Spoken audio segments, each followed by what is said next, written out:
sports fans, and welcome to another edition of NTV Media's Sports Talk with the Guys, home of the Monday morning quarterbacks on Saturday. Yes, ladies and gentlemen, it is the Extravaganza, and we are live. Hide your kids, hide your little pussycats. We are on the prowl, and no one is safe while we troll the digital airwaves. As you know, we kill brain cells, and as such, we just might be the purveyors of the zombie apocalypse. You have been warned. No fantasy sports here. We keep it real. We are the internet's ongoing traffic wreck. No need to go on the freeway, the highway, or the roadway. Just come over and join us. We top it all. Good morning, ladies and gentlemen. Of course, I'm the Scorekeeper, and everyone will be joining shortly. Thank you for everyone who's in the chat room already. Today is October 22nd, 2022, and boy, have we got a lot to go over today. So we're just going to get into it. Generally, the first 15 minutes are mine, so I'm going to bore everyone with just my stuff, and we're going to do it. Hey, just 2 months ago, I was sweltering in 100 degrees, and not anymore. It's 64 degrees this morning. It's going to get to a high of 66. Wow, that's going to be nice. Overnight low of 54, and it looks like I've got rain in the forecast. I'm going to get some water. Yes, so said the Latin man, but whatever. And right now, humidity is 81%, pressure is 29.84 inches, visibility is 9 miles. Even right now, knowing that the sunrise will be, or today's sunrise is at 7:02 a.m., sunset is 6:08 p.m., wind is heading easterly with a slightly northern slant, 5 miles per hour. The dew point is at 58 degrees, UV index is 0 of 10, obviously at this hour. And the moon phase is a winning crescent. So in 1 hour, we're going to have sunrise out here on the West Coast. Looking forward to it. And quick look in today's moments in history. Back in 1878, the first rugby match under floodlights takes place in Salford between Broughton and Swinton. Wow, kind of cool. It's a light on events today. Back in 1950, the LA Rams beat the Baltimore Colts 70-27.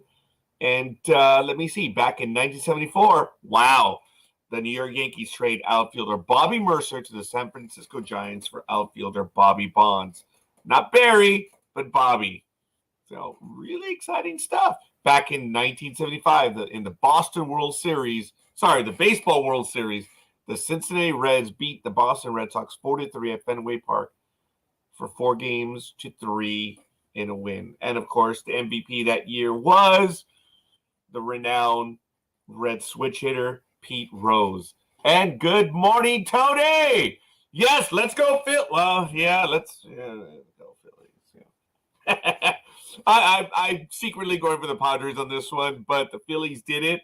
I'll get to the game in just a few moments, but congratulations to the Phillies. And boy, have stuff to say about the Yankees, folks. You know I'm going to give it to you straight, whether you like it or not. And good morning, Jay, the engineer.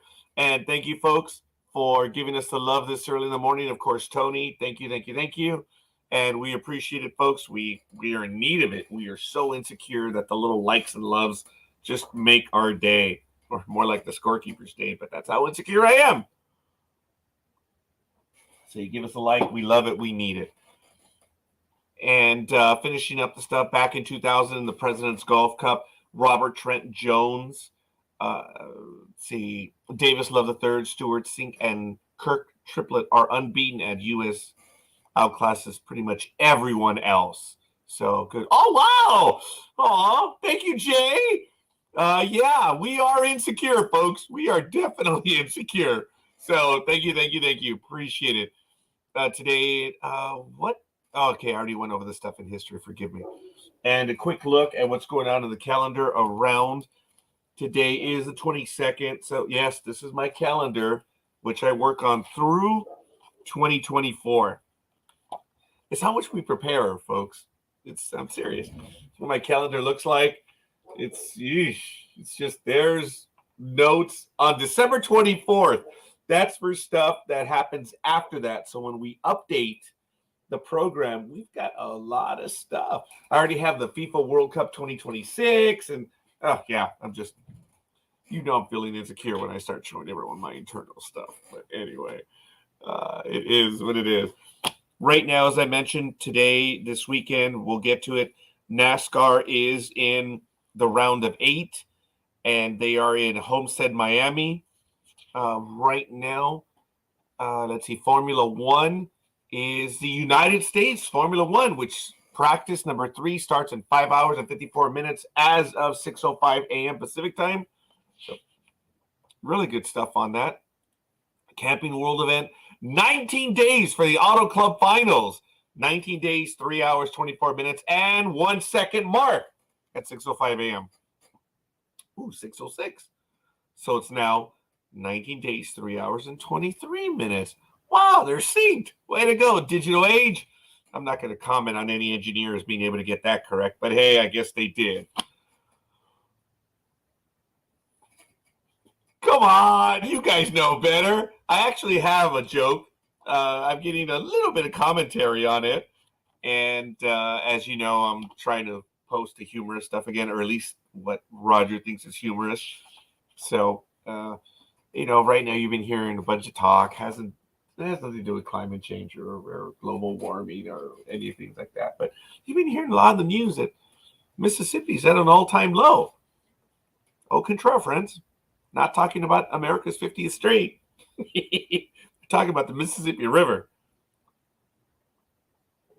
I know, that's insensitive and stupid.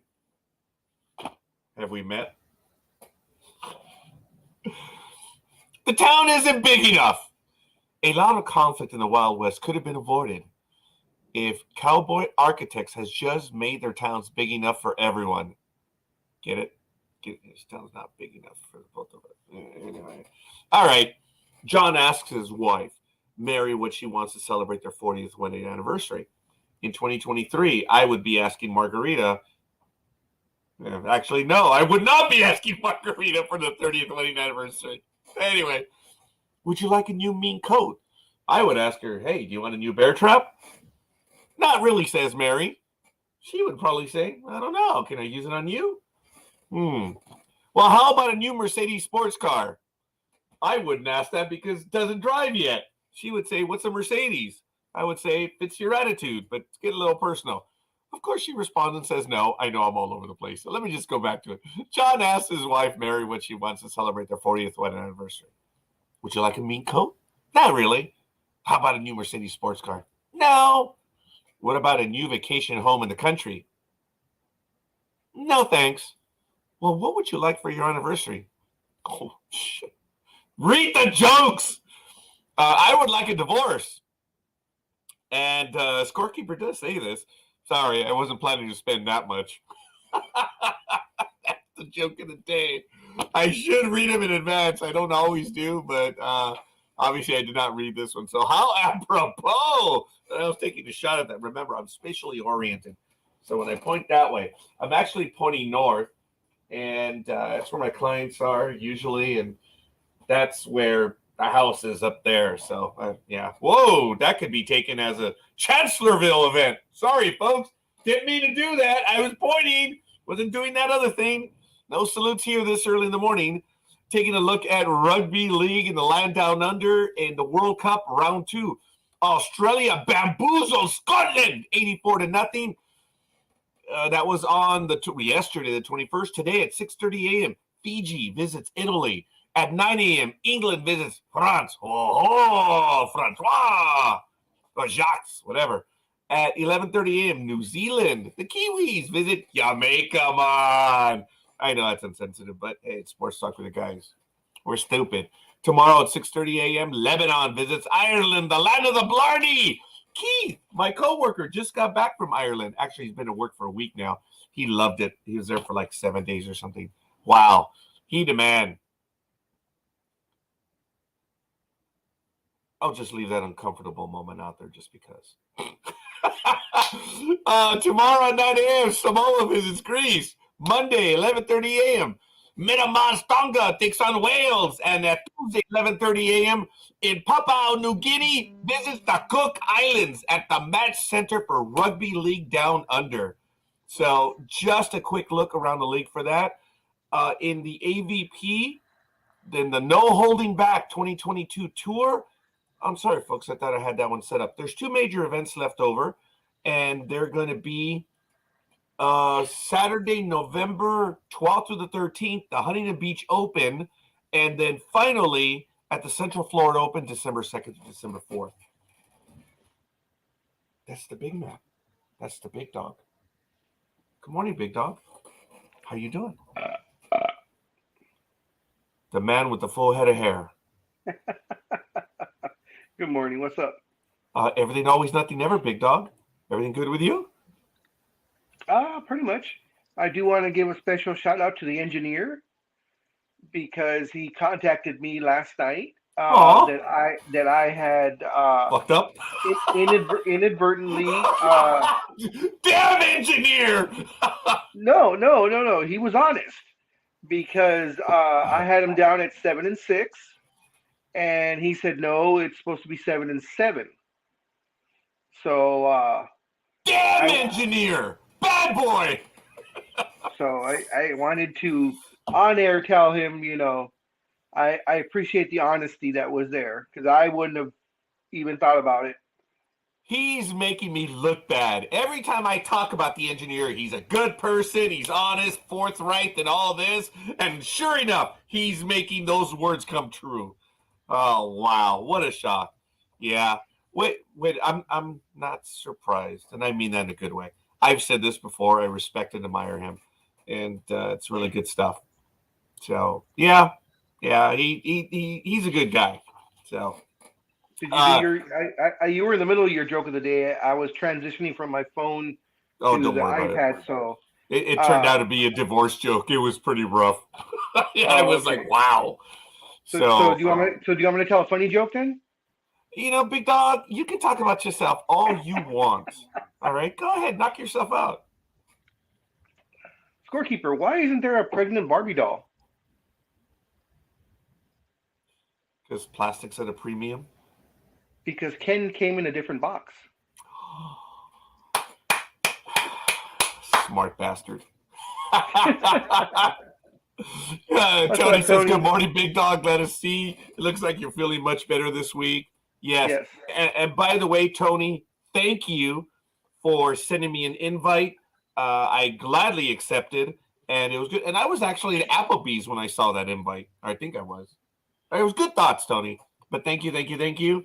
And I appreciate it. Tony, if you would like to be included, and Jay, we have a Sports Talk with the Guys Facebook page. Yeah, anyway. Comment group, whatever, where everyone will comment specifically about a game, a story, whatever. And there's about 7 or 8 of us in there. And if you guys want to join in on it, there's comments by people there a few times a week. It's up to you, your call. If you would like to be included, sometimes I drop in the link for the program in there as well. But I know that Gridiron Girl comments. I know that Aisha comments. And I don't know if the senator is not in that one. But speaking of political events, good morning, young lady. How are you? My ears were burning. What was I not in? One of our group chats. There's the word. And Tony would like to be in on it. Are you talking about the PMs?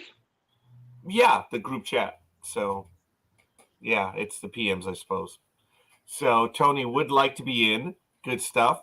I will endeavor to put you in a little bit, Tony. It's good stuff. And good morning, Senator. I like the background, lady. That's not even the new one either. That's the 1950s, 60s version, isn't it?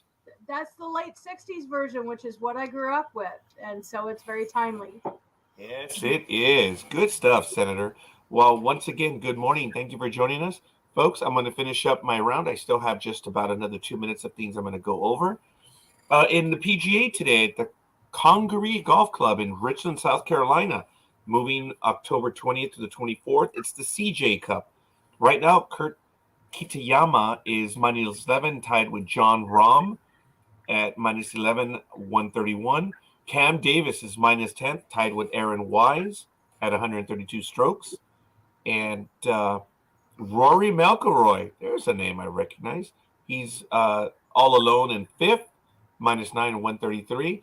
In the women's, the LPGA at the Oak Valley Golf Club in Busan, South Korea, October 18th through the 23rd in the BMW Ladies Championship. Athaya Thitikul is -11, 201. Tied for second, Lydia Ko and Andrea Lee at -14 at 202. And all alone in fourth is Lilia Vu, -13 and 203. MLS, folks, it's going and blowing. Let's take a look. I believe, I missed announcing the opening, so I apologize. I hear myself in. Okay. Yeah, we hear you too. Yeah, someone had me in the background. I do apologize. Let me see. I'm going to skip over MLS for a moment. I mentioned Camping World Cup. The Auto Club finals are in 19 days. So good stuff. Formula One, as I mentioned, the United States Open is October 21st through the 23rd. That one is going on in the United States. Sorry, I stupid. You guys should know this. Mexico is October 28th to the 30th, and Brazil is November 11th to the 13th. So that's a quick look at Formula One and NASCAR. The results from the Las Vegas racing. Joey Logano took number 1. Ross Chastain came in second, and He Who Shall Not Be Named came in third. Wow. So, as I mentioned this weekend, it's at NASCAR Homestead. I'm sorry, Big Dog, did you say something? No. No, I just said ooh when you said he shall not be named. That's all. Oh, Kyle Busch. Solomon Walters gave that name. Yes, yeah, he is. He's crazy. So as I mentioned, Homestead Miami Speedway is tomorrow. Martinsville is on the 30th. Phoenix is on November 6th. So we're in our final 3 races, folks. So the standings for the playoffs right now, we are in the round of 8. And I apologize. I was distracted. Joey Logano's in first place, my boy. Ross Chastain is first. Chase Elliott third. Denny Hamlin is 4th. William Byron is 5th.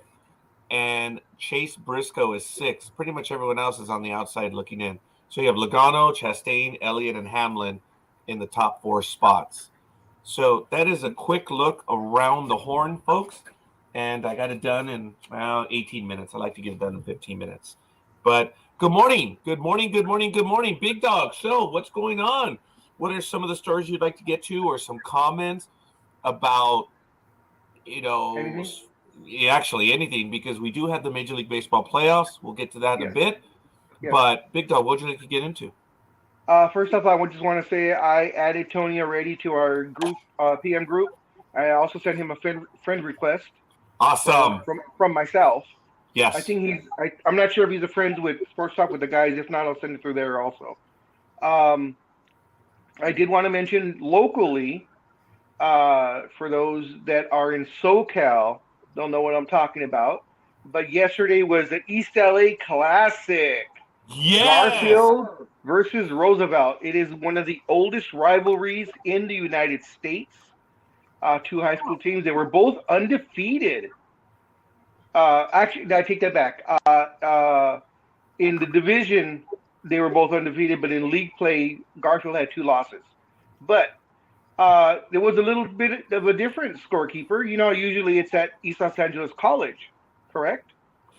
They decided to go big this year because, and I didn't know they used to do this back in the 50s, but the game was held at the Coliseum, and attendance was over 30,000 for a high school game. Went down very close game. Garfield took it once again, my alma mater. Took it once again. I think it's 9 or 10 years straight now. He took it 16-8. And I guess it's known in SoCal because they had a big halftime show. Oh, they actually had like a Super Bowl. Didn't they? The Black Eyed Peas performed at halftime, and they performed 5. I think they said they performed 5 songs, and then they actually went down to the field and performed with the cheer teams. and then the game continued. But congrats to Garfield for once again showing their dominance over the Rough Riders. Uh, and I'm glad it is just the rivalry on the field, and it's not as bad as when I was in high school and a little before, which would be the early to mid '80s, and they were actually pretty not violent towards each other, but they were very destructive on each other's schools. Because yeah, Oh, it was Roosevelt. kind of nasty, wasn't it, Big Dog? Yeah, when I believe when I was stupid, actually. Forgive me. I believe when I was a junior, Roosevelt came into Garfield's high school, and there was a quad area, and there was a gazebo that had been up for like 40 years, and they toppled it. They destroyed it. So, of course, they claimed innocence, but everybody knew what it was. So Garfield retaliated. Did they retaliate? They retaliated. They snuck into Roosevelt's high school. They spray painted the entire interior of the auditorium. They poured grass killer on the football field, and they threw in 2 drums of oil into the swimming pool. Oh, It's not as retaliation. Yeah. No, and Senator, there was bad, and that's just one year. Yeah, 1 year was really bad. This was they bad in our county, but thankfully not at our school. It was elsewhere. But the bad one was about maybe 5 years before I started going there. Roosevelt came in and they stole our mascot, which of course, our mascot is a bulldog. But they decided to get really cruel and they actually hung the dog. They killed the dog and then they hung the. Yes. Yeah, because we were the Garfield Bulldogs, so of course we had a bulldog as a mascot. Yeah, we all know that. Yeah, this would have been like maybe 78, 79, right in there. Yeah, and they stole the dog, they killed the dog, and then they hung the dog in the front entrance in the morning, so everybody that walked into school, whoever got there first, the dog was just hanging. God, so much therapy. Yeah. Which was just considered par for the course back then. Stephen King movie starts.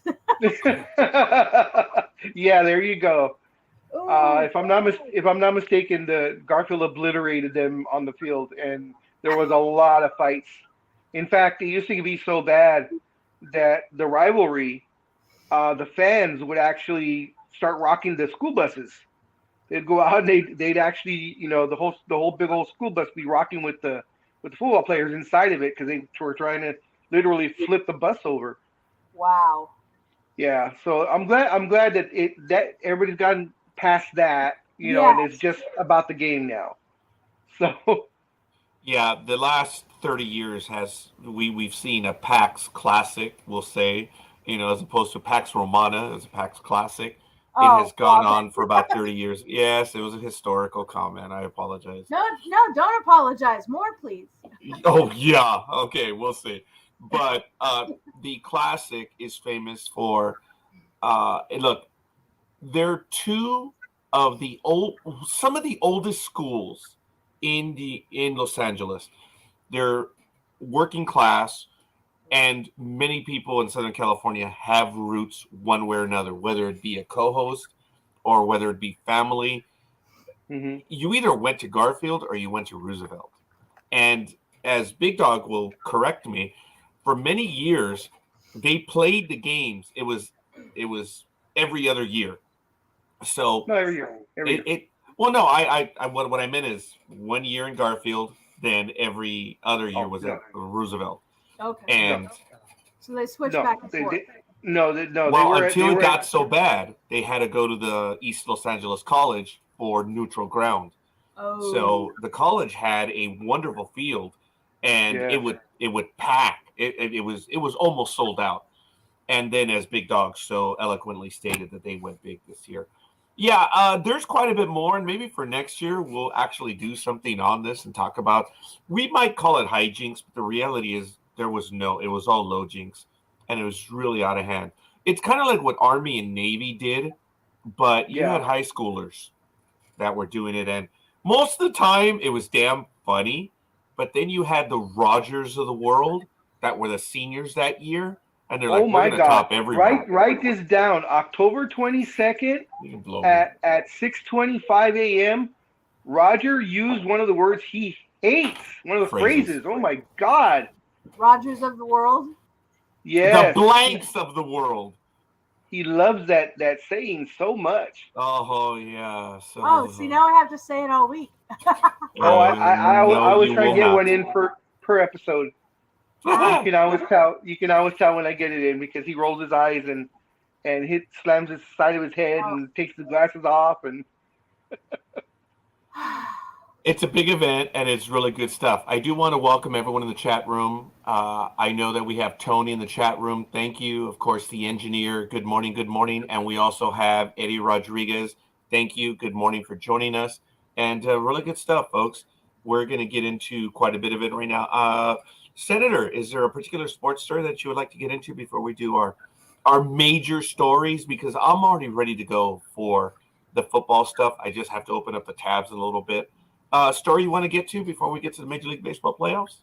Well, I got to be honest about something. I left you a text earlier this week. Yet, no, you don't have to check your time.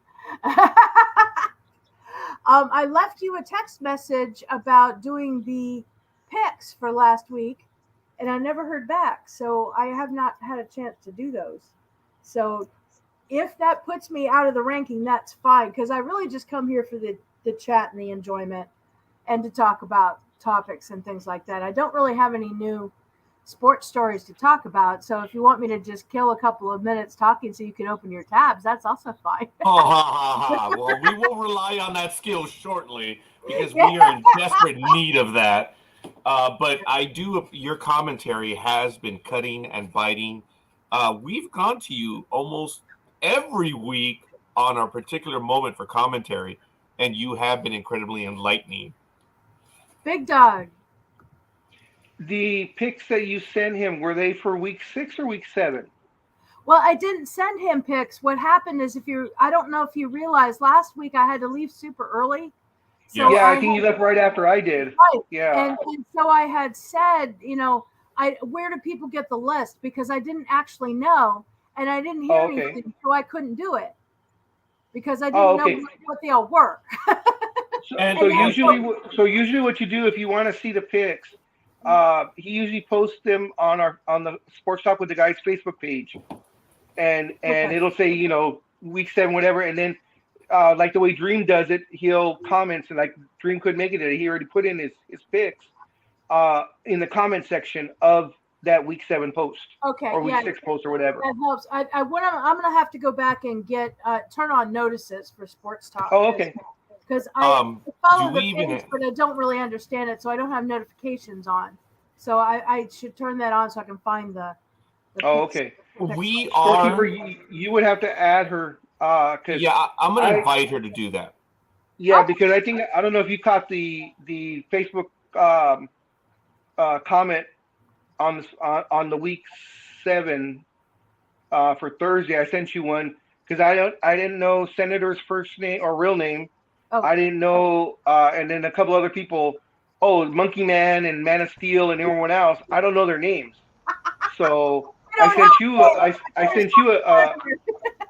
sent you a crest saying, "Hey, I don't know these people's names. I need their picks. Can you reach out to them?" But yes, I was under COVID protocols this week. That's one reason why I was quiet. I was not feeling well. I had a cold, and the symptoms were pretty bad throughout the week, and I had to get tested. I came back negative, but because I was under COVID protocols, I did not go into work.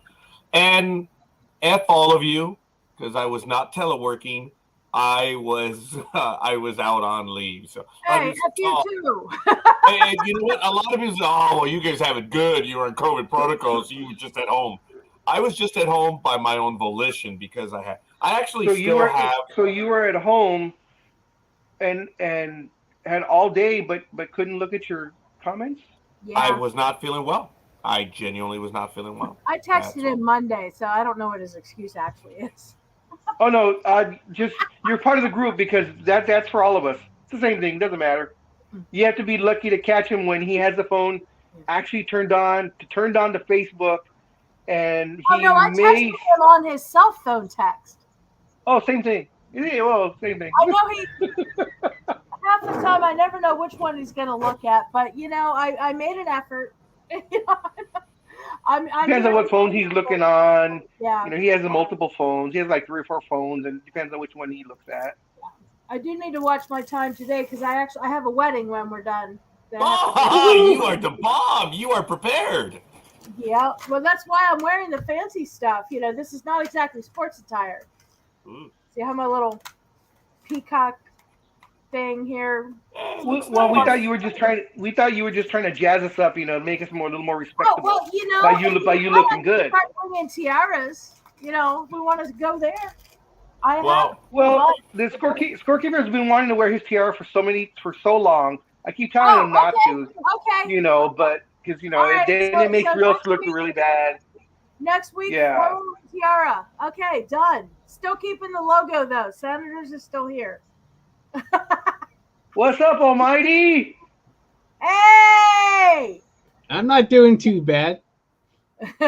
But I'm in the same boat as you, Big Dog. I look at these names and go, who are these people? They weren't here last year, but I just figured that you knew who they were. I said, well, all right, they must be friends of Big Dog and the Scorekeeper. No, they're Scorekeeper's business friends and No. They are my co-workers. I do not that's have right. friends. He does not have friends. Yeah, he doesn't have working friends. I forgot about that. Folks, nothing personal, but as I've stated, I don't like to go on and on. But now that I have more and more people that are actually looking from my place of business, I do know that there are some pretty high up people, so I have to be kind of cool. But number one is you don't have friends. Because the minute there's an investigation by management, well, you're friends, aren't you? Oh, hell no. Hell no. Hell no. I advise everyone and I tell them you do not have friends at work. That's the way it is, folks. You have coworkers. Yeah. But good morning there, Jay. Thanks a lot. Yes. Jay, good morning, the engineer. Thank you. Morning. So, but all kidding aside, Senator, I know that you have a streak on with us now. I think you only missed one episode in the last 3 months now. You have been with us. And there was one Saturday that I wasn't feeling up to it, and none of my co-hosts were able to make it. And you showed up just at the moment that I was like, yeah, F it, I'm out of here. And Senator showed up, and you were with me for like 3 to 4 hours for that episode, and I thank you for that. But I was right at that moment. I'm like, I'm alone, and I'm insecure. Oh, hi, Casey.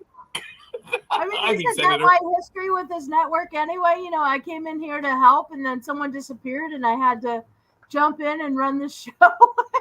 Oh, yeah. That's kind of how it all started. I'll be more than happy to take a cheap shot, but that's okay. It's all good. I do want to welcome Aisha. Good morning, Aisha. Thank you for the like this morning. We feel very insecure, at least I do, and I thank you for that. So, folks, I'm going to start opening up my tabs for the NFL football stuff. And, yes, there it is, the Saturday Morning Lunatics. Go ahead, Almighty, because we're going to talk about some baseball playoffs in just a moment. Almighty, go ahead. No, I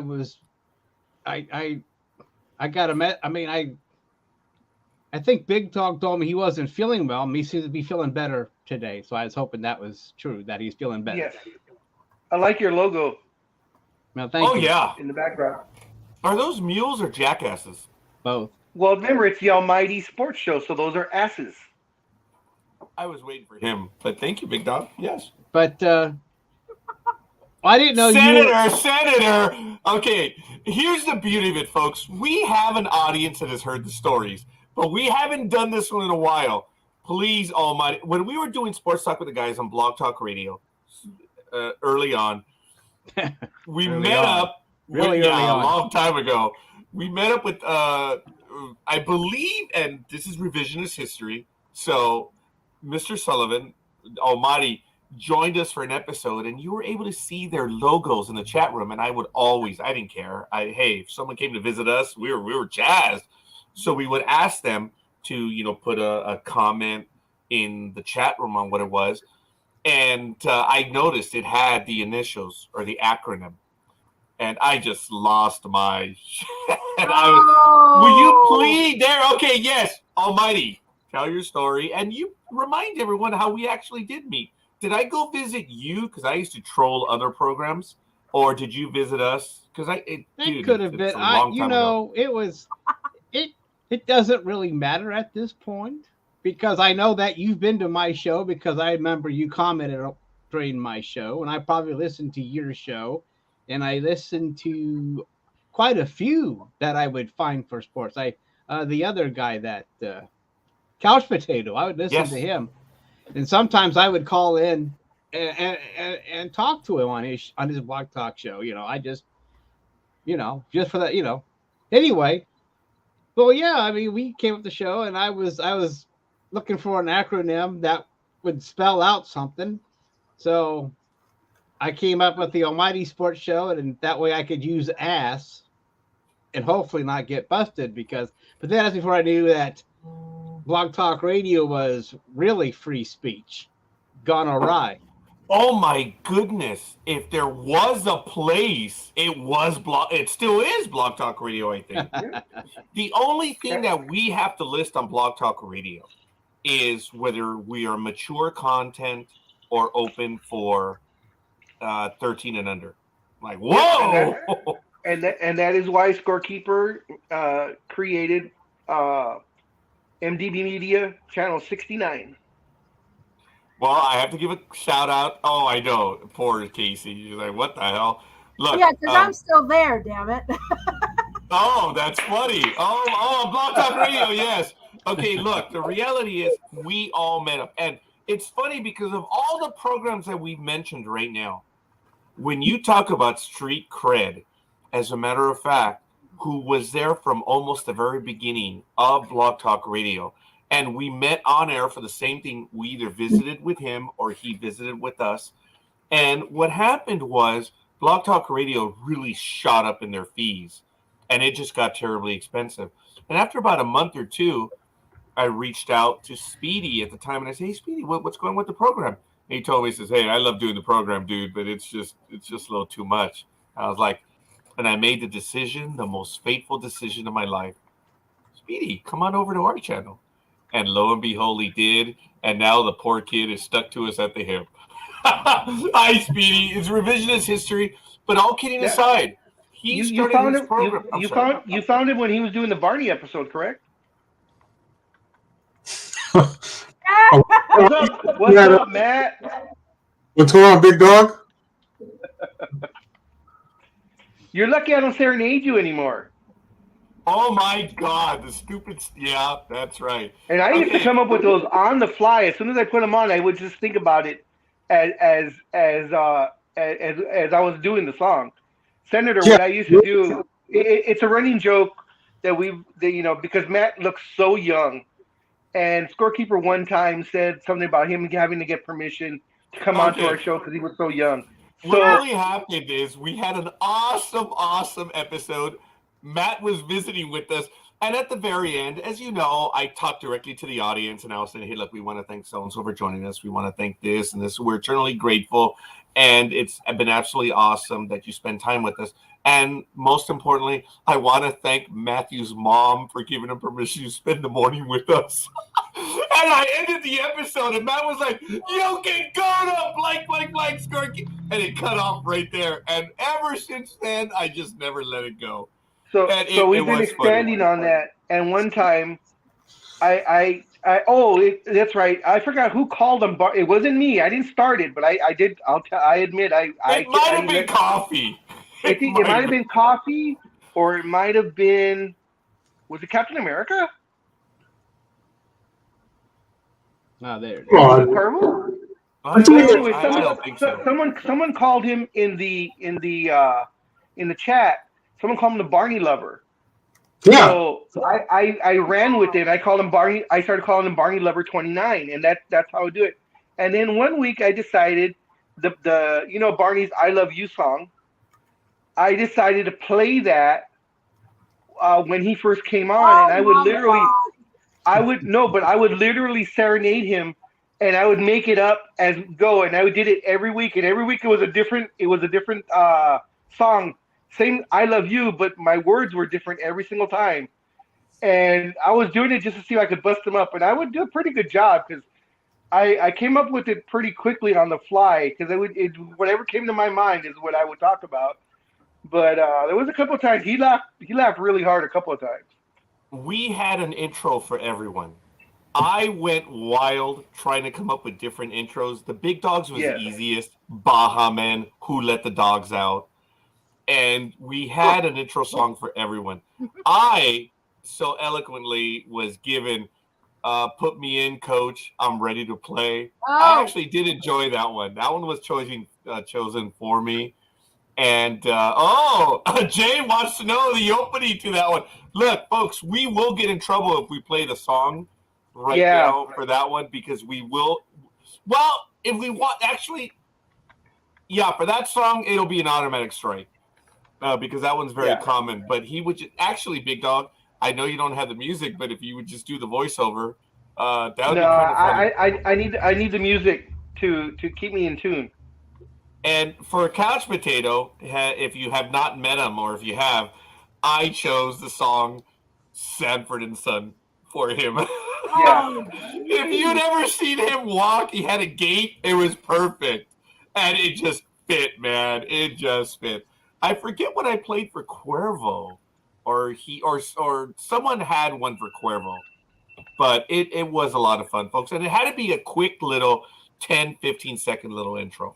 And that's how we would do it. And it was really good stuff. Everyone had an intro song. And it was a lot of fun, folks. We were able to get away with it back then. We could probably still do it on Blog Talk Radio, but we probably can't do it right now. Yeah, no, but StreamYard is very picky about that kind of crap. So it's just because unfortunate. Because if you put a music or whatever they feel is prohibited, they just block the episode. Well, actually, if I may, Big Dog, I want to correct that. It depends on the platform. It's usually Facebook that loses its crap. YouTube, we are in an ongoing issue right now. We had an absolutely awesome interview on Monday, and YouTube has removed the episode due to a copyright strike. And here's the thing. We had the actor of the program on with us. It was his damn voice. We played his preview, and the Hallmark Channel put a claim. So we're like, no. Come on, Roger? people. Was it this one? Oh, no. It was this past Monday. Okay. Who's joining us on Sunday night? Jesse Arthur Carroll. It's just a shame. No. How did we get a strike? We didn't get a strike. The episode was actually pulled. Why? Because Hallmark had a claim. And a our claim whole thing for what? Did we show a scene from we played a preview of the program that he's on. It's crazy. But is it what? I hate it was 2 minutes. Doesn't anybody understand fair use? Does anybody? It doesn't come under fair use sometimes. As long as you're reviewing it, it should. Well, what the rules say are different. That's the thing. Exactly. But the thing that I know, because I don't want to get that ding. If I do it on Blog Talk Radio, I'll be okay. Yeah, I know what you're saying, Senator. It's open to I want to say that we've been able to get away with it on Blog Talk Radio. We never think this through on Blog Talk Radio. We are able to get away with it. Senator. Where was it pulled from, Score? It was from the Hallmark Channel. It was the program that he does. Channel? Which station channel was it? Which platform? It was YouTube that did it. I was shocked. Facebook didn't cry about it. Twitch didn't say anything. This time it was YouTube, and YouTube never. That's touch and go. Sometimes you get it. Sometimes they won't touch you, and sometimes they do. I mean, this was an automatic claim. It matched a Hallmark Channel. It just ran the footage. Yes, and that's what we're arguing with them right now. That's because Zuckerberg doesn't watch the Lifetime Channel or Hallmark Channel. Oh, okay, that's fair. All right, well, folks, we're going to anyway, I didn't know that, Raj, or Score. That's kind of, like I say, I mean. Oh, I didn't know that either, Richard. I mean, almighty. Well, here's how it actually works. What they need to do is, because they all claim we're watching this and we're watching that, we're watching everything you do, and if you do this, this, and that for 15 seconds, we're going to block it and shut you down, especially if it's offensive. But where are the actual regulations? Exactly. Where are the actual regulations coming from? They claim they're watching, but are they even watching? No. Because you had promoted it last week that he was going to be on the show. Were they even watching that? No. They were just like, oh, let's just have the robot do it. The robot will send you a disclaimer, and we're going to, throw your... To that point, people get away with doing reaction videos for a whole song. Exactly. Yeah. And then I see people... I see people who comment on, like, huge segments of a movie. I mean, you've seen them. They talk, they'll review it, and you see they might do some cuts, but you're still seeing a big chunk of a movie. And then we do a little bit for Hallmark, which should be grateful. We actually gave them coverage, and we get a strike. Actually, like I said, what's really annoyed me is the entire episode was pulled, not the 2-minute segment. It was the entire episode. That's why we're going through it right now. And the reality is we are a small-time presence on YouTube. That's why every like, every view, it helps us out. I've been, I have a contact at YouTube, but again, it's this conglomeration that they're like Uber. They don't talk to you. It's just the way it is. And we are. But I'm not worried about the monetization. That's the thing. Everyone gets demonetized when they use stuff. So I'm not worried about monetization on YouTube. Yeah, right. So it's not happening. Well, I'm sorry about that. I mean, it's not my fault, but I'm sorry that happened, Raj, because that was a good episode. I mean, yes. That and luckily I don't think we showed anything from the Smoking Man, like any X-Files or anything from Upload, did we? Did we show anything from Upload? No, we did not. And that's another reason why we don't do that safe. Stuff. Yes. All right. And I got caught up in the moment because of the voiceover, and he's doing several programs right now. And this guy has over 500 voiceover credits. He was a lot of fun. As you know, Jesse Arthur Carroll is also on our Sunday night program doing the House of Dragon. But, folks, that's neither here nor there. It was a fun episode. It is still on our Facebook page, and it still is on Twitch TV. Folks, we have a few more minutes. I want to cover the major story. Major League Baseball playoffs. I had to look twice, Alicia. I had to make sure you said fog. I was good. I got maybe a little. My glasses went seeing things. Big Dog? Yeah, I've got to get going. I'm going to pick up my daughter, Kathy, so I'll be gone for about a half hour. You already posted all the games on your Week 7 post on Facebook. Are you going to be editing it right now through that? It would or are be you going to make best. a whole nother one? No, it would be best just to edit it. Okay, because Coffee and Dream's picks are already on there. I already put them in. I also put all the point spreads in there also. Yes. And at the top of the post is the 4 teams that are on the bye week. Thank you. All right, Mm-hmm. folks. Does it matter, Alicia? Because you could have said, oh, you meant he was holding a cigarette, right? I mean, we could have went that way. Yes, we could have, but we didn't. No, so, but I'm just stuff, folks. I'm just cultural differences. Cultural differences. Wow, are we really going to be hardcore on that this morning? Who did the travel radio logos? Travel Edge? Yeah. Why is that? Do they suck? No, I'm just saying because they always had the picture of someone who was going to be on their show. I did some of them, and Dan did the others, of course, for Travel Edge Radio, Dan Schlossberg. But remember, Blog Talk Radio was a lot easier. You could upload numerous images, and they would just cycle through. Yeah, they would rotate, yeah. It'd be nice if we had the same thing here in StreamYard, and maybe no one has suggested it yet, and maybe we should. But what's that, rotate images? Yeah. You could do that. Okay. I don't know. I mean, I'll have to check it out. No, I'm saying that if you want that to happen, I can put it in a program and make it happen, and then we can have it rotate. I mean, and if you want it to rotate while we're on the side, yeah, I could do that. But I Well, don't know this what is you for mean. the primary image. I can do it right here as well. But no, I mean for the primary image. When you go into the Blog Talk Radio screen, the images would change. Yeah, I They would understand. cycle through. Okay, yeah, then it would cycle through. Yeah, I see what you're saying. All right, got you. folks, we Never have mind. about 10 minutes. We're going to get to it real quick. The Major League Baseball playoffs. As you know, we are already in the American League Championship Series. And yesterday, the Philadelphia Phillies took the lead over the upstart San Diego Padres. They now lead the series 2-1. And I kind of lost today, interest in the baseball playoffs I apologize that your because Indians of are the out. stupid Yankees who Yeah. don't know Well, how to lose when they're supposed to. But yeah, hey, Uh, we'll move on. rumor has it they're really on their way to doing that now. In the American League Series, it's now switching to New York for the next 3 games, and Houston leads the series 2-0. And right now, Houston has yet to lose a playoff game this year. And right now, folks, I just want to. I'm not going to review the games other than saying it's really damn simple. Yankee fans are talking about the cheaters. They're talking about this team. And folks, as a Yankee fan, it's very simple. When you strike out 13 to 15 times a game, you're going to lose. It has nothing to do with a roof being open or closed, whether a ball that Aaron Judge hits in Houston. Folks, Yankee Stadium is a bandbox. And if you don't know what that is, I'm sorry. But Yankee Stadium is a home run park.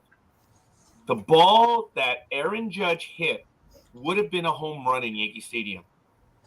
It's not in 15 other stadiums. So it doesn't matter if it was at Houston or at Dodger Stadium or Yankee Stadium. He hit the ball in Houston. It didn't go out. It's done.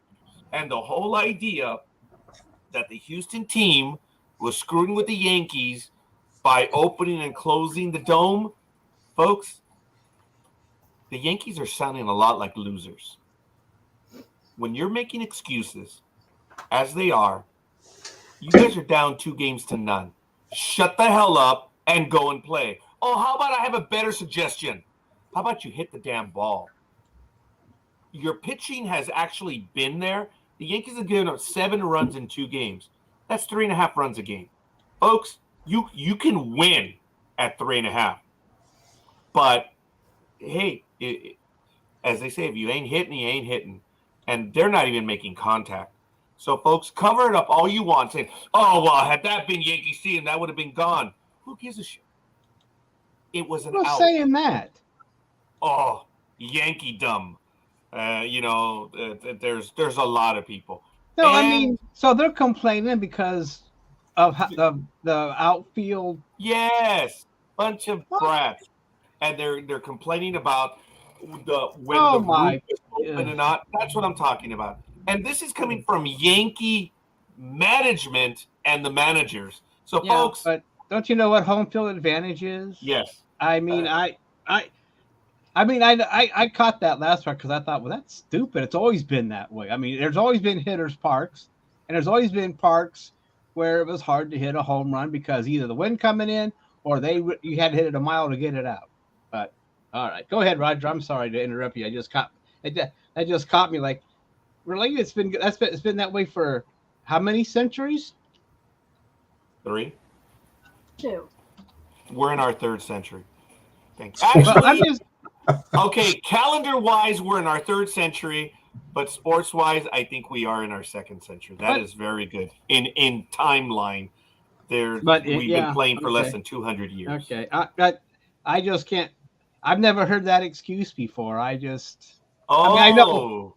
I mean, I've heard people say it like a commentator. Well, if we were somewhere else, but they didn't make a big deal out of it. But to stomp, I don't know. Or they stomp. But anyway, never mind. Go ahead, Roger. I'm sorry. Look, folks, this is what it comes down to. The Yankees are sounding a lot like losers right now. That's it.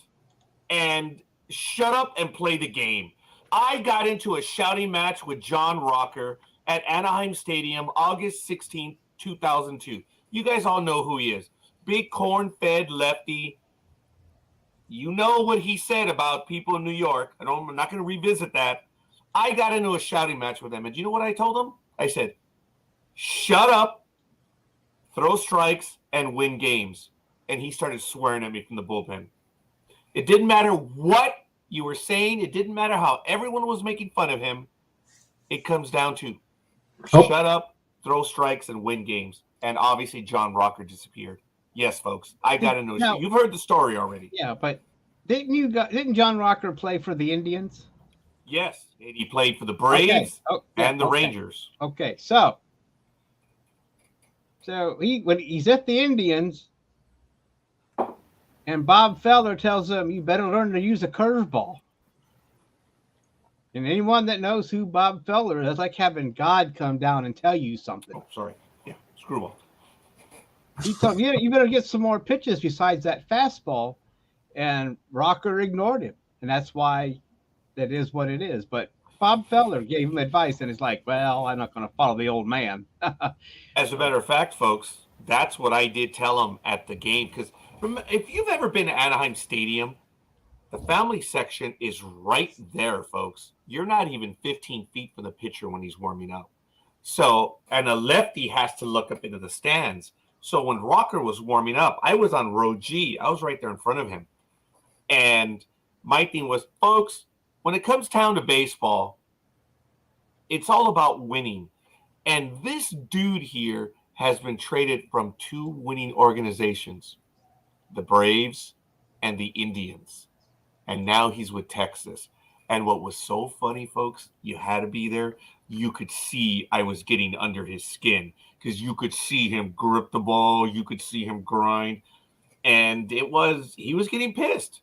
I told him, it's all about winning, folks. Of course, you weren't the first one to tell him. And plus, you're just a spectator. He already had the man tell him, and he wouldn't listen to him. So he's been hearing it all his life. They were about to do other. Anyway, I'm just saying that was a story that went around up here before he left. That he got, word came down from you know who Bob Feller is, so you know that any advice from him should have been taken seriously. At least in my opinion. We seem to be losing presenters rather quickly. Have you changed your aftershave again, Roger? Yes, I have. Can you tell? I had my Laker jersey on, too, which we were going to talk about the Lakers, but we'll get to that after we do the picks. But yes, Jay, darn LA Dodgers, what does LA stands for? And Aisha said losing asses, which was very funny. Tony says LA lost again.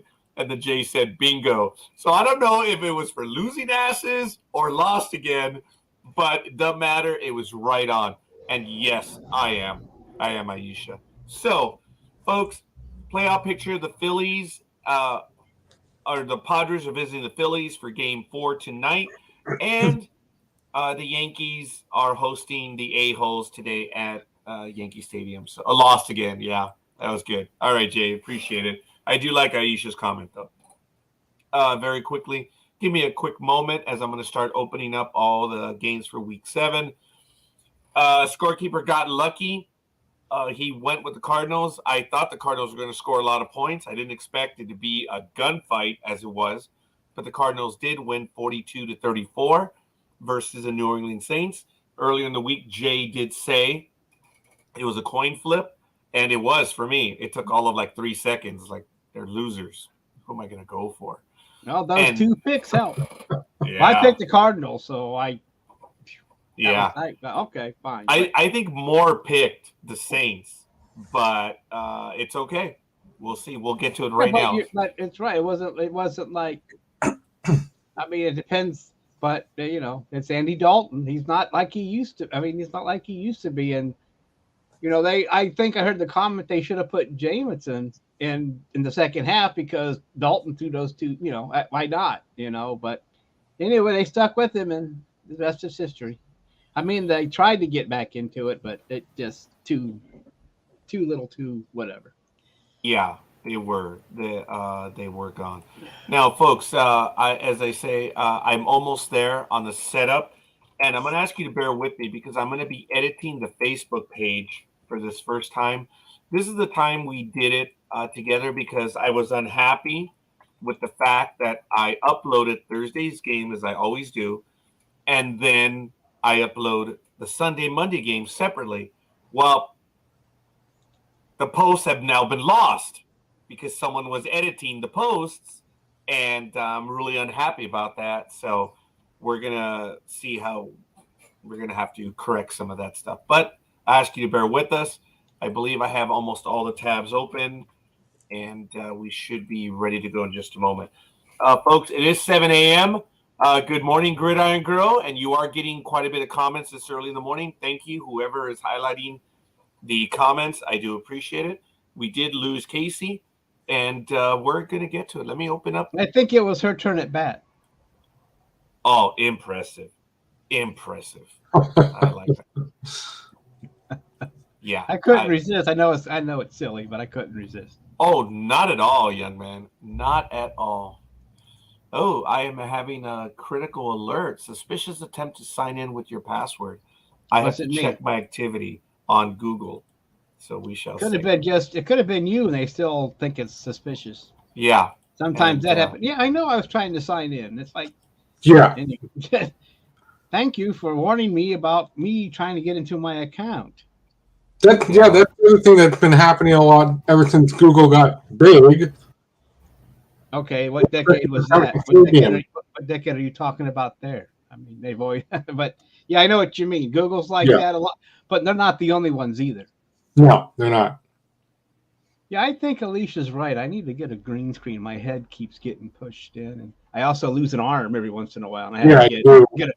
Looks like you don't have an arm. I'm the one-armed man. I'm chasing. So, what was that show? Where the one-armed man was chasing that guy for. God, what was that show from the '60s, Raj? Yeah, it was. They made the movie The Fugitive. Yeah, and I'm. Yeah, he's chasing me down the street. And I got only one arm. It's better than one leg, I guess. But you know. Yeah. Anyway, actually, they were chasing a one-armed killer in The Fugitive. Yes. And which I actually did enjoy the movie. It was the second movie I ever saw with. No, actually, it was the first movie that I saw with my significant other, The Fugitive. Tony says he's right. You guys are wrong. It's the one-armed band. It was the one-armed bandit. Yes, that's right. No, this was an American show, not a Latino show. It had nothing to do with. Anyway. It was The Fugitive. On my end, I do have the point spread and the injury report up, Raj. You are the man. So I wouldn't go that far, but I am ready to go. Okay, folks, it is 7:03. We're running a little bit behind. I do apologize. We do have some buys listed this week. The teams that are on the buys are the Bills, the Rams, the Vikings, and the Eagles. And the first game that we're going to get to, and someone came in. I just heard the link. Who's back? Senator is back. Thank you. Good morning, Double D. So we thank you for that, folks. Ask you to bear with us, and we are off. So Cleveland Browns 2-4 visiting the Baltimore Ravens 3-3. It's at 10 a.m. Pacific time on CBS. The game is at M&T Bank Stadium. In offense, the Browns are 5th. Oh, I'm so sorry, folks. I apologize. There we go. The Browns are 5th. The Ravens are 9th in total offense. In defense, the Browns are 24th. The Ravens are 26th. In passing, they're similar. Browns are 22nd. The Ravens are 23rd. And in overall rushing, the Browns are number 1 in the league. The Ravens are 7th. Last time these two teams played, the Cleveland Browns edged the Ravens 24-22 on December 11th, 2021. And what do you have there, Mr. Almighty? Baltimore minus 6.5. Okay. The under and over is 45.5. Okay. And what do we have as an injury report? The major injury report for the Raven is the running back Dobbs. He's out. And for the Browns, it says the whole team's out, so really don't have to worry about that much. I guess if you want to get picky, the cornerback Denzel Washington is out with a concussion. So, but other than that, who else is out? The tackle's out with a concussion. Joe Haig. But other than that, looks like everybody should be ready to go. I know Clowney had limited practice, so he's questionable. So that will impact Myles Garrett. So, but that's not the problem with the Browns. So, all right. We already have our first pick kicking off this week. We have Gridiron Girl taking the Ravens. So, again, I ask you to assist me in keeping track on everything. Tony says it's going to be the Ravens.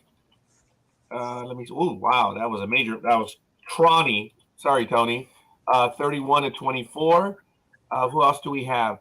Aisha says she's going to take the baby shit Browns. So she's the outlier on this one till we get to Speedy. Jay says Lamar really needs to win after this week. He's taking the Ravens, and he's engineer. And it looks like the big dog who's in the chat room, he is taking the Ravens as well. Senator, what's it going to be for you? That's a Raven. How do you? I had to ask out of politeness. Ravens, of course. They're from Balmer. Yes, right around the corner, folks. Speedy, what's it going to be for you? What did she say? Caw. Where are they from? Balmer, Merlin. Well, no, but let it slide. That's what they call it. Baltimore. Well, no, I'm talking about they're not exactly. Anyway, I'm saying they're from Cleveland, but they're a bunch of carpetbaggers. Yeah. I have senators behind me. I have trouble letting stuff go. Okay. All right, that's fair. That's good. Speedy, what's it going to be? You should have just put me down earlier with Aisha because I'm going with the Browns too. I thought so. You were the outlier. I'm taking all the teams that suck because they've been doing really good. Hey, last week that did good for the Commanders for me, so don't knock it. Yeah, no kidding. That one worked. Right. Almighty, what's it going to be? I'm taking the Ravens. Mm-hmm. And I have a good vibe from Tony. So Scorekeeper will be taking the Ravens as well. So very quickly, folks, yes, you are not alone. So, folks, in recap, for the Browns, Aisha and Speedy. For the Ravens, Coffee, Dreem, Gridiron Girl, Tony, 31-24, Engineer, Big Dog, Senator, Almighty, and Scorekeeper. Hopefully that is correct. So the majority has taken the Ravens? Yes, on this one. So I think it's going to be – I think the Browns are going to win. So I may have to rethink that in a minute. Yeah. True on the Commanders, says Jay. The way I watched Stefanski screw everything up, going for 4th and goal and not making it, and giving up big leads. I can't. That defense is not very good. I mean, I just can't trust it. I mean, I know that the Browns are my team, but I got to think about this. It's like, well, people can't win with shit. And they had the strongest offense, one of the strongest offenses in the league, but that defense and the coaching thinks they can make, instead of getting kicking the field goal for points, they decide, well, we're going to go for 7, and then they run way outside, and never mind. It's a big thing. I watch them and I see so much crap going on. It's not just the team; it's the coaching. The team can probably do it. It's just the coaching making wrong plays. Whatever analytics he's getting them from Cracked Magazine.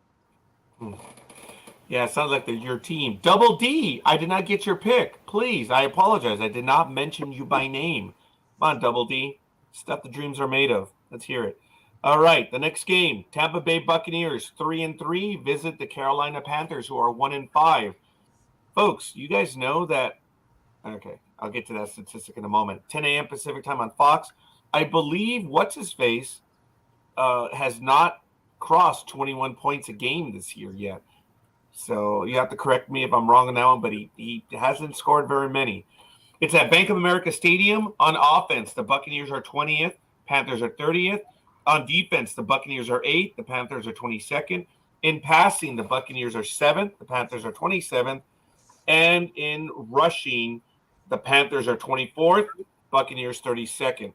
Last time these teams played, it was less than a year ago on January 8th, 2022. The Buccaneers bamboozled the Panthers 41-17. All right. Scorekeeper says, yeah, it's not going to happen. I'm not taking the Panthers. I'm going to take the Buccaneers just because. So, Almighty, yes, there was, and we're going to get to it, folks. I do have that one. It's the McCaffrey trade. We will talk about that one shortly. So let's see what we have. Double D, I still don't know if I have your pick yet, but first pick is in Tampa Bay. Tony says it's going to be 27-10 in favor of the Buccaneers. Jay says he's going to take the Bucks. Speedy, what's it going to be?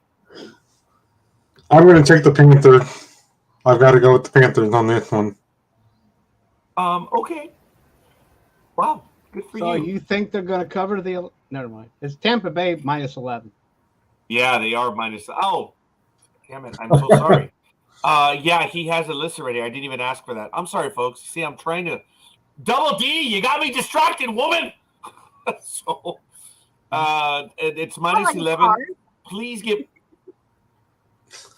Ha ha. Oh my gosh! Okay. Glad that wasn't me. I got your back, Double D. Don't take that from him. I was at breakfast yesterday with my classmates, George and Mike. We were at Pancakes R Us, and I was on the inside of the booth. It is a real place. And George was on the outside, and then it was Mike, as you all know, Solomon Walters, and Valerie was joining us for breakfast this morning.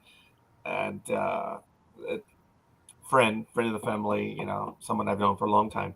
And we were talking about a lot of stuff, and out of the corner of my eye, a lady and a gentleman with family had finished their meal. They were about ready to pay. They were in line, and she dropped a coat, a jacket, or whatever. Well, in my mind, I could not pick it up. So I, without thinking, the first thing that came to mind was, excuse me, miss, you dropped something. I can't get it up. Shit.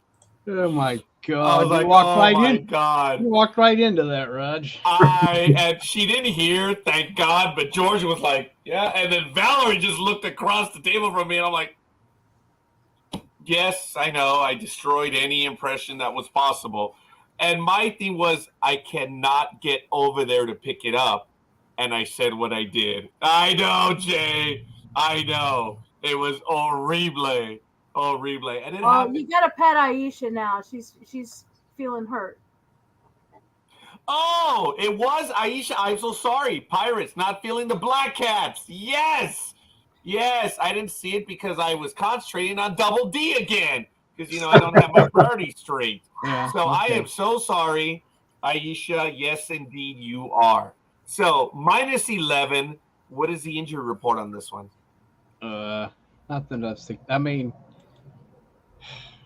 really nothing significant. I mean, if you really want to go through it, for the No, if you say nothing of significance, we're good. Well, the tight end, Cameron Brate's out with the neck. But the Panthers, it seems like no shit. It says Christian. No, it says Christian McCaffrey did not participate in practice. He got traded. Hey, I'm just reading you the report, my man. That's all I'm doing. Well, getting traded will do that to you. I'm just saying. So I'm just like, it's like, well, okay, we know that already, but But anyway. All right, so who's your pick, Almighty? Oh, do I have a pick here? Yeah. I am going to go with the Buccaneers. Okay. I believe I do have Speedy's. He's joining Coffee as the outlier. Wow. Okay. Oh, I can't even spell almighty. Wow. Wow. Okay. Senator, what's it going to be? I'm going with the Kitties. Outliers. Panthers. Okay, that's fine. Okay, whatever. Big Dog is going. You do know the Panthers are on a mission to go last. You do know that. Well, they might not. I'm just saying. Well, on any given Sunday, you are correct. Yeah, but the term is called rebuilding. but it's anonymous with tanking, but we'll let it go. All right. I believe we have everyone's pick. So I'm going to go and do the recap. Buccaneers, it's Dreem, Scorekeeper, Tony, 2710, Engineer, Aisha, Almighty, Big Dog. And for the Panthers, Coffee, Speedy, and Senator. So I'm going to save this right now. Forgive me, because I've edited several games and I don't want to lose it. So now I'm going to go back to the editing again. So I apologize. You're going to see me do that from time to time because I don't want to lose the picks. So we're going to go to the next game. Oh, yeah. I'm sorry, what was that, Senator? It's better that than to lose them. So, yeah. Yeah, I'm going to be saving it periodically. The next game that we're going to get to is the Atlanta Falcons, 3-3. Sorry, Aisha. I know you had the first pick last time. Sorry. Stay out of there, Siri, you wench. 10 a.m. Pacific time on Fox, visiting the Cincinnati Bengals, who are 3-3. The game is at Paycor Stadium. Wow, didn't know that name, but whatever. On offense, the Bengals are 19th. The Falcons are 22nd. On defense, the Bengals are 15th, so they're in the upper half. The Falcons are in the lower half, 28th. Passing, Bengals are 9th. Falcons are 29th.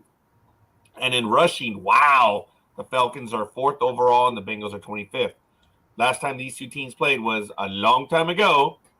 The Bengals edged the Falcons 37-36 on September 29th, 2018. What do you have for the line there, young man? Cincinnati -6.5. All right. Yes, we do have that. And what do you have for the injury report? Looks like Atlanta Falcons, both cornerbacks are injured.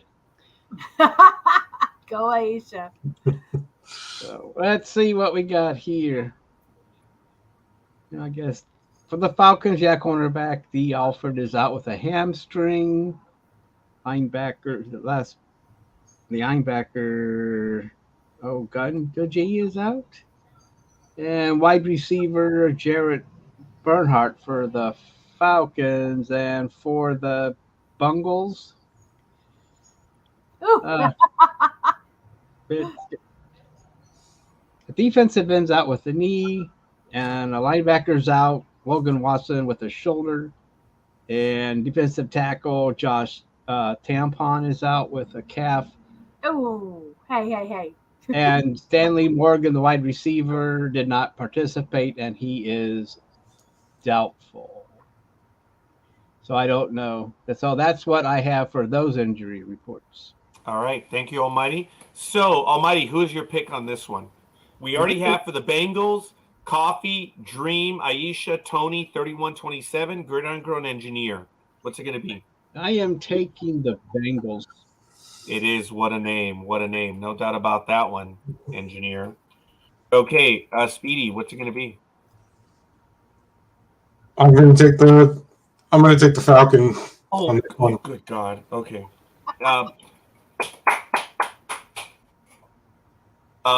So if you jump off a bridge, will it? Yeah, that's the question. Yeah. Senator, what's it going to be? Bridge. Nope, I got to do Atlanta, man. Wow. I Okay. almost alone. Hey, it's already worked. Birds of a feather. Yes, tweet. Oh, my. Oh, my God. We were at we were at Applebee's. My daughter was there, and Claudia was there, my assistant. And Claudia was chirping up a storm. And I told her, I said, hey, Claudia, what did I say? Stop chirping, stop being a little punk. And she said, chirp, motherfucker. That was really funny. I thought that was damn funny. I gotta admit that. The mouse that was goes really good. with the birdies. Birdies eat the mice, but Yeah. Yeah. Jay says, who knew? Okay, I think I need the big dogs. Did we get the big dogs yet? No, we did not. I did not see it. Okay. We're talking about the big dogs choice. Whether we can see it or not, it's a whole different thing altogether. Anyway. yeah. Yeah. So we all like, So I apologize. No, I don't apologize. Next game, Houston Texans 1-3-1, visiting the Las Vegas Raiders at 1-4. this joke comes into effect. It's one of the funniest football jokes ever of all times, Big Dog, or everyone. Get this. How do Raider fans teach their kids? Yeah, Speedy knows it already. How do Raider fans teach their kids how to count? 0 and 1, 0 and 2, 0 and 3, 0 and 4. Oh my God, it's hey, and you know what? I'm a Raider fan, but it is what it is. It's one of the best jokes. I think it was the Big Dog that delivered that joke on a joke night, which was damn funny. I believe it was Big Dog, but he'll remember who it was. It is at Allegiant Stadium. Yes, oh no. It has every overtone that you can imagine. It's damn funny. It's good. So, the Raiders on offense are 27th. The Texans are 31st. On defense, the Raiders are actually kind of stingy at 6th. Texans are 18th. In passing, much to the shock, the Raiders are 25th. Texans are 28th. And in rushing, the Raiders are 20th. And the Texans are 29th. Look, this team just sucks. It just sucks. And it's just embarrassing. What do you have for the line there, young man? It is Las Vegas -7. Oh. Okay. I may have skipped one of the games in order. I don't know how I did that. I'm so sorry. Oh, yeah. I guess they changed the start time. So it is -7. Thank you. Do we have an injury report there? Well, the start time I have is still at 4:05. Well, my time. Okay. Oh, So we're still doing Raiders and Texans? yeah, we're doing Raiders and Texans right now. So, yes, I apologize. Okay. So, Jay says Raiders. It should win, but do you have the injury reports? There's nothing to report. Understood. Speedy. How would you know? Yeah. Speedy, What? what's it How going to would be? you know if they were injured? My God. What you? Oh, I thought. What? That's a lovely shirt, and am I wrong? Okay, I mean, not that I want to be Speedy, but you went halfway in flashing us. Okay, if you're gonna flash us correctly next time. Not that I'm asking for it. I just want to save you some embarrassment right there. Let's not go there. No, we're not. That's what I'm saying. Don't. But if you're ever gonna flash it correctly. Okay. No, but that's not even a point. But you're giving him an option. I don't want. Yeah, that was an option. So I took option A. Oh, option A. Yeah. Okay. Well, I guess I went with option B. So there you go. Yeah, you did. Yeah, you did. Yeah, you did. Oh my God! Do not unleash the mouse. So says Tony. And yeah, says it's pretty obvious. Oh my, yeah. Senator, what's it going to be? I got to go with the Raiders because I just cannot do the Texans, even though. Aw. I'm sorry. Even though they suck. I'm Yeah. glad you came to your senses on that one. Yeah. I'm going with the Captain Hooks boys. Yes, Texas can stay yes, a Lone I Star, said. says Aisha. Almighty, what's it going to be? I am taking the Raiders. Okay. I am missing a few of the picks, so I do apologize, folks. So I think we do have everyone. For now, no one is going for the Raiders and for the Texans. And, we get nervous when that happens, folks. When everyone goes, hey, it's happened. It has happened where we all go for one team and the other team wins. I wonder. This is the first time I've seen it since I started actually voting. Oh no, we're quite skilled at being stupid. We have, it's happened, and that's why we really get nervous. We're like, everyone went for. And we'll see. Yeah. Jinx. as long as we don't do something stupid, okay, to the executives up there in Vegas, do not go for a 2-point conversion. Oh. Well, actually, you should. Don't screw up the field goal is what I meant to say. Yeah, that's The bad. Texans have converted only 29% of their third downs. Exactly, yeah. Wow, that's crazy. Boy. Well, folks, I think it was pretty clear. Everyone went for the Raiders. We have no one for the Texans. Coffee, Dreem, Engineer, Tony 2816, Gridiron Girl, Scorekeeper, Senator, and Aisha. Oh, and Almighty. are going for the Raiders. Big Dog, thank you for returning. Stupid ask. Texans 1-3-1 or the Raiders 1-4. Everyone went for the Raiders. Well, that means no one will gain any ground on that game. Yeah. Yeah. I guess I'll go with the Raiders. They'll probably lose again anyway. They're both 1-4. No. No. The Raiders are 1-4, and the other team is 1-3-1. All right, understood. Aisha, thank you. Speak for yourself, Roger. I can do stupid all on my own pretty well. Yes, yes. We are all overqualified on this.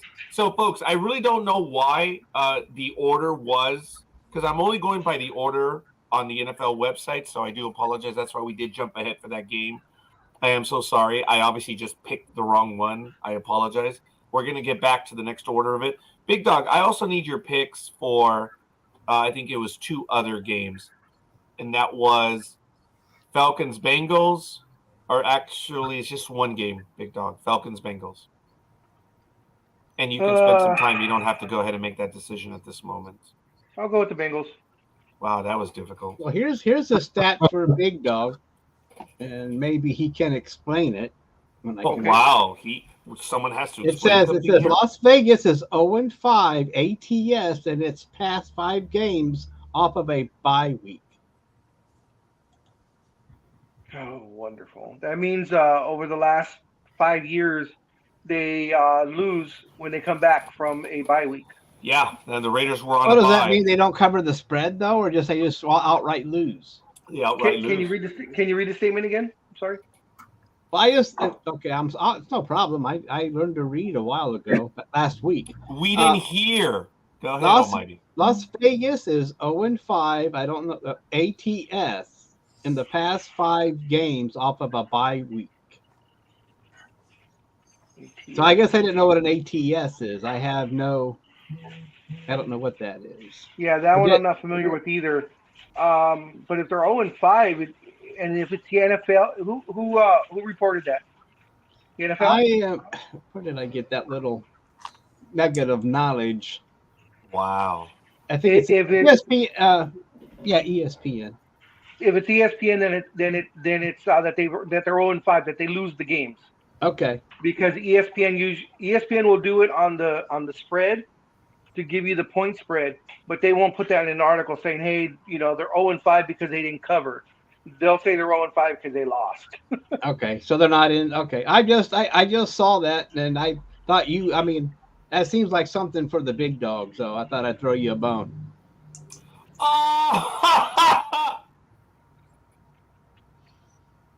So, well, I didn't know what it meant. I didn't know what ATS was. No, you are correct.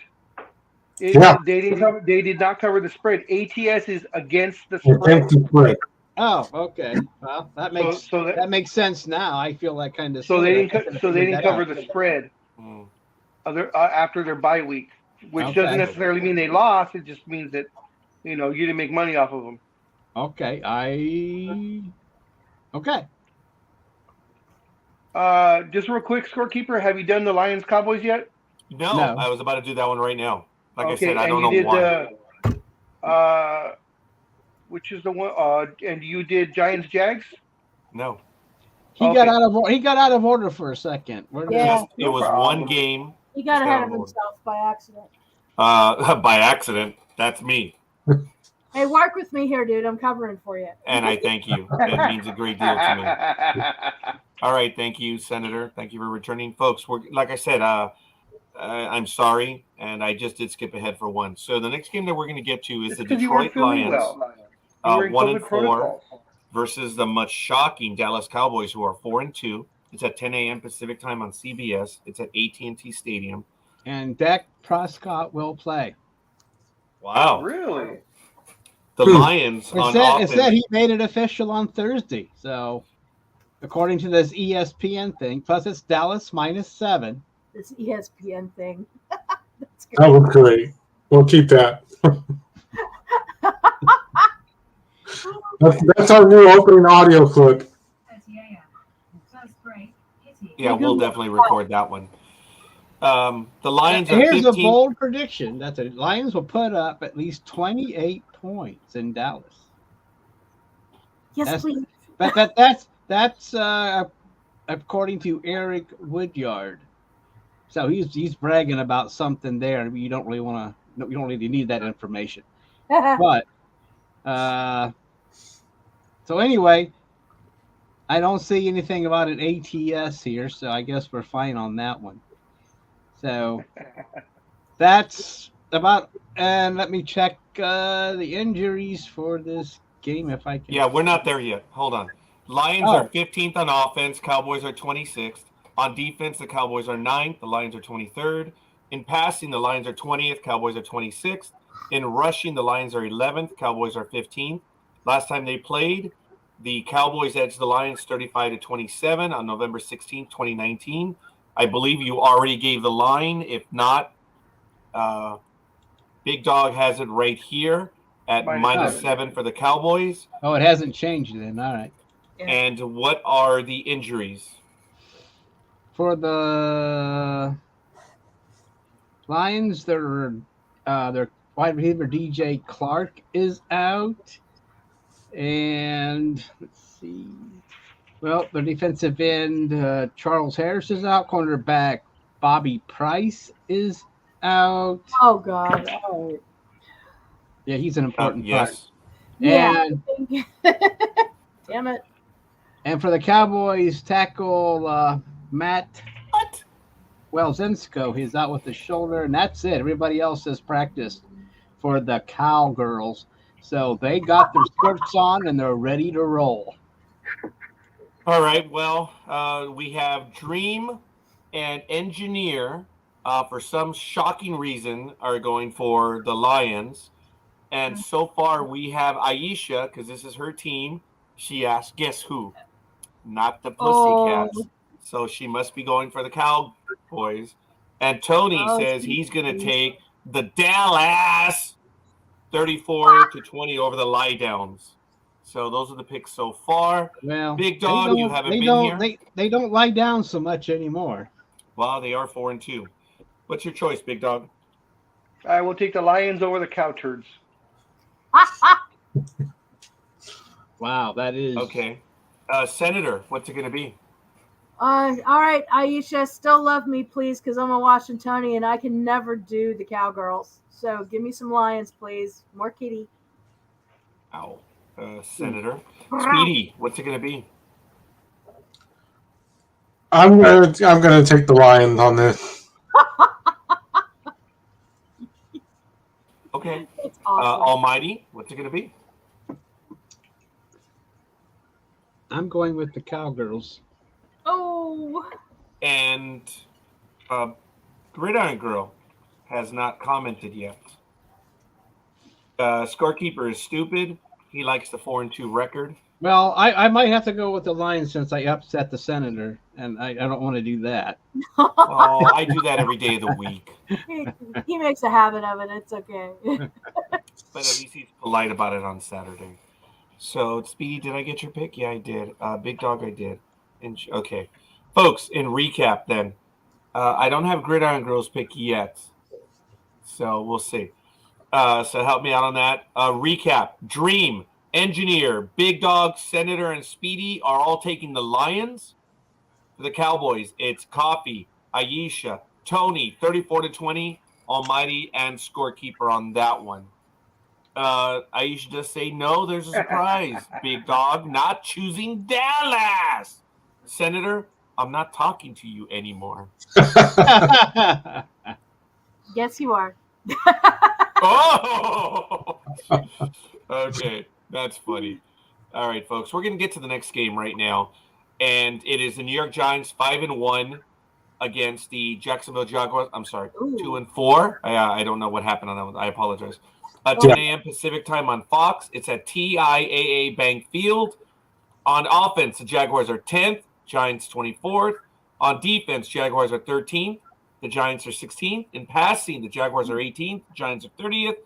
And in rushing, the Giants are 5th, Jaguars are 9th. Jaguars beat the Giants 20-15 on September 8th, 2018, which is pretty much a forever long time ago. Big Dog, you have the point spread, which you already put. Do you have an update on that? No, I didn't check any updates. I just kept it. I have it down as the Jags -3. Yes. Almighty, do you have the injury report, please? I am still. You there are it is. still- There, I got it. It's not. For the Giants, one of the receivers, Kenny Galladay, is out. Wide receiver, Kadashi and Tony is out. And cornerback, Cordell Plot is out. Linebacker, Aziz Ouija Board is out. And linebacker, Oxnard Xenophobe is out. For the Jaguars, just receiver James Agnew is out, and Shaquille, not O'Neal, but Griffin, he's out. He's the quarterback. And everybody else seems to be okay. I mean, a lot of them are questionable, but that usually means they're going to play anyway. But do you have a question there, somebody? No, just comments. So far we have Jay is saying that he's going for the big upset. He's looking at the Jaguars to win on this one. Tony says the Giants are going to win 20-17 over the Jags. Aisha says Jack's Cats. Oh. The tall guys are still in my bad books. Tony says the Jags are the favorite. And surprise, surprise, surprise, says the engineer. Senator, what's your pick on this game, please? I'm going to go off my usual. I'm going with the Jaguars, not because they're kitties, but I can't do the Giants. Well, all right. Speedy, I know you're covered up. What's it going to be? I'm going to go with the Jag. Kitty. Oh, wait, I'm sorry. Senator, did you say the Giants or the Jaguars? You said the Jaguars, correct? I can't do the Giants. I'm doing the Jaguars. Yeah. Which is not because they're kitties, but because they're not Giants. You're right. I apologize. Big Dog, what's it going to be? Good. I'm going to take the Giants. Ooh, okay. Ooh. Oh, almighty, it's come down to you. Let's see, what's the Giants have used play action at the second highest rate in the league at 38%. And the Jacksonville has allowed just 3.6 yards per rush. I don't know what that means for Barkley, but I am taking the Giants. Yeah, Ooh. I know. I disappointed you again. I'm sorry. It's all right. good. It's all good. I believe I have everyone's picks. Gridiron Girl, don't know what has happened ever since her Raider pick. So hopefully she does return. We shall see. Recap for the Giants. Dreem, Tony, 20-17. Scorekeeper is saying it's going to be a blowout, 30-9. Big Dog and Almighty. And for the Jaguars, what a shock. Speedy, Senator, Aisha, Engineer, and Coffee are taking the Jaguars. Wow.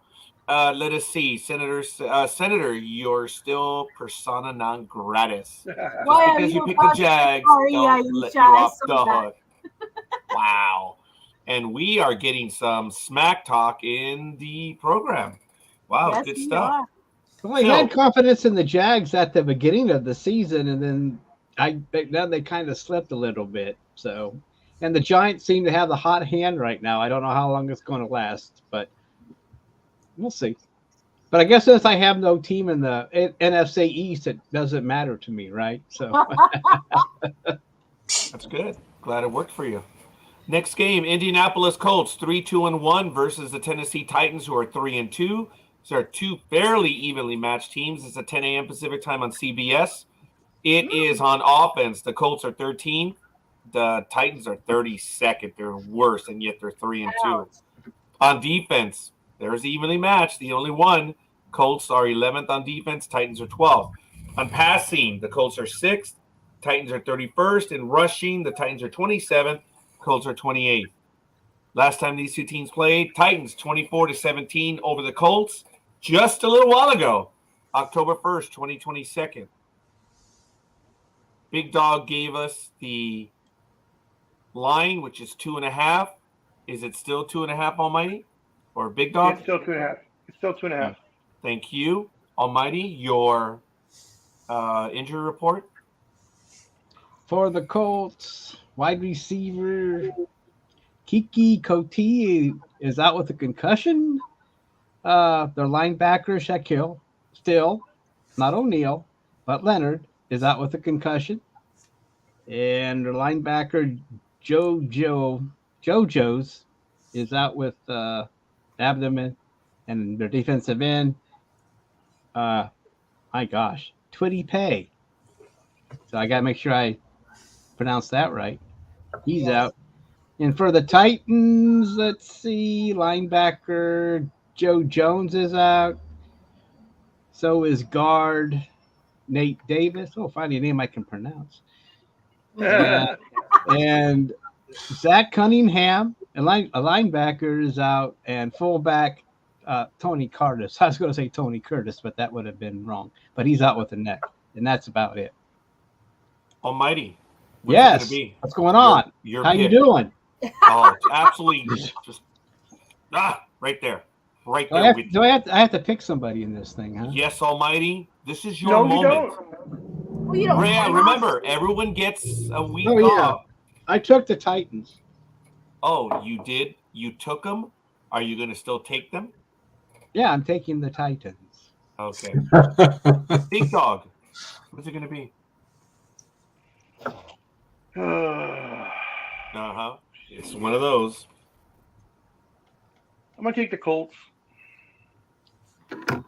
Yeah, the Colts are one of those teams, man. You just don't know what the heck they're going to do. Yeah, exactly. That's why I'm like, man. Yeah. They're almost as bad as the Raiders. You don't know who's going to show up. Yeah. But the Raiders are on the correct side. I'm sorry, no. The Colts are on the correct side. They're 3-2-1. Aisha is with you on that one. Guess I'll try the ponies. Tennessee isn't calling me home. Nice call there, Aisha. Tony says the Titans are going to win 23-20. And, I'm shocked that the engineer beat Speedy to this one. Remember the Titans, the mighty, mighty Titans. Speedy, what's it going to be? Well, I'm going to go with the Titans. I was going to do that anyway. But thank you, Jay, for beating me. Jay's into that. The Titans have won 4 straight games against the Colts. And those 4 wins came at an average of 9.5 points per game. But again, the Colts will lean into their heavy passing game they used last week against Jacksonville.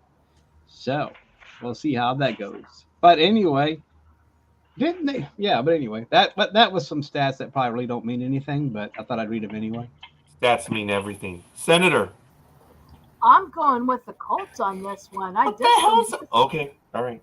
Look at the stats, though, dude.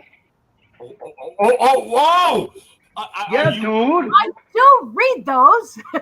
Sometimes I don't care. Right now, I care. Come on, dude. They're even on one thing. Yeah, that's it. And You're the Colts right. are better at the rest of them. I'm impressed that if anyone were to lecture the scorekeeper on stats, it would be the senator. So wow. I'm beyond the pale. Well, sometimes I pick for other reasons, but this one was a stats thing. They're matched on one thing, and the rest is ridiculous. That is impressive, no doubt about that. So I don't have Gridiron Girl still. Tony says the left side is the strong side. Yes, indeed it is. So we're going to go ahead and and we're going to go ahead and recap for the Colts. The Big Dog, Aisha, and Senator. For the Titans, Coffee, Dreem, Engineer, Scorekeeper, Almighty, Tony, 33-20, and Speedy. So let me save this one. Every little while I'm trying to save it so I don't lose the numbers. Yay! And we're going to edit it again. We're down to, I think, 4 or 5 games, correct? There's not that many this week. Actually, I don't think there's that many. It's pretty well For a spread while out. now. Well, Yeah. the bye weeks have started. Yes. Oh, Yeah. okay. Started last week. Folks, so the Big Dogs team. Aw, he's a bucket, so says Aisha, because I'm beyond the pale. Well, God bless Oh, America. that God joke. save the king, woman. So Ooh. anyway, Green Bay Packers 3-3 versus the 2-4 Washington Commanders. Where did I put those corners? It's at 10 a.m. Pacific time on Fox. It's at FedEx Field. Offense, the Packers are 14th, Commanders 23rd. On defense, the Packers are a very high 5th, Commanders are 20th. In passing, they're close. Packers are 15th, Commanders 16th. And in rushing, Packers are 14th, Commanders are 22nd. Last time these two teams played, which was about a year ago, almost to the day, Packers 24-10 over the Washington Commanders on October 23rd, 2021. We have the line of minus 4. I'm sorry. Yes, Okay. it's still 4.5. Yeah. Right. And the injury report, please, Almighty. Wide receiver for the Packers. Wide receiver Randall Corncob is out with an ankle. Also, Christian Watson, wide receiver, is out with a hamstring. And Jake Hansen is out with biceps. He did not practice, so he is out for the Commanders. The wide receiver Johan Dotson is questionable. And it's the right running back Jonathan Williams is out with the knee. Cornerback William Jackson is out with a back. Carson Wentz is out with a right finger. Not his middle finger. It just says right finger, so I don't know what. It could be his middle finger. I have no clue. He's been so bad, so maybe he did use it too much to flip off the fans. Tight end Logan Thomas is out. And wide receiver Diami Brown is out for that's the injuries for that are the players that are out for the Commanders. I did not know Carson Wentz is out, and I'm trying to figure out if that even makes a difference. But anyway. All right, thank you. Big Dog, this is your team. What's it going to be? I will take the constipated ones over the potato skins. Oh, God. Well, you eat a lot of cheese. When you eat a lot of cheese, you get constipated. No, I understood it. I'm good.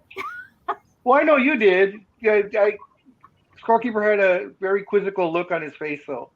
Oh, Lord. Okay. There's some more info on Carson Wentz, courtesy of Tony. Oh, wow. On his right ring finger. Thanks, Tony. That's appreciated. You demand, Tony. Senator. You know I'm going with the Commanders. Always got to do that. Oh, yeah. Yes, I do. And Speedy. there's only one finger that surgery matters. Oh, jeez. Wow, that's right. Number 1. Good job, Senator. Oh, see now my dirty, devious mind went somewhere else. So. That's exactly where she was. Did I say it was dirty? What? Cannot touch anything around you guys. Oh, my God. Speedy. Oh, my. All right. Let's go. After what happened this week,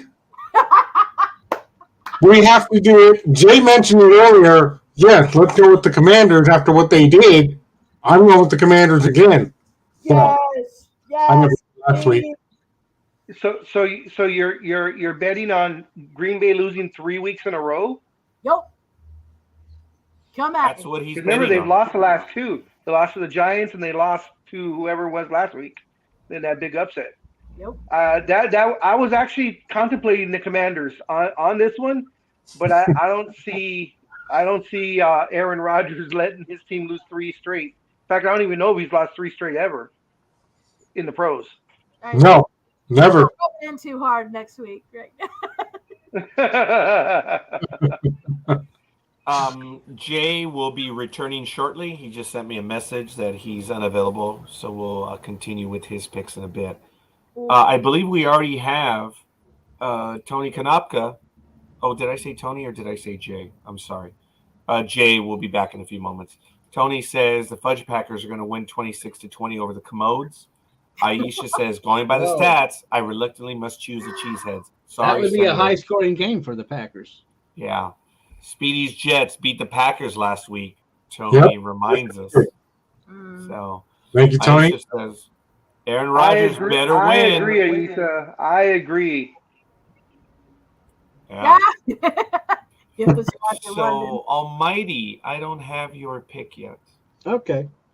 The Packers have scored 107 points through 6 games. That's the fewest points of any 6 game span with Rodgers. Here's a stat for the Big Dawg. Green Bay is 0-3 ATS in its past 3 games. The longest ATS losing streak of Rodgers' career is 4 games, done several times. So Against the spread. Yeah, but that's against the spread, though. That doesn't mean he actually lost the game. Well, I know that. I'm just saying if Big Dawg was going to bet on the Cheeseheads, that's something he should know. Yes. Oh, and I'm taking the Packers. Wow. Yeah, I already had you in there, Almighty. Have me in What a what? shock that you were taking the Packers. Oh, then I'm going to say, screw that. I'm taking the Packers.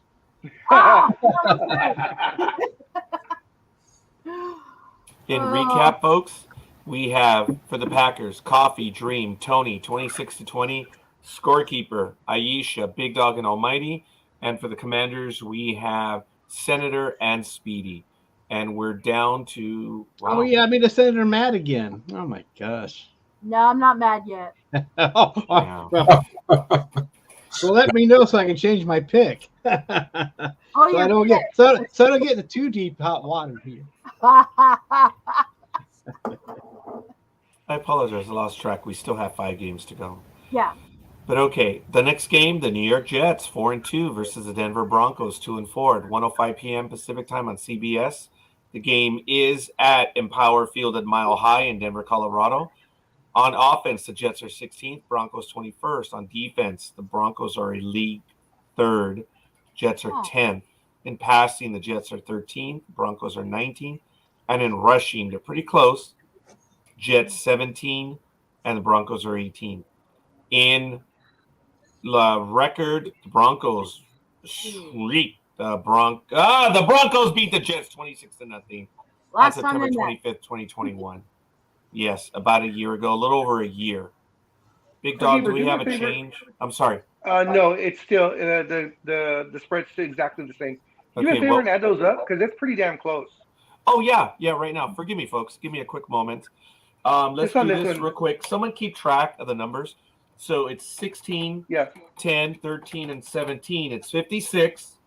And Okay. for the Broncos, it's 21, 3, 19, and 18. 61. Kind of Okay. close. Yeah. It looked, so it 56 did to look 61. closer. Yeah, that's what I thought. I figured the 3 would get him pretty close, but I mean, it still was close. 56-61. Yeah. yeah. Thank you for that. Tony Thank you. is calling it the Jets 26-24 over the Broncos. It's Close kind game. So, Almighty, what are you going to call it? I am going to call it a football game. Oh, I thank you. No. I've been lost all this time. Wow. So according to ESPN, here's a bold prediction that Zach Willis and Jack Wilson and Russell Wilson will combine for less than 30 completions because they both have strong defenses. And let's see. Now, since the Broncos defeated the Detroit Lions 38-10 last December, they have averaged just 14 points in their past 5 home games. So That's not a lot. and I'm gonna stay on the Jets flight path here because Senator? I'm trying to figure out. I think in the next maybe few years, if things continue, we will see a Jets and Giants souped up bowl. Holy mother of God. I better mark that. Write that down now, Raj, because that is my bold prediction. Okay, I need a little bit more detail as to what was this bold prediction. I said within 2 years we will Within see 2 years. Yes, we will see a Jets and Giants Super Bowl. In 2 That is years. bold. Jets and Giants Super Bowl. Oh, wait a minute. I meant and folks, we're not talking the puppy bowl. He I did meant say I meant 2 centuries. I'm sorry. I didn't know what I was doing. No. hey, this But is no, on I think 10/23. 2 or 3, but I'll go with 2. But I think we will see if their improvement is real and these coaches seem to know what they're fine. They seem to have coaches that know what they're doing finally, and so either Daniel Jones is playing out his ass this year or he's actually improving. Okay, this is very simple. I moved the note to October 2024. Within 2 years, Jets versus Giants in the Super Bowl as of 10/23/22. And it's almighty. Okay, Super Bowl. Wow. But Alicia, I mean, Aaron Rodgers and Tom Brady are both having a bad season. Do you think they're ready to retire? I mean, that guy is they are both struggling, or is it just a team around them? For Rodgers, I think it's his receivers. He just can't click with them. Tom Brady, it might have been his divorce or supposed divorce or separation with Giselle that has affected him. So we'll see if he can shake that off. But he's the one that looks old. And sometimes with athletes it happens from one season to the next where they just totally drop off. Well, it's all of those military deployments that make him look old.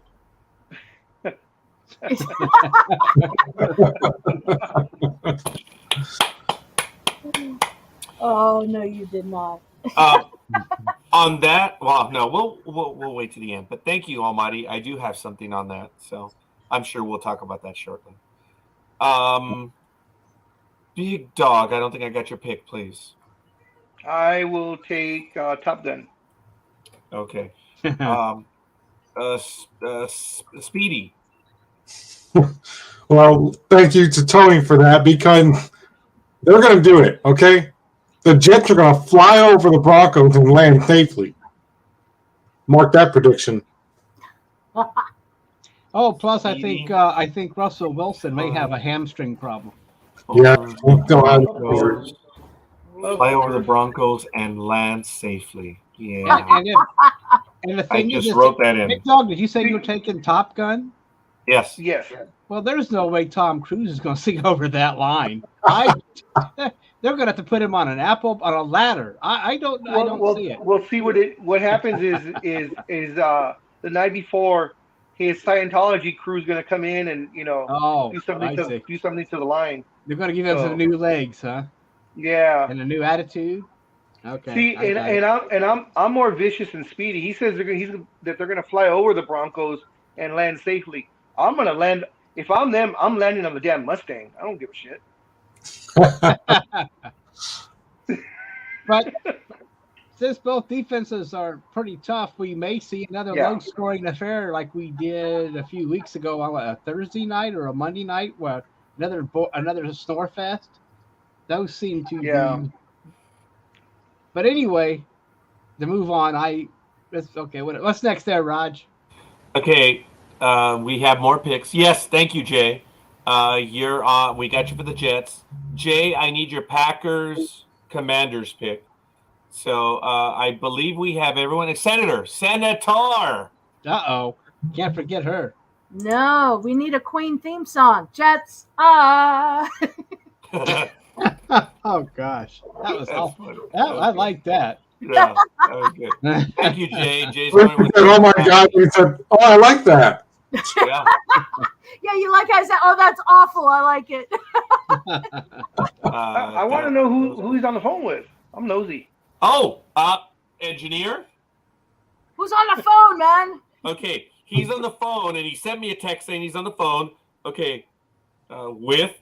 Is he trying to get like a hookup, or Whoa! is he talking to the side About chick? your car's extended warranty. Yeah.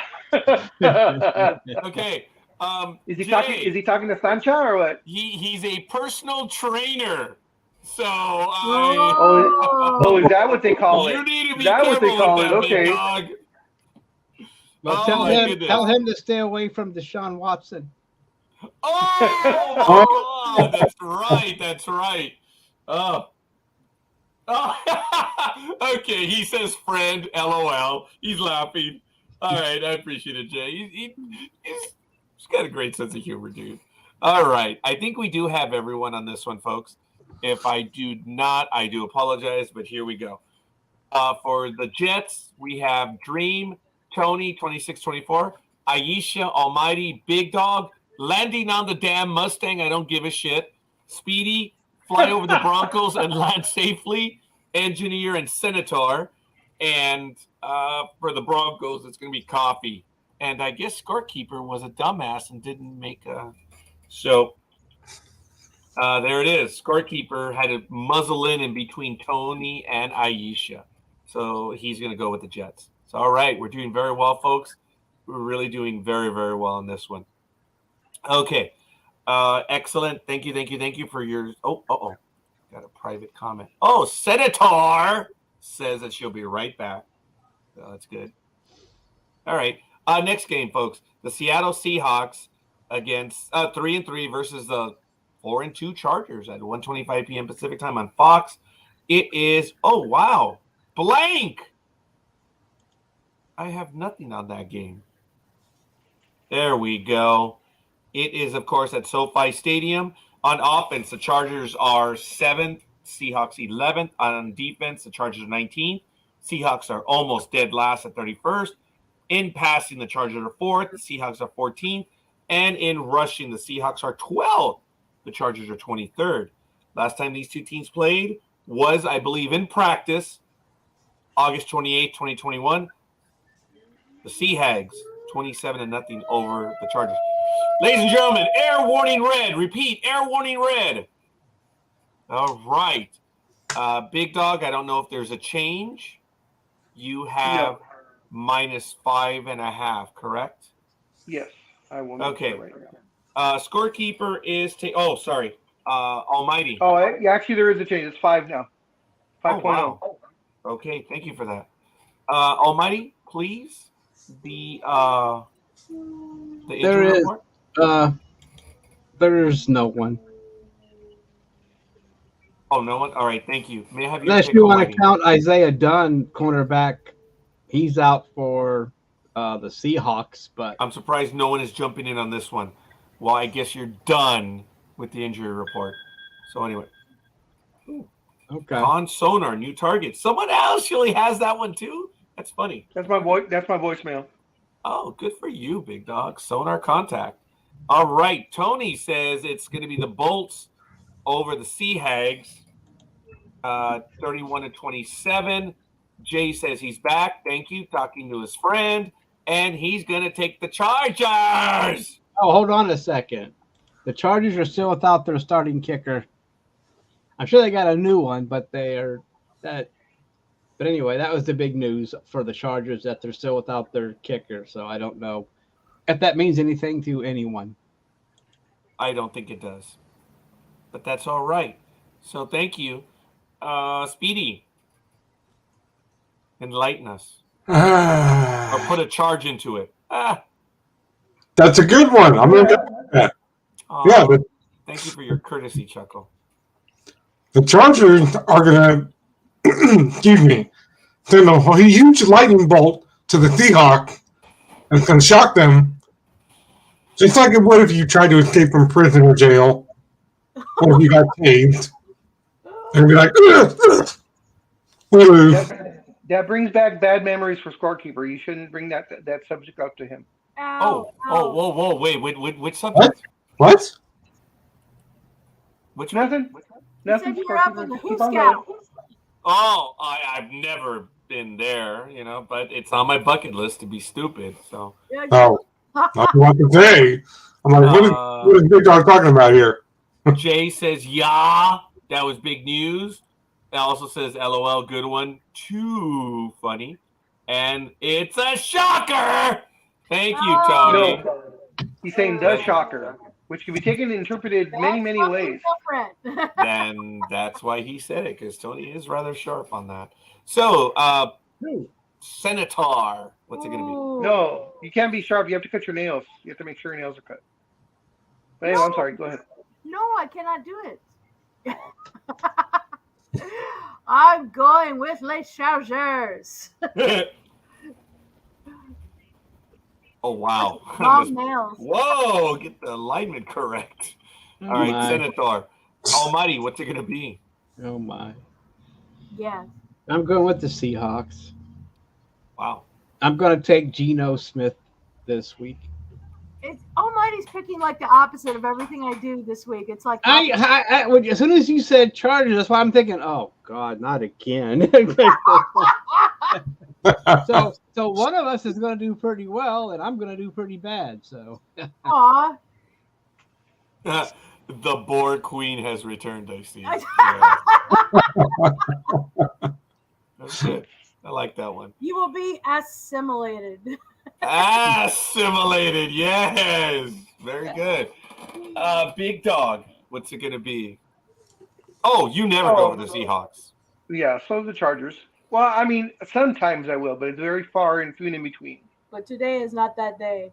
Today is not that day now.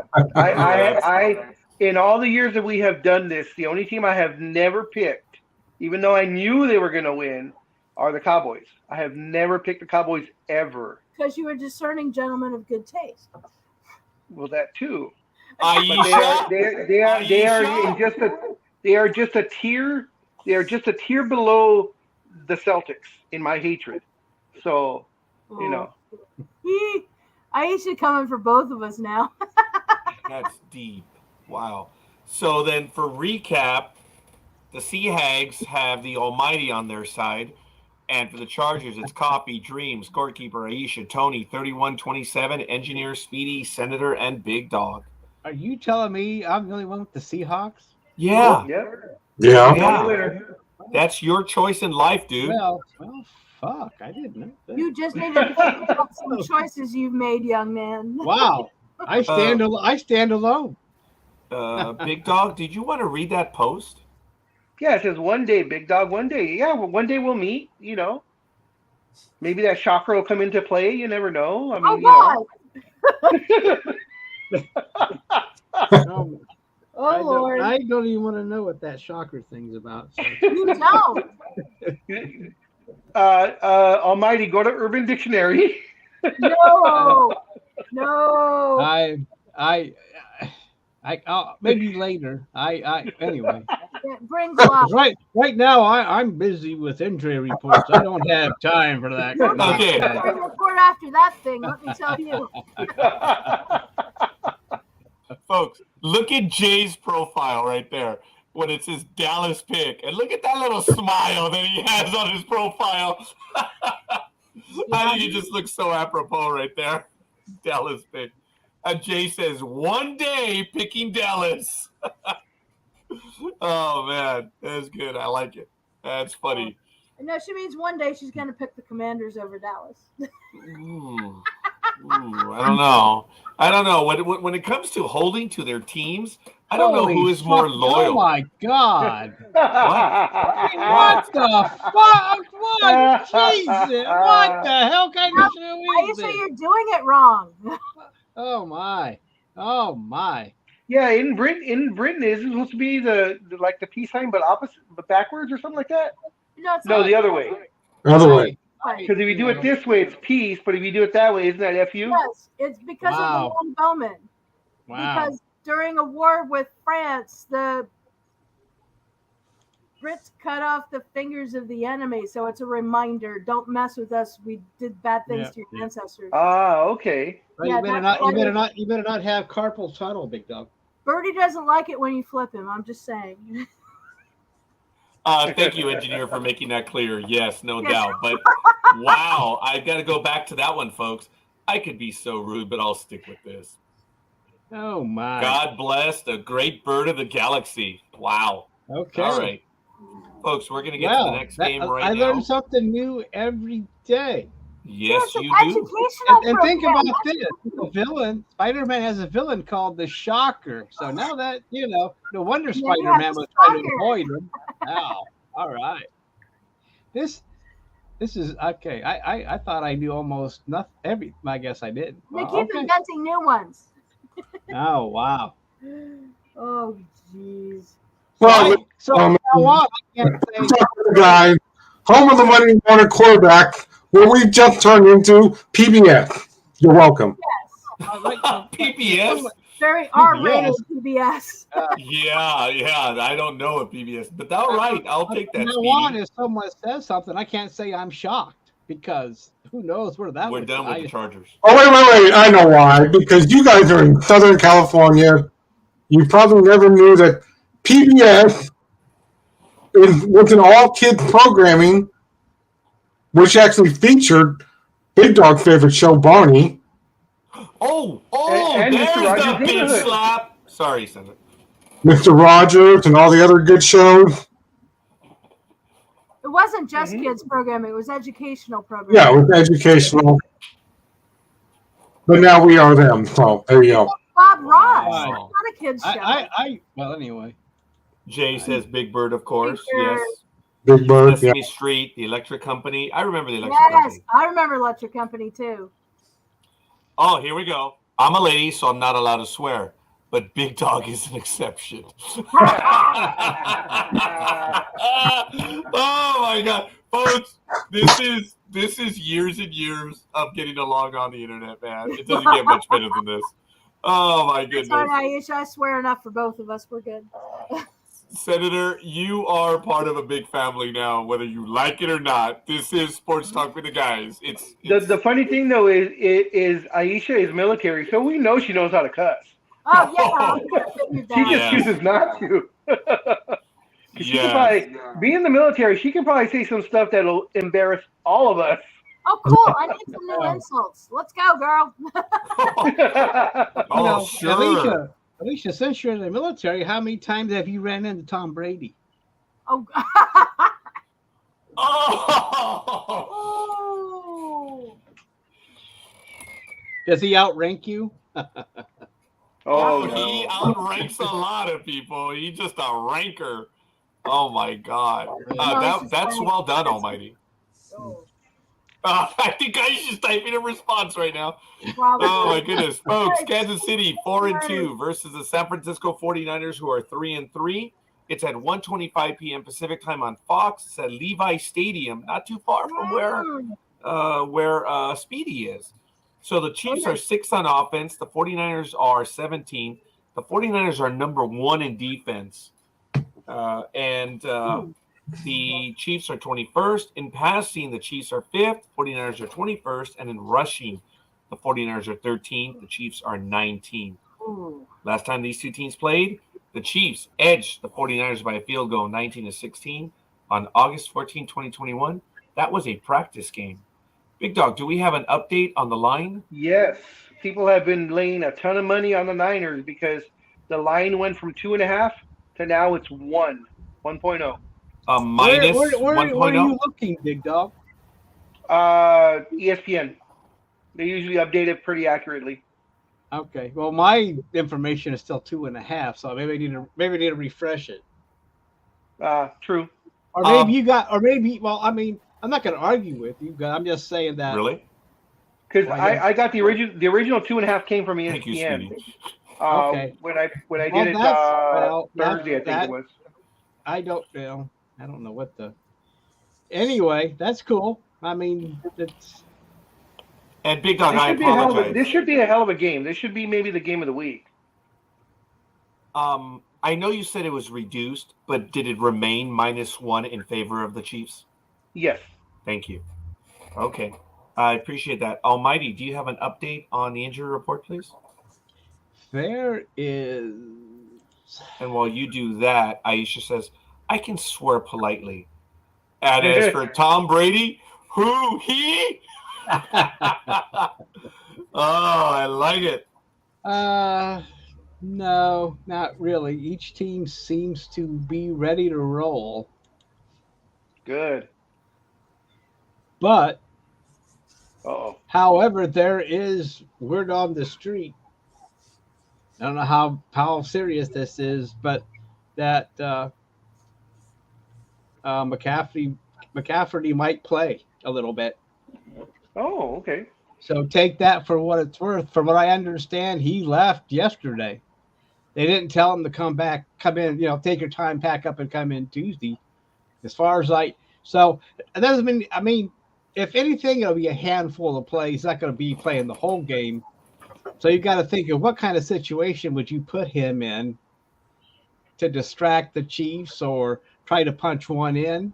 And do you think Yeah. those if he is playing at a limited time, will he actually score something, or will he be able to distract the defense for them to score? I almost want to say he might make a difference, but I'm not going to go that far yet. Plus, he's got a, But anyway, I don't know if it's for certain, but there is rumblings that he may show up in that game. Okay, and Engineer also has a question about Bosa, the 49ers kicker. Any word on him? Any report? Oh God, what did it say And while about you're that looking, guy? also Robbie. No, the kicker fully participated in practice. I know that he was out last week with the other punter, right? Yeah. But he seems to be back in the saddle again. So, Okay. Thank you, sir. So you're thinking that he might make the difference then? No. He was just asking about. Yeah, but Steve Butker, butt kicker, maybe he kicks the winning field goal and wants to make sure if they get into range that things will happen. Maybe so. All right, Almighty. What's your pick, Almighty? No, hold on here. I'm asking. No, I'm not going to hold on here. Bosa fully participated. Sorry, okay. I missed that, but there's really nobody out except for Eric Armstead, defensive tackle for the 49ers. That might change a lot of minds right there. But, it supported my pick for the Chiefs. But thanks for that. Thanks for that question. I guess I should have realized that to begin with. That was a good question. So Jay, that was a good question. Thank you, Jay. I know Bosa is an important factor, so I am taking. Here we go. Almighty, sorry. How to swear politely? Illegitimate son of a Mongolian hedgehog. I'm sure everyone will work this out. Just think about it. Oh. I like that. That's good. See, I'm not quite as intelligent as Aisha. I just call people Richard Craniums. There's flavor to that. Anyway, Almighty, who are you going to go with? I am going with the Chiefs. Wow. All right. Senator. I'm going with the 49ers. Oh, for gosh. Oh, geez, here we go. I didn't even see your pick. I have a different reason, but I'm not going to get into it. Well, I'm just saying that. So, like you said, it seems to be working all the way down the line. Yeah, we'll find out next week if it works. Yeah, we'll find out. Unfortunately, someone's going to have a big week and someone is not based on that. Yeah, that is funny. I don't know if we've ever had someone that's been that diametrically opposed. Jason, yeah, Senator. Thank you. So, Speedy, what's it going to be? Chiefs or 49ers? Oh, wow. That made your day. Yeah. Well, only for the simple fact that all the 49er fans, especially my family that's all in Santa Clara, they're like, come with us. You should go to a game. I will never again step into that stadium. No way. 49ers are going down. Oh! Wow. I'm going with the Chiefs, all right?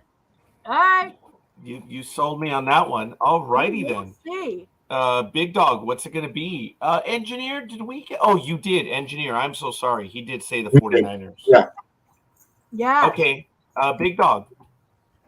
I will go with the politically incorrect team. Yeah. That was my reason. In other words, hey, how are ya? Hey, how are ya? Hey, how are ya? The 49ers don't do that, Big Dog. I know, but you know. Sorry, Jerry. What was the point? Well, sorry, not sorry. Okay, that's the way. Oh, sorry. That's the way you not gotta sorry. take it. All right, folks. I believe we're going to recap then for this one for the Chiefs. Tony, 24-20. Aisha, Scorekeeper, Almighty, Speedy, and Big Dog. And for the 49ers, we have Coffee, Dream, Senator, and Engineer. And we're down to 2 games, folks. And we have the Sunday night game. Oh, Jay says, okay, I understand. It's these good souls. I'm tired of it. Anyway, Pittsburgh Steelers are 2-4. Miami Dolphins 3-3. 5:20 p.m. Pacific time on NBC. It's the Sunday night game, and I don't know why I have an empty screen. So let me refresh it. Sorry, Aisha, for the flashy, lighty screen. It is, of course, at Hard Rock Stadium. The Steelers versus the Dolphins. The Dolphins are 8th in offense. Steelers 29th. In defense, the Dolphins are 8th. The Steelers are 30th. In passing, the Dolphins are 3rd best. Steelers are 24th. And in rushing, Dolphins almost are the suckiest at 30th, and the Steelers are 26th. Last time these 2 teams played was 3 years ago, and then some. Steelers 27, Miami 14 on October 28, 2019. The line, Big Dog, has there been an update? Yes, the line is now 7.5. In favor of the Dolphins, correct? Yes, so Dolphins minus 7.5. Yes. Understood. Almighty, do you have an injury report? Nobody is out. Even Tua is going to play. So Tua is back, Jay. Tua is back. So 49ers will be called the Mole People from now on. Yeah. All right. I'm going to have to remember that. I'm going to have to work on that. So you're going to have to help me out on that, Aisha. Tony has it. Says, thank you. Miami. 27. And the Steelers. Stillers. Funny. Damn it. I can't say. Oh, my word. Funny. I like being on Tony's side. I'm going with the Dolphins. So, Big Dog, what are you going to have? Oh, Jay says the Dolphins. Wait, Dolphins. Oh, yeah. Dolphins. Dolphins, yeah. He thinks he's a doctor. I'll go with the Guppies. Okay. Speedy. Yeah, I'm also going to go with Miami because they're not going to be MIA. We know that. You're going to go with the Dolphins? Yeah. Oh, wow. What a shock. Almighty, what are you going to go for? I am going to go with, they call him Flipper, Flipper, under the sea. I love fun. Oh, my goodness. Senator, what's it going to be? Now you know. I'm going with the Dolphins. Almighty, I'm breaking our There we streak. go. All right, finally. Now we can both win or lose together. Yo, into the breach.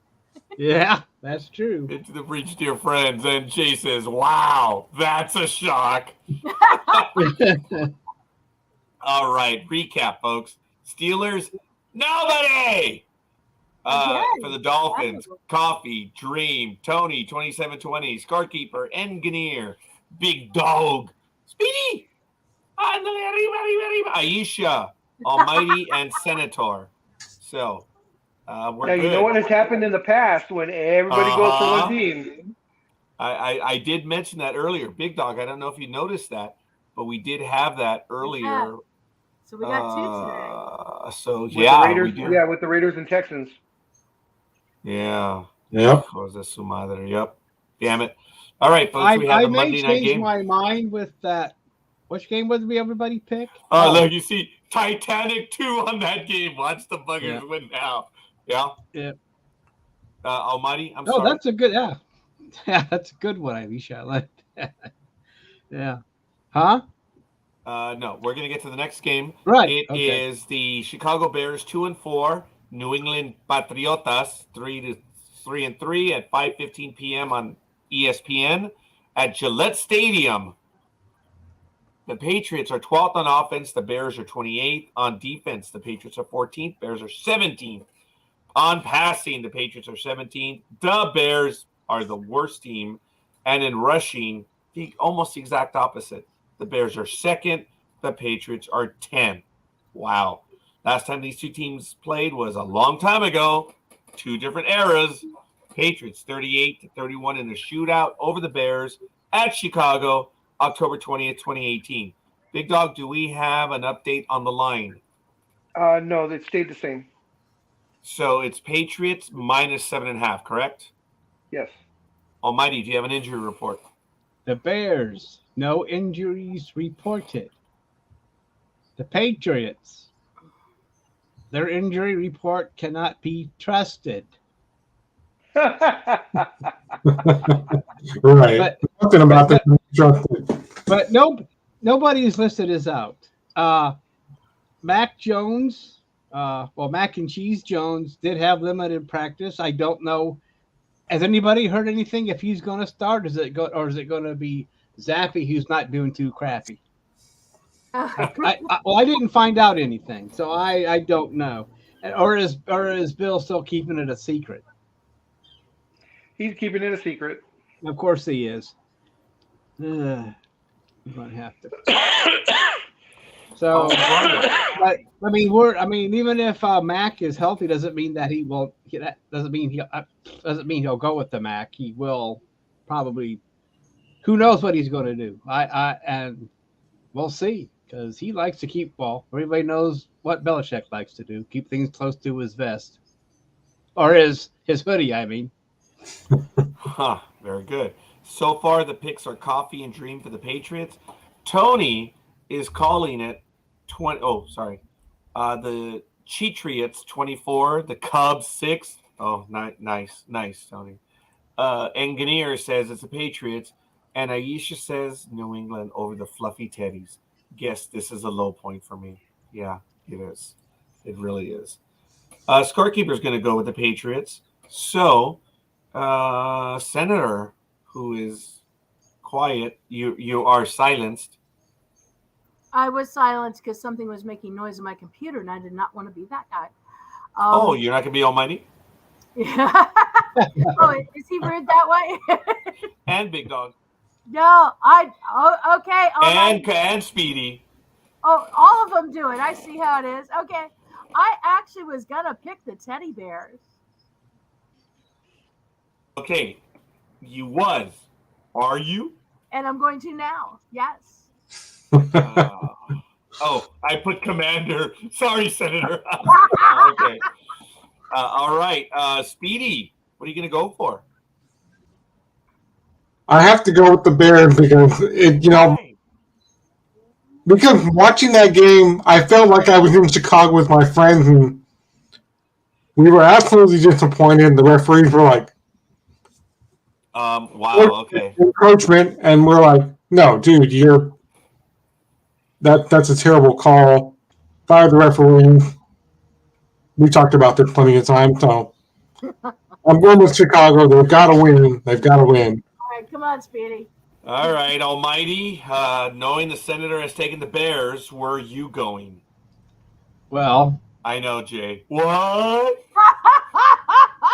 Well, Justin Fields is 0-2 on Monday night. I'm sorry.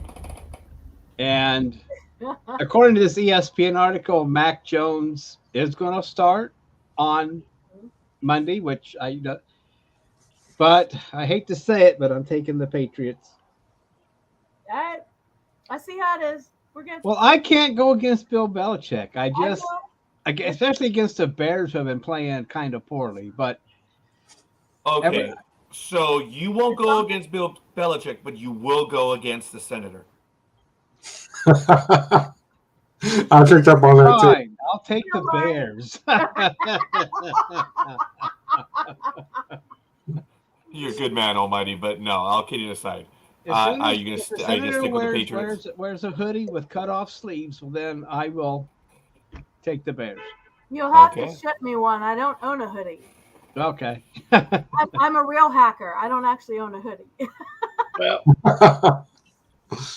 Folks, since you guys are talking about hoodies and polos, I believe Gmo is already working on it.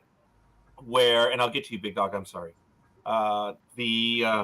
We're gonna have the uniforms for Jedi.tax. They're gonna be the purple polos, and we're also looking at designing a sports talk with the guys one as well. So we'll have to talk about it moving forward. So I don't know if we all want to wear. Here's my question. Yes, I'm Is sure the you have a senator question. Yeah, but is senator going to wear a shirt that says Sports talk with the guys. With the guys, yeah. She is secure in her own self. Okay. I just wanted to ask. I don't know if she's going to wear it for what it says on the back. Home of the What's Monday it say on morning the back? quarterback. Home of the Monday morning quarterbacks. Yep. On Saturday. Yeah, On Saturday morning. That's a lot of words. I know. That's a lot of words. It is a lot of handle words. And speaking of a lot of words, Big Dog, what's it going to be?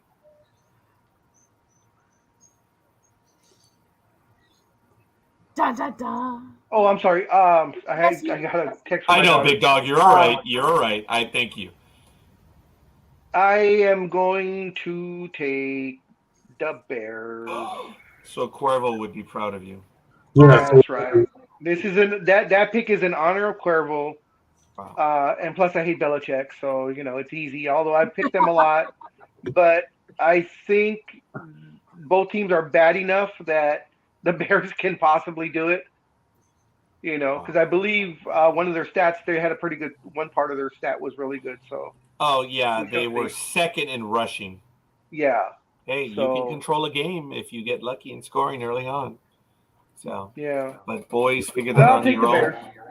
All right, Big Dog, I appreciate it. So in recap, folks, the Bears, Senator, Speedy, and Big Dog, and the Patriots, Coffee, Dreem, Tony, 24-6, Engineer, Scorekeeper, Aisha, and Almighty. And ladies and gentlemen, that brings us to the NFL picks. They are posted, last updated just a few moments ago, so it's good stuff. Let's go straight to the Senator before we get to anything else. Please go ahead, Senator. Oh, you're gonna have me do it. I see how. You bet damn right. Yeah. No, it's all good. This is just a personal note. I wanted to give a very huge happy birthday to my bestie Marcus, who does a Happy birthday. show. Yeah, not on our station, but shameless plug. He goes by Lobo on a Spanish rock radio station here in DC that's actually on the radio, like in your car, not on the internet. And the show is called Horas Rockeras Internacional. And my Spanish is horrible, so I apologize. It's 94.3 FM in DC, and they're on tonight at 10 p.m., even on his birthday. So more power to you, sweetie, and happy birthday. Indeed. Happy birthday, and hope you have a good time. Actually, your Spanish works.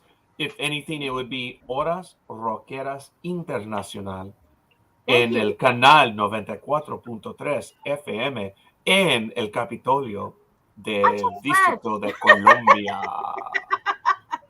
Estamos dispuestos a las 10 de la noche, tiempo a este. Yeah, what he said. Shall I rock the boat a little happy bit? birthday, Marcus. Yeah. Shall I rock the boat a little bit? Boy. I didn't know they allowed Spanish in Washington, D.C. You're joking, right? He is joking. Yeah. Oh, my. Yeah, there we go. Ladies and gentlemen, Aisha says Senator likes teddy bears, and the mouse joins her. Yes. Mice like teddy bears. Apparently, And most of rushing for y'all, the Bears. because there's not too many of us that voted for him. Oh, very good. So, folks, wonderful job. We did it again. We did it in an hour and a half. That's about right. And we've really done good. I want to thank everyone. The items are posted. I ask you to follow up by hitting a like on the Sports Talk with the Guys Week 7 NFL picks. That way we can keep track of them right there. And it's good. That way we know you've seen them. But we are going and blowing, folks. I think at this time now would be a good time for a break. But I do need a hit. I am having trouble right now. So I'm going to prepare some more liquid crack. We were going to do a story. Yeah, I didn't even have to hesitate. The big dog is into that shit, so whatever. The story of the deal for McCaffrey. Does anyone want to talk about that one right now? I'm going to post it in the chat room as well as the links. And if you guys want to get to it, please, let me post it right here. I'm so sorry. I'm going to put it in the chat room and the host. So, Almighty or Speedy, did you guys want to go with that story right now on the McCaffrey trade, which was absolutely huge? Big Dog, do you have it, or do you want me to take it? I posted it. Go ahead. Whoever wants you to. can take it. I don't have it. I just need a hit, guys. McCaffrey, the Panthers have traded McCaffrey to the 49ers for their second, third, and fourth pick in the upcoming draft, and number 5 in the 2024 draft. Wow. So the Panthers, like I said, the Panthers are driving in a tank. So I don't know how far that the Panthers will denude their team to get to that point. So that's why I was saying that maybe McCaffrey might play on Sunday and help a little bit, but I don't know. So this is a big deal. The 49ers will pay $700,000 of his salary, but he will be taking cap hits. It's Roger. He thinks he's being Roger, funny. we can hear you. We're trying to talk sports here. He knows it. He thinks it's funny this way. Yeah. Yes. He'll come back and go, I forgot to put it on mute. But anyway, he'll get $12 million a year until 25-26 when his contract's up. Way to go, jackass. So, hey, I think the 49ers do what they wanted to do. If you want to call him a jackass, that's fine, but they got a good player out of it. Referring to McCaffrey. McCaffrey. So, I don't know. I mean, if they do, so the thing is, if it could work out where the Panthers have the first 4 picks in the next draft in April, at the end of April, last weekend in April, and but the question is, will they waste them? Oh, I mean, I'm just saying that. Look, in the first round, teams have tried to take quarterbacks in the first pick and have failed, i.e., the Browns. Yes. Because right now, the Panthers do have a former first pick by the Browns called Baker Mayfield. That is true. So I don't know. But this reminds us of how many draft picks Seattle got when they traded Russell Wilson to the Broncos.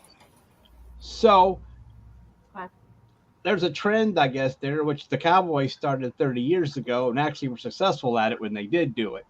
So that's the gist of it. That's the gist of it. What else? Who has a question? Me. Yeah. Is there?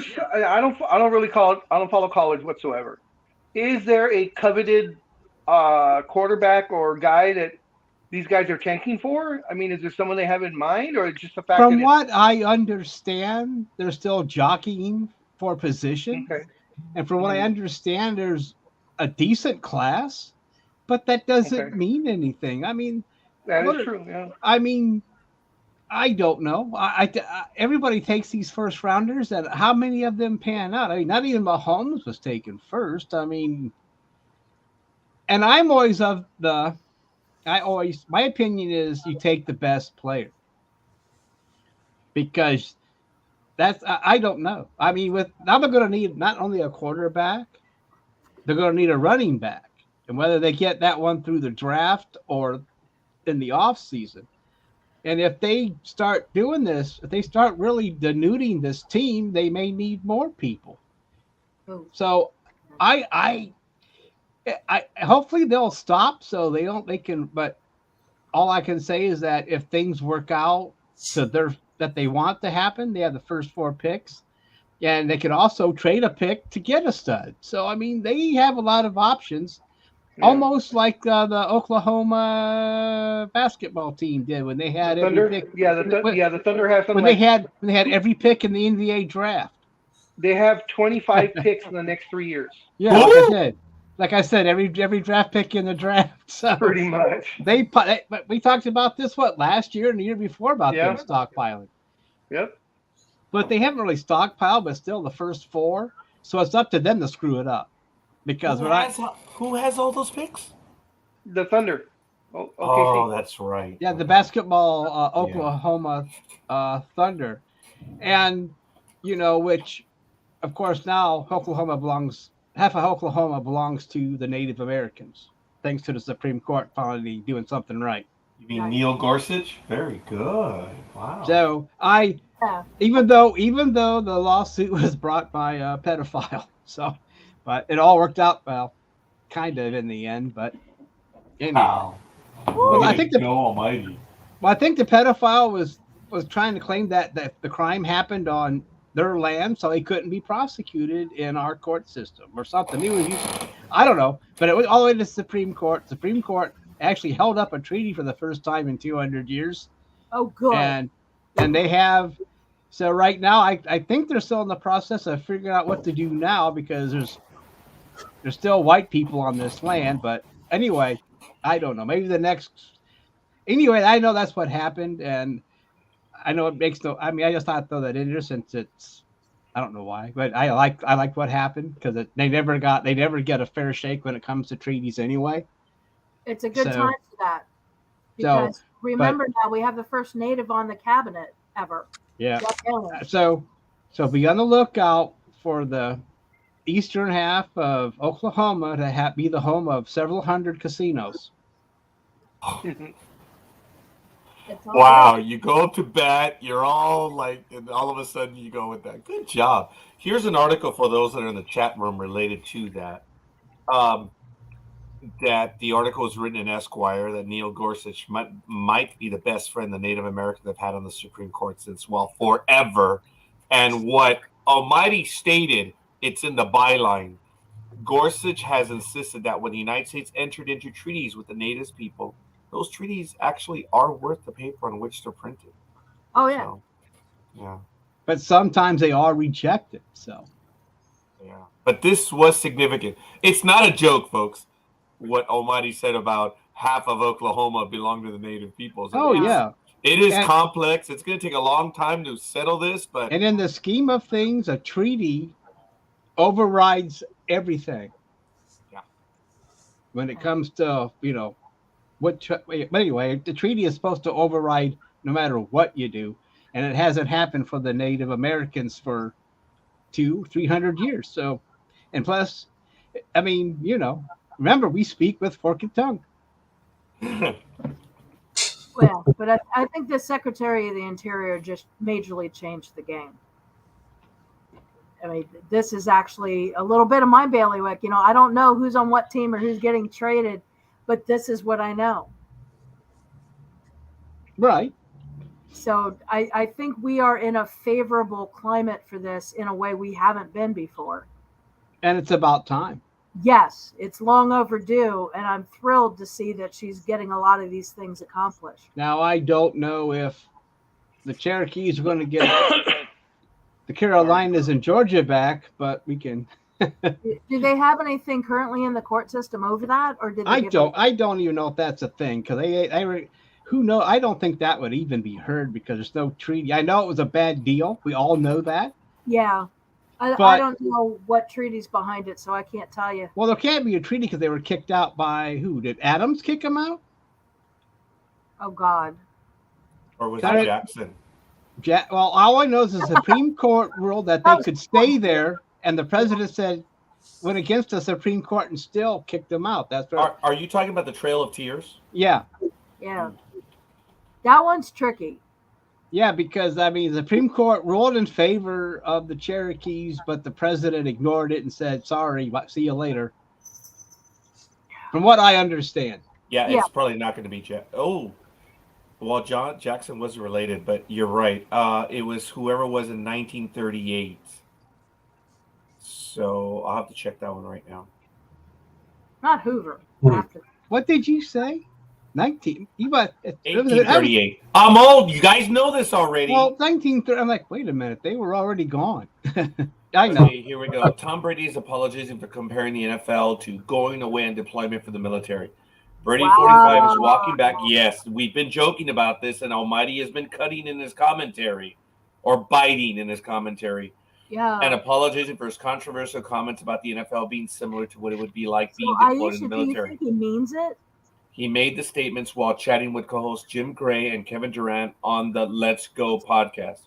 Early this week, I made a statement about playing football in the military, and it was very poor choice of words, Brady said during blah, blah, blah. Folks, let me jump in on this one real quick. Real quick, he's not the first athlete to do this. Who else got in trouble years ago for trying to say he was a warrior? And he's not the first one. But, he apologized, but they always do. But That's anyway, kind of what I was asking her. How much does he actually mean it? I mean, I knew this came out, but he said it Monday, right, Roger? I suppose it was Monday. Big it was Dawg. early in the Was week. it Monday? It was early in the I week. believe it was Monday. Yes. I thought it was Monday. Then he apologized by Wednesday Like or Wednesday, I think so. Yeah, Yeah, but that's because all his people got behind him and said, "You screwed up. You gotta backtrack now." Scorekeeper, real quick. Did you say 1838? Well, the timeline, yes, they were actually forced to relocate in 1838. That was Martin Van Buren. Oh, No, I thought it was Adams, wasn't it? Or it was the early one, a second or third president. Well, wasn't it? 1838 was Martin Van Buren was president from 37 to 41. thank you. And But is that the years for the Trail of Tears? well, allow me to give you the timeline real quick. In 1832, started the Seminole Resistance. In 1835, we had the Dade Massacre and the Treaty of New Echota. And in 1837, the Chickasaw Monetary Removal took place. And in 1838, the Cherokee were forced to relocate. Peaceful petitioning was done. Cherokee Roundup began, and the last group of Cherokee took to the trail. In 1839, the Ross Party arrives in Indian Territory, and the last group arrived in Oklahoma. Okay, Yeah, then I sure. guess That I was wrong with it. I thought it was earlier in No, our... buddy, it's not an issue of being wrong, young man. It was just an issue of getting our Well, dates I thought I correct. knew it was an early president. I knew someone. I knew that someone defied the Supreme Court to do that. Well, we'll be specific, but the big dog made it clear that he was the president at the time. We don't know if he's the one that defied the Supreme Court. So let's not jump the gun on that. Two different things. I guess when we go Exactly. Yes, big dog. He did what I asked. Who was president? He said it. We don't know if he was the one that defied. Okay, remember timelines. Well, no matter who, no matter what, Jackson, no matter Andrew who Jackson was wrong. before him. Right, but Jackson was involved in this. So, But anyway, it's because I believe he's the one that initiated the Indian Removal Act. Oh yeah. Okay.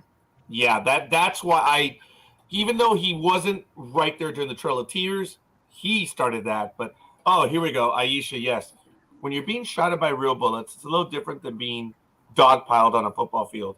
I knew a few boys who can testify to that. I used to work with them. Yes, and look, folks, a senator. I don't know if you served. Almighty, I don't think you did. I don't believe Speedy I'm has. the daughter of an Air Force guy. Understood. Big Dog and I we did not serve. And again, Almighty, I don't know if you have. And if you haven't, again, no disrespect to anyone. Folks, look, he said what he did. He's a moron. And he's always been a moron. He's not the sharpest tool in the shed. Just because you have a degree doesn't make you smart. And he was trying to be cute in explaining something. Okay? Yeah. We know he's ignorant. So fine. It was an offhanded comment. His apology is rather weak. He's never served. But the issue of people comparing what you do to historical or real life events is common. People do this all the time. See, he's failing in his apology. So a lot of people do this. And okay, Senator, you know what that's, they want to add weight to what they're saying, right? They want to make it more dramatic, and they add up, and they basically make up stuff. The guy on ESPN News, I'm sorry, not ESPN, on NBC, a very famous news guy, said that we were being shot at on the tarmac. And there was 100 people that said, we were on the plane and we didn't get shot at. Okay, he was telling someone in private the story, which was being recorded, and eventually came back to him. People do this all the time. And I'm not comparing Brady to the news guy on NBC, but it's insensitive. It's ignorant. And for him to compare a football game to actually being assigned duty, I think it's overly done that people are getting hyper. I did spend some time. There were some bulletin boards that a lot of people were offended. But I need to make this clear that until I'm corrected, most people that were complaining were people who are not in the service. There was one service guy that said, look, I was in the service. I don't care. I found that interesting. I think this is another situation where we have nothing else to talk about or argue about.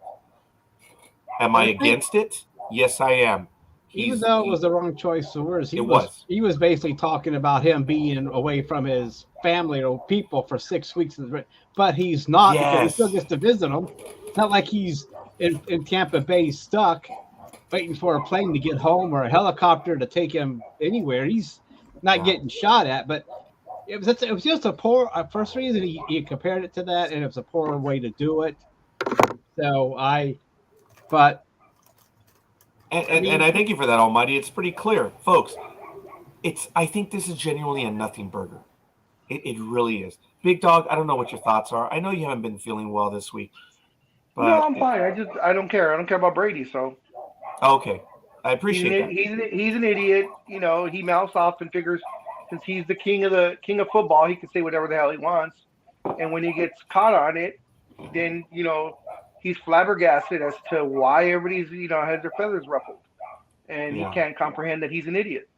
And plus, it's not an excuse, but he's probably frustrated with his family life now, with the divorce maybe happening, and that could be he may be blaming that a little bit, like, well, you're always gone, blah blah blah blah. So I don't know. It's still a poor choice, but I don't know what's going through this man's brain right now. Plus, he's being hit. He's being hit more, so maybe his brain's rattled. But it doesn't matter. It's a poor choice of words. He did apologize, so I guess we should move on. I guess I don't know. Speedy? Well, like I used to say, this bothers me so much because both my grandfather and my uncle, a lot of them have served for more than 50 plus years in the military. They've got their honors and stuff, and they've always said this in the past, that you should never say anything, especially if you've never served. Please keep your mouth shut. And Brady just goes, I'm comparing this. Listen, the NFL is the same as the military. I'm being shot at. I hate being shot at. I need better protection. And to me, it's like, well, get better pass protection from your players. That way you can throw the ball. Then you won't be, quote unquote, as he said, getting shot at on this week's podcast. Wasn't he just talking about being gone, like being deployed away from his family? No, he said he can't go home. He's in hell. Right, but that's not being shot at. That's just If you feel that way, I'm still saying it's the wrong thing to say, but we got it. I don't think he said anything about being shot at. He's just talking about being away from his family, like he was being deployed in Afghanistan, where he couldn't get back home and he was stuck. Yeah. Where all he is he's in Tampa Bay for 6 months and his family's there. And from what I understand, Friday is a short day for them to spend time doing whatever the heck they want. So they don't have that in a overseas where it's like, oh, it's Friday.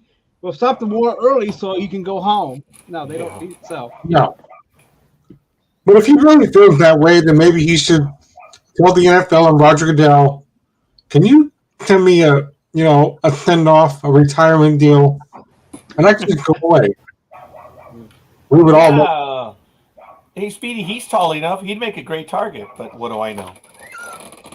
Sorry. And I don't know what he's talking. I don't know why he would be talking about being deployed. He's only gone 8 weeks out of the entire damn year. Yeah, 8 weeks. That's it. Yeah. And they don't even go the entire week. They leave maybe Wednesday, sometimes even Thursday. Yeah. For their Sunday game or a Monday game. So he's only gone for 3-4 days. So I don't know what he's bitching about. But like I just said, they have an early day on Friday, so they get to do whatever they want. I don't know if they don't. I guess most teams fly out on Saturday now, don't they? Anyway, I don't think they fly out. I think they fly sometimes out. They do. I know that they do sometimes. Maybe Saturday for a Monday game, but usually they want to get in so that the players can get used to the jet lag. Oh yeah, remember they do fly in a little earlier. It depends so they usually leave Thursday or Friday for the Sunday games. But like I said, that's only 3-4 days he's gone because if they have the Sunday game by Monday, they're flying back home already.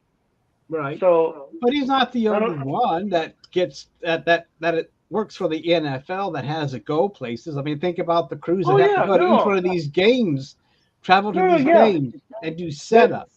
That's why I'm saying I don't know why he's complaining.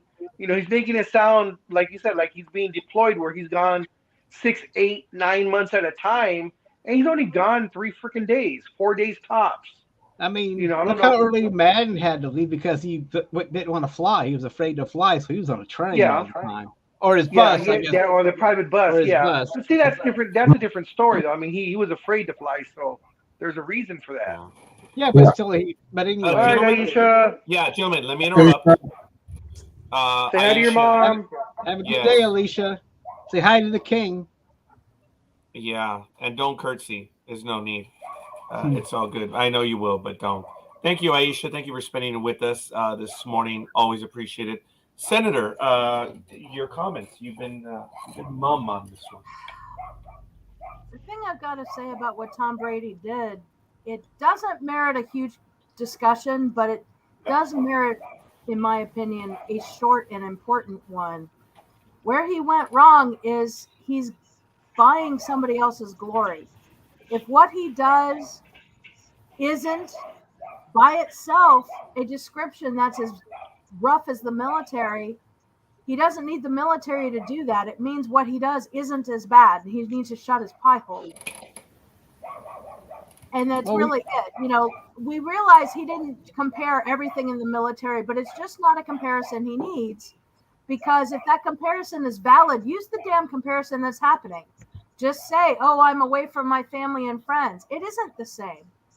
And there aren't that many military people that complain about it, honestly, because people like Brady have worn them out and they're sick of it. They can't say anything about every little yap dog that wants to be as cool as somebody in the military for whatever reason, or the stereotype of it. It's not even like what it's really like for some people. They just cater to what they hear in the movies or on TV, and they want to pet themselves with that image. And it's gross. But, it doesn't need a protracted discussion. That's what makes what he did so gross. He's not in the military, and if he can't say that about being in sports, which is a challenging career, and you are apart from your family, but it's not the same. And so just use the comparison you have. Because if that's not good enough, then just shut up entirely and put up with it. And that's, he could always retire too if that's how he feels. Think about that, but he hasn't really seen his way through to doing that yet. So, and plus, Tom Brady's known for spending lots and lots of time like Belichick and studying time, but somehow Belichick keeps it all together, and I don't know. But that's Belichick. But Tom Brady said what he said. Like, I agree with you, Senator. It wasn't kosher, and he needs to apologize. And and mean it. And plus, look how much money he's making to do this. Where the military people are not making hardly anything, Oh, risking their God. lives. And here he is standing back there waiting for somebody to hit him or no hit him, but he's making millions and millions of dollars. And also, Big why Dog? why did he take 20 years to complain about this? This is his 20th year in the league, or 21st year in the league, whatever it is. Why all of a sudden now does it bother him? I Now think he's it's the single? frustration with the family thing. I think that's Yeah, I think that's yeah, what it I is. think that's what it is. I mean, I think he's upset that because if he's get this divorce is happening, then there's kids involved, or he could just be worried about the alimony. I don't know, and splitting all the money. I think he's worried about the alimony because personally I don't think he cares anything about the kids because remember this guy left his first wife at 8.5 months pregnant to be with Giselle. He just dumped her, with less than a month to have a kid. He got flack for that. I mean, oh yeah. I mean, he still gets flack for that, but I don't know, but anyway, he used the wrong. It doesn't matter what he's going through. It's not the same as being in the military. I hope that his apology was sincere. That's all I say. I say if he gives a sincere apology, said, "Look, I slipped up, I screwed up," and he means it, that's different. Yeah. I just hope he's not just trying to cover his wrinkly ass. Now, did he give an actual like a statement where it was the first thing he said during a press conference on Wednesday, wasn't it? Roger? No. Wait. No. He was Thursday. Talking to someone on a podcast. No, we're talking about the apology. Interview. The apology. Yeah, talking about the apology. Okay, yes, he actually did speak about it. Yes. That was the first thing he said, that before we start, I said, and then he apologized. Maybe I can find it on the tube. Folks, I apologize. I don't know what was going on with my computer. I think you kept hearing the beeps and stuff. For some reason, my computer started to. Oh, there it is. It's going crazy. I shut down Outlook, but I'm still getting Outlook items, even though I've shut it down, which is absolutely amusing to me. But I apologize. And I think it's funny too that the minute we started talking about Brady, whoever Dawg was going off in the background was real upset about it. They don't like Brady either. Well, I got Senator's comment about the little rat dog or whatever she said, and I heard the dogs in the background. I thought that's where she got the inspiration from. I was like, yes, I hear them, little rat dogs over here. Someone was walking through the alley. And do you know what's amusing in my neighborhood? Is a lot of people used to walk through my alley, but a lot of people have moved in on the other facing street, and they've all put lights. I have one of the most well-lit alleys I've ever seen in my life. No one walks through it anymore because there's cameras and there's lights on all hours of the day. It's been very quiet, except for that stupid rat dog. Well, you got to become friends with them. That's what I do. I become friends with every single dog. It's a dog. I only have one dog in my life, and I can barely handle that one. No, well, I don't know what to say about that then. That wasn't nice. It was not directed at you. It's a family dog. It's my sister's. I know who you're talking about. That's what I'm saying. That's not nice. It's my sister's dog, and it's like a rat dog. Hip dog. It's a Pekingese something or other. Oh, good God. I did find the apology if you guys want to listen to it. Go ahead.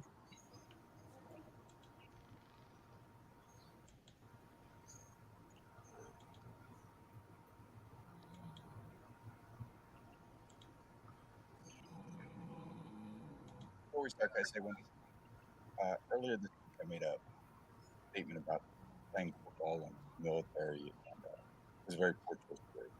I want to express that to any sentiment out there that may have taken it from a certain way. Brady was.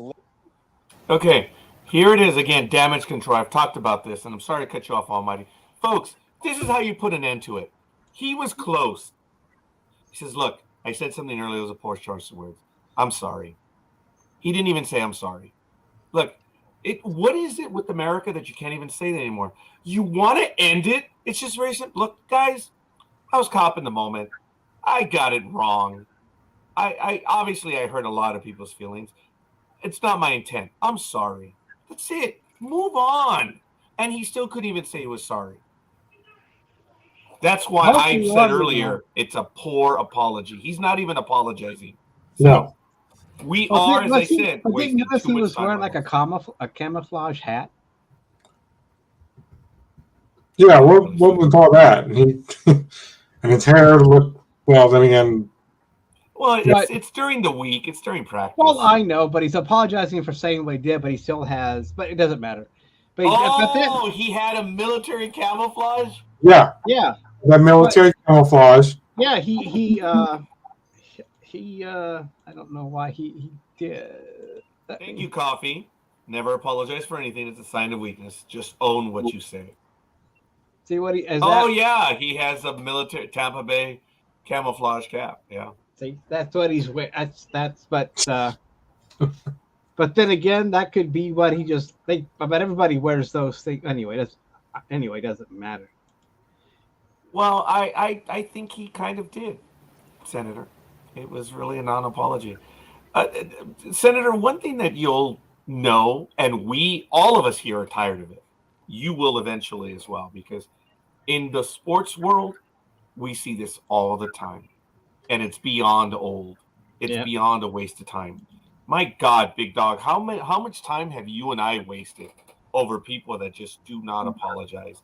Look how old he looks too. Yeah, dude, he has gotten older in the last few weeks. Well, that's because Giselle kept the hair and makeup person. Oh, she got that in the settlement. Yep. Thank you, engineer. We'll be talking, and I appreciate you visiting with us.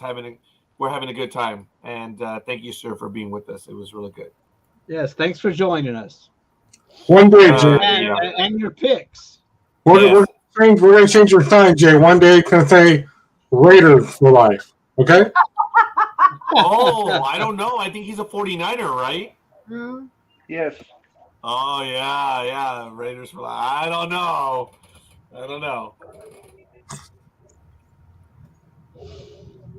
Oh, you never know. I have a way of getting people and making them change their habits. Oh, I was looking at you, pal. I'm sorry. The dogs are mouthing off again. Woof. Yeah, okay,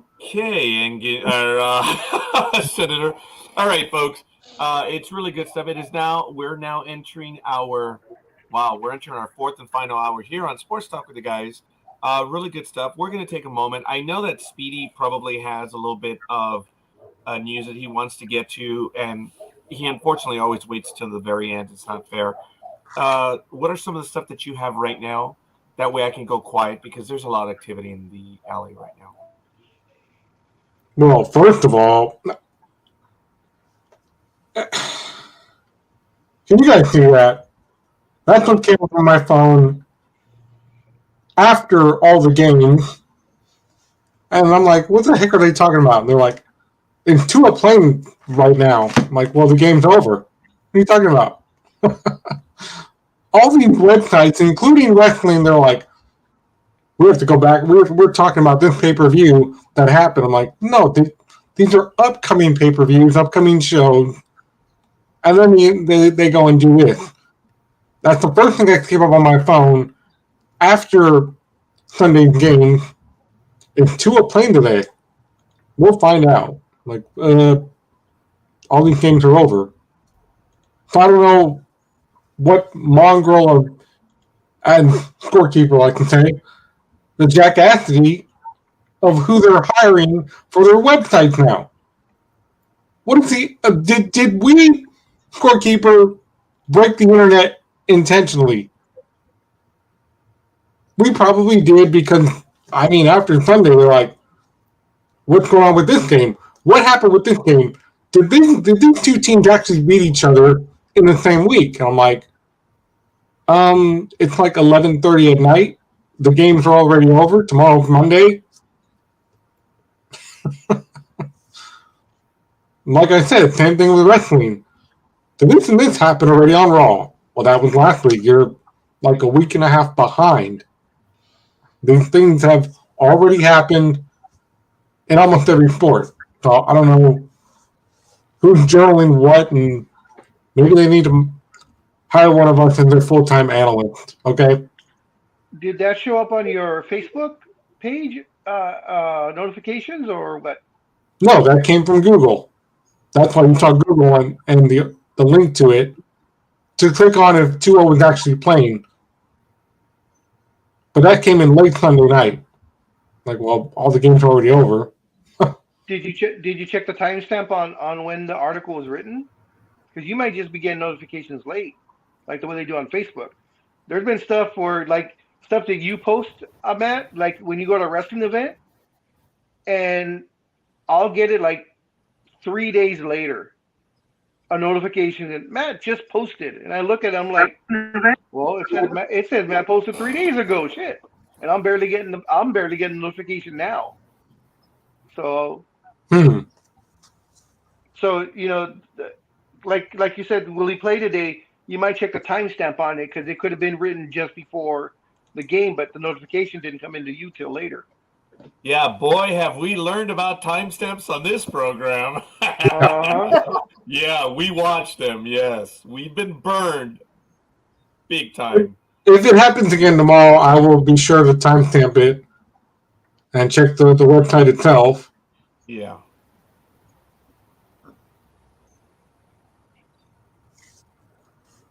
What else here? Oh, real quick, John Gruden did win his appeal in court. Wow. The NFL, I put the article in our chat room if you're interested in Chucky. So what he's trying to do is keep from going to arbitration or whatever, because if they stay in arbitration, well then that means everything can stay secret. But if they have to go to the court, everything will have to come out. All the emails will have to come out, and how Snyder got it, what Snyder did, and the NFL did. And the NFL does not want that to happen. Now, the next step, I mean, the judge, Nancy Olive, I believe her name is, sided with the Gruden man. But the next step is the Nevada Supreme Court. So Gruden has been winning, but like I said, if this thing goes public, then everybody's going to know all the shenanigans that are going on. Because remember, who knows how this will lead to the Dan Snyder investigation?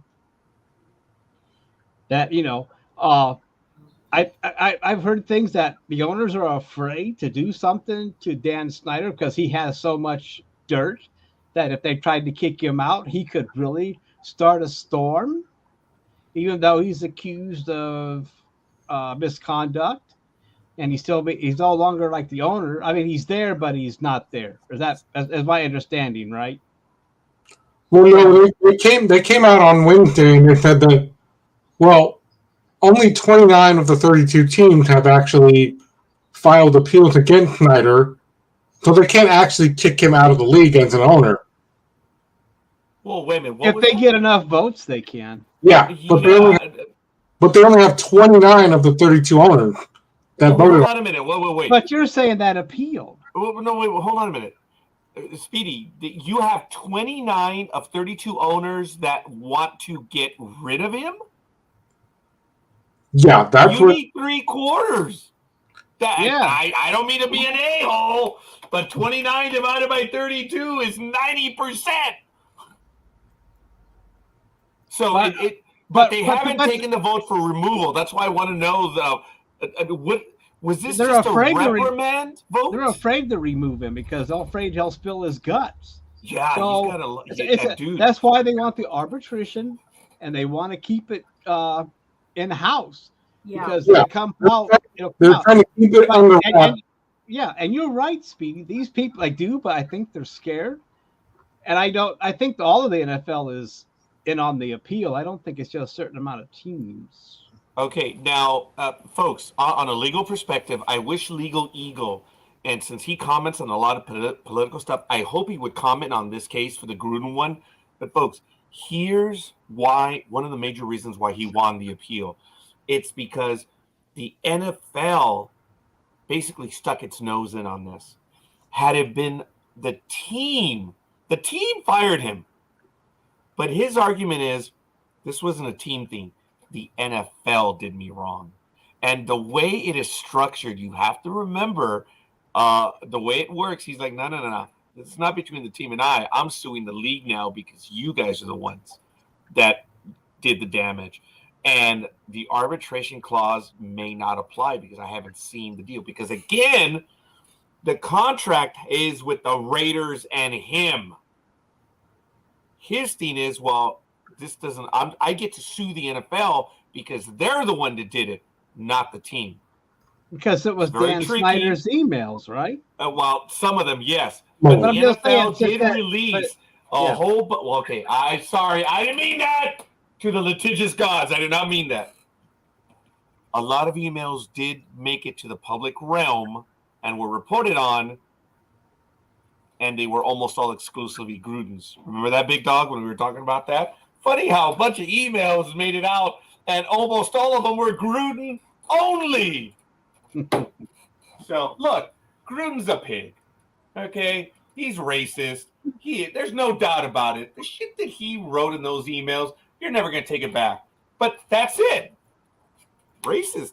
It has nothing to do with what the NFL did. This is a theme. He may win, man. This is crazy. And I liked Gruden it's not over. But when I read his stuff, it's not over. But when I read his stuff, Big Dog, you and I never talked about this. But I was disappointed with Gruden when I read those comments. I really was. I was saddened, and I was like, he's a dick. And so be it. He's gone. Let him go. So I don't know what your thoughts were when you read him, Big Dog. Didn't surprise me. I guess I was. And at the same time, and I'm not saying it's right or anything, but these emails were 20, 25 years ago, wasn't it? Something like that? No, they were within the last 10 years for Gruden. Oh, okay. Yeah. It was because remember, he was doing the analyst stuff on ESPN and stuff. Now, Lewis, thank you for that comment. Name any owner that is not that way. Okay, Lewis, I think you're generalizing right there, and I'm going to be an asshole to my brother right now, but I want to be in a somewhat polite way. Look, and Casey will either shoot me down or back me up on this. Racism, a lot of it is based on fear. And when you don't know any better, you generally act that way. When you're not in fear, you don't have that. Remember, racism is taught. Okay. Now, again, Senator will correct me on that. But a lot of children get it from their parents, and et cetera, et cetera, et cetera. But when it's in its purest form, racism, we all have a little bit of racism. Again, we all have fear of that which we don't know. So there's a jumbled thought there, but I'm not going to agree with you, Lewis, that not all owners are that way, because they're just not. Like most people, we're afraid of things, and it can be taken as racism. That doesn't mean that we're racist. So go ahead, Senator. Rip me a new one on that. Before I know you know about that, Almighty. Just real quick, I won't put this 100% on the parents like you do, because I know parents that aren't like that, but somehow their kids become this. I don't know if it's their friends or they just have this idea. So to blame the parents is too easy, I believe. Okay. So now you can go ahead, Senator. I'm sorry, I had to put that in. That's my belief. If I'm wrong, well, then I'm wrong. I think kids do pick it up from their parents. I don't think the answer is kids pick it up from one space. I think if they start hearing that crap from their friends and their parents are correcting them, they eventually hit that age where they don't want to hear what their parents say and they want to hang with their friends. And if their friends are dirt, they're going to pick that up. and you hear it at school, and you see it in the media. You know, you see people talking on TV or in movies and saying things, and understanding that these things are fiction and based on what other people do is a skill, and you have to learn that skill. As far as what Roger mentioned, and I like how he's like sitting over here looking at Siri and the lawyers while I'm talking about this. Oh, that's funny. I'm actually looking at my books. That was good. That was okay. good. No, it's because I don't want to get bitch. I don't want a frontal bitch slap. I'm not That's why I'm slapping. like, all right, here we go. A lot of what you said is actually true. We all do have a little bit of it. A large bit of that may be unintentional. I've worked very hard not to do it, and I'm still catching it. That's the important part, is understand it's probably still there and care enough about it to listen to the feedback and do better. That's all you can expect from anybody, and make sure they're authentically trying to do better. You know, don't just go blah, blah, blah for the television and then not walk the walk, you know? There's lots of little things I'm still catching, and you got to catch the great big ones and get good with that and get in that habit. And then you start catching more and you start catching more. I don't think any of us are exempt, but I think some people try harder than others to actually do something about it. We are drowned by the fact that this is sports culture. We're still not over locker room culture, and locker room culture doesn't apologize. Locker room culture is like, you know, nut up and put up with the things that people say to you, which is the opposite of trying to do better with your racism. So now these two cultures are clashing a lot, especially because you have a lot of players in the league who are not suburban straight white men. You know, they're gay and they're ethnic and they're from other countries and all this stuff. And they've been sitting in that locker room for decades, putting up with this. But now it's okay to say, you know, that actually really wasn't cool 20 years ago, but now it's okay for me to say so. What? But are you saying that it's just the white people that are racist? No, she never said that. Okay, no, I didn't say anything about who's actually racist. Right. No. But- Well, I heard white person. Maybe I misheard it. I'm sorry. It's my bad. It's my when bad. I said that's who you are seeing it from in a lot of these leaks, these comments. Now, racism is saying things, holding down other demographics. In our country, in our culture, it's still people who are not white that are having that done to them.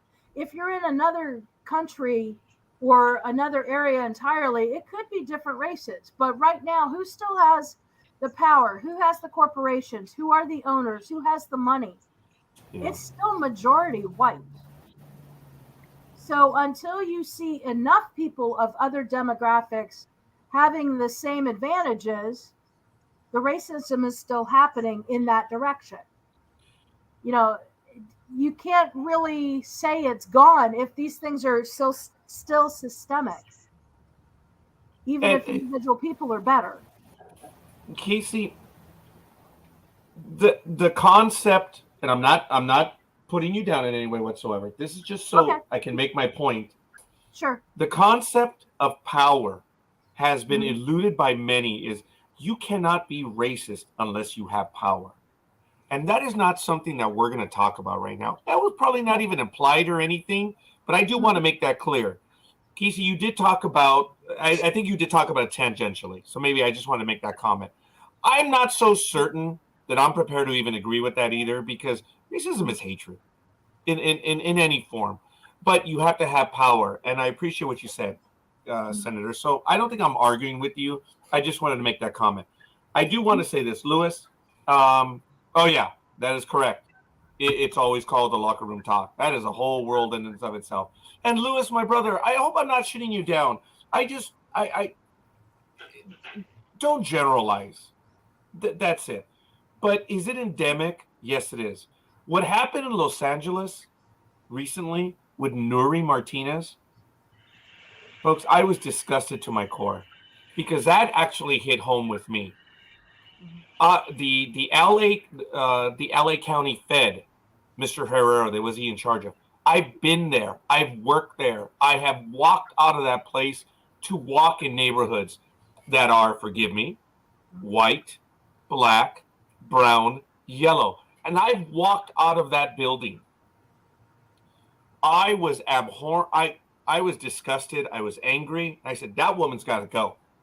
And you know the other two, Cedillo? He didn't say a damn word. But because he didn't say anything, he is guilty. And it's a shame because that guy's actually done some stuff. But no matter what, he's done. And then the other one, I forget the other guy, who kind of said a thing or two, and they're staying in office. Folks, it's a hard lesson. And don't get me wrong, it was a hard lesson for me. And even though I didn't know Nuri Martinez, I knew the other two guys. And I was disgusted by it. And it was a lesson for me, too. And if this has become a lecture and a tirade, I'm sorry? The two that are staying, you knew? Or the two that left? The two. Okay. Well, only one's gone right now, Nuri Martinez. Cedillo lost his re-election, so he's done later in the year anyway. But there's one, and I forget his name. The other one, he's staying so far. He's not resigning. See, Cedillo's going to leave in November. He's refusing. Well, they're both refusing. And then there was the labor guy that quit also right after. Yeah, Herrera's gone. Yeah. Yeah. Okay. He quit. He was the first one to quit. He's the first one to quit. Yeah. So they're minorities, but in Los Angeles, you're not a minority. We're the people in power, for lack of a better word. And what disgusted me the most is, we have a chance, and now we've become that too. And Casey eloquently said, it's not white, it's where you are. Because it could be Germany, could be Africa, could be Asia. Oh my God, folks, I'm not even going to talk about China. Okay, that's a whole other thing altogether. In Mexico, they use words that you guys would be shocked at today. But Mexico has this belief that we're all mestizos, which are Indian and Spaniard combined. That's what the mestizo is. We are all mestizos. And you have issues in Mexico that people are saying, well, no, we're not all mestizos. So now they're all coming up with all different classifications as well. But Mexico, good God, folks. The stuff that are in magazines, comic books, you guys wouldn't believe it was in the 80s, 90s, and 2000s. Yep, and I can testify to that because, picking back off of what all three of you said, and starting with Almighty, because you can't really, constantly blame the parents all the time, because when ECW's first pay-per-view Barely Legal happened, those guys that I went to high school with, they were, older than me because they didn't pay attention, which is why I said last week, kids, pay attention. And this was right before Casey started joining us, where I told the story before summer, where they were like, here, we recorded the pay-per-view for you. And I was like, no, my parents will kill me. But I got lucky because my mom knew that if my brothers were going to stay with me, that I would kill them because they always fought over stupid stuff between themselves. And she was like, your brothers are going with the babysitter. Your sisters are coming with me because there's a women's thing at church. And she's like, here's $20, order a pizza, and don't do anything crazy. I was like, all right. Which means I was the Home Alone version of Kevin, where I've got money and I've got the whole house to myself. And I go to my room and I pull out my backpack and I take the VHS tape and I go, let's see. Mom likes to talk a lot. My sisters like to talk and agree with her. Women just talk, right, Casey? Yeah. And so this is going to go on, and I probably have till about 9:30, maybe 10:30. I kid you not. Because, they talk about it on the DVDs where you only see Terry Funk winning the ECW title because they had to go off the air. That's all that's on there. So it was like 9:55. No, it was actually 10:55. And 11:05, Mom and my siblings all walk in, and I just sat there like I was I was just playing my video games, acting like that's what I was doing all night, which obviously wasn't true, because the ECW pay-per-view, they were TV 14 before TV 14 and all these other ratings were a thing on television. Yeah, sure, now you turn on the TV and you're like, well, this program is for mature audiences only. Please keep your kids out of the room. You didn't have that back then, because if she knew what I was watching, she would have killed me and I would have probably been grounded for life. like I said before in the summer, before Casey joined us, Casey, there was the main event was originally a triple threat, but Mick Foley, no, actually it was Raven. Raven goes, why don't we make this a barbed wire match? And Terry Funk goes, I agree to that. And everybody's going, what are they doing? And the crew comes out and they actually took the ring ropes off to make an exchange for actually putting barbed wire around the ring. And then, Terry gets up there and first thing he does is, I'm going to set this on fire, set that on fire. And they're actually hitting things with flaming objects with barbed wire in the ring. And then they go, well, let's get a ladder in there too, make things more dangerous. And, it was crazy, but it was exciting. I loved it. It also had the, section in the window of, the commentary made by the commentators about what the women were wearing that night and as far as what kind of wrestling they were doing. And it was like, oh, this is what ECW was. Okay, I like this. But yeah, so like I said, you can't blame the parents. My mom didn't know what I was watching. So, like I said, because had she known what we were watching, she would have been like, we go to church, we do this, we do that. And why are you watching this in the first place? Where did you get this tape from? And probably like in the movie Detroit Rock City, my mom probably would have burned that tape, and I would have had to go back to school and been like, the guys would have been like, okay, where's my tape? My mom burned the tape. I'm sorry. They would have been so upset. They probably would have been like, you're getting jumped after school. You know that, right? Well, it's not my fault. You're the one that go into the damn tape. But that didn't happen. I was able to. Good jobs. Yeah, we all remember. See it right there? Yes. Los Angeles County Federation of Labor. I was a delegate for 3 years, folks. Okay. Delegate. I know that place very well. And this sits in my office. I'm proud of my membership there, but I'm embarrassed by it, by what these people did. And I know we may have lost our way a little bit in this conversation, but it was still a good conversation. I just want to sum it up by everyone by saying what happened in LA is abhorrent. They did it because they've perceived that they're now in power and they can say whatever they want.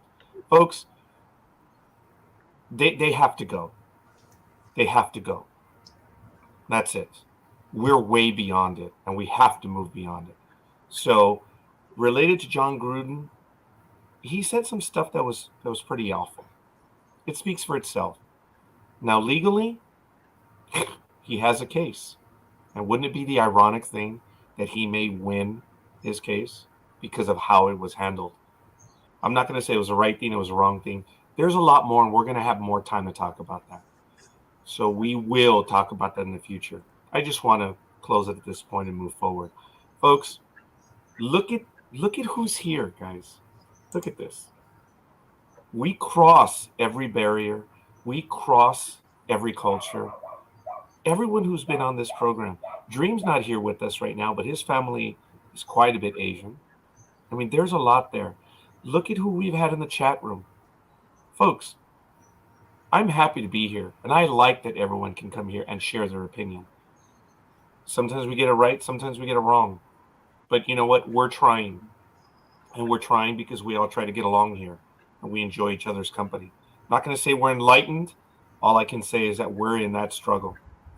Folks, you ever hear anything? I know what peer pressure is. I've been there. I'm not going to say that I'm innocent in any way whatsoever, but they have to go. I'm talking about the LA City Council. So I said I learned a lesson. And it's for all of us. Hatred, you guys all know I hate using that word hatred, but when it comes to hatred, I have no time for it.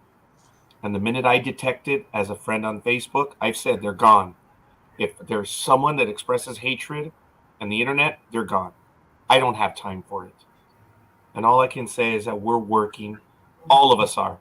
Hey, look, we all spend time together on this program. That's cool, man. That is really neat.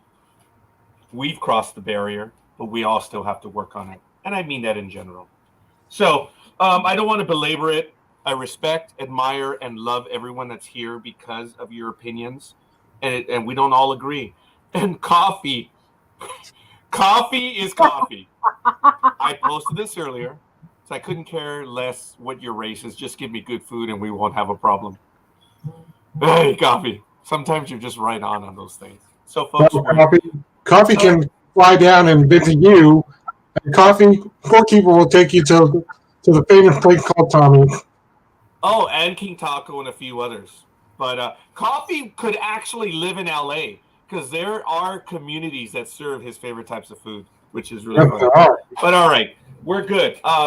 Almighty, you put several stories, or hold on a minute. We did Speedy, we did one. I know Almighty has something else. Big Dog, did you have a particular story you wanted to get to right now? Nothing much. Is that the NBA started this week? So the season has started. Is the NBA's 76th season, the Lakers' 75th anniversary, and the Knuckleheads are 0-2, and Russell Westbrook looks horrible. So, sorry, Big Dog. I read two. You went silent. There you are. Oh, I'm sorry. Russell Westbrook, they're calling for him to, that's it. He's got to go. Based on, I can't believe it. He went 0 for 11 from the field. Yes. And I believe the worst Laker of all time was going back to 1965, where he went 0 for 12. I forget the gentleman's name, but okay, fine. The articles that I read were like, dude, that's it. He's got to go. Bad attitude. Because Russell Westbrook, after he was interviewed, said something to the effect of, look, the only reason why I'm in the spot is because I'm coming off the bench. Oh, and I may have hurt myself because I'm coming off the bench.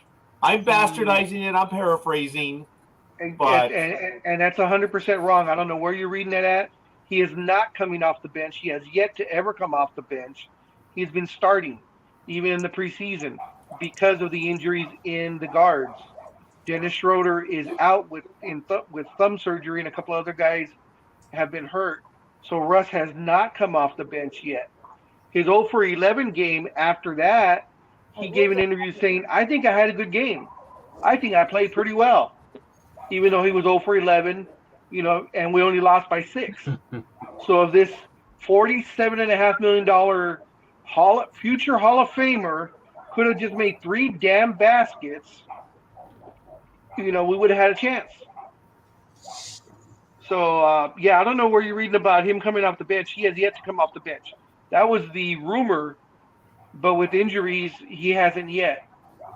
Okay. So fair enough. Well, in this story, they say he's got to go. It's done. We're over with. So, all right, fair enough. He's been having to go since the season ended last year. Wow. But no one wants that contract. No. All right, fair enough. Anything else that you want to get to basketball real quick?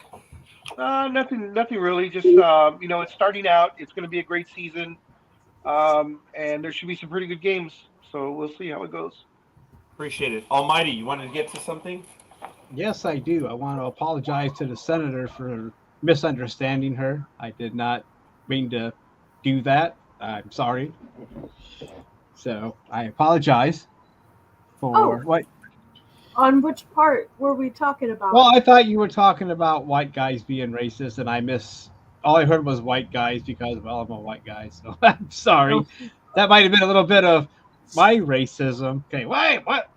But I'm sorry. Hey, I didn't understand what you said, and I apologize. Oh, accepted. Thank you. Yeah, hey, it's all good. Did you want to get to a story right now, Almighty? Well, I think Speedy had some more stuff to go over, so I'm going to Oh, let him have the Speedy, floor. I'm sorry. All right. Yeah, let's Go go back to that. Senator? I'm sorry, Senator, what was that? Yeah. Let's go back to Speedy's story. I'm not sure he was done either. Speedy, I am sorry, buddy. Yeah, we went into a heavy topic. We went dark. Yeah. We did. We did.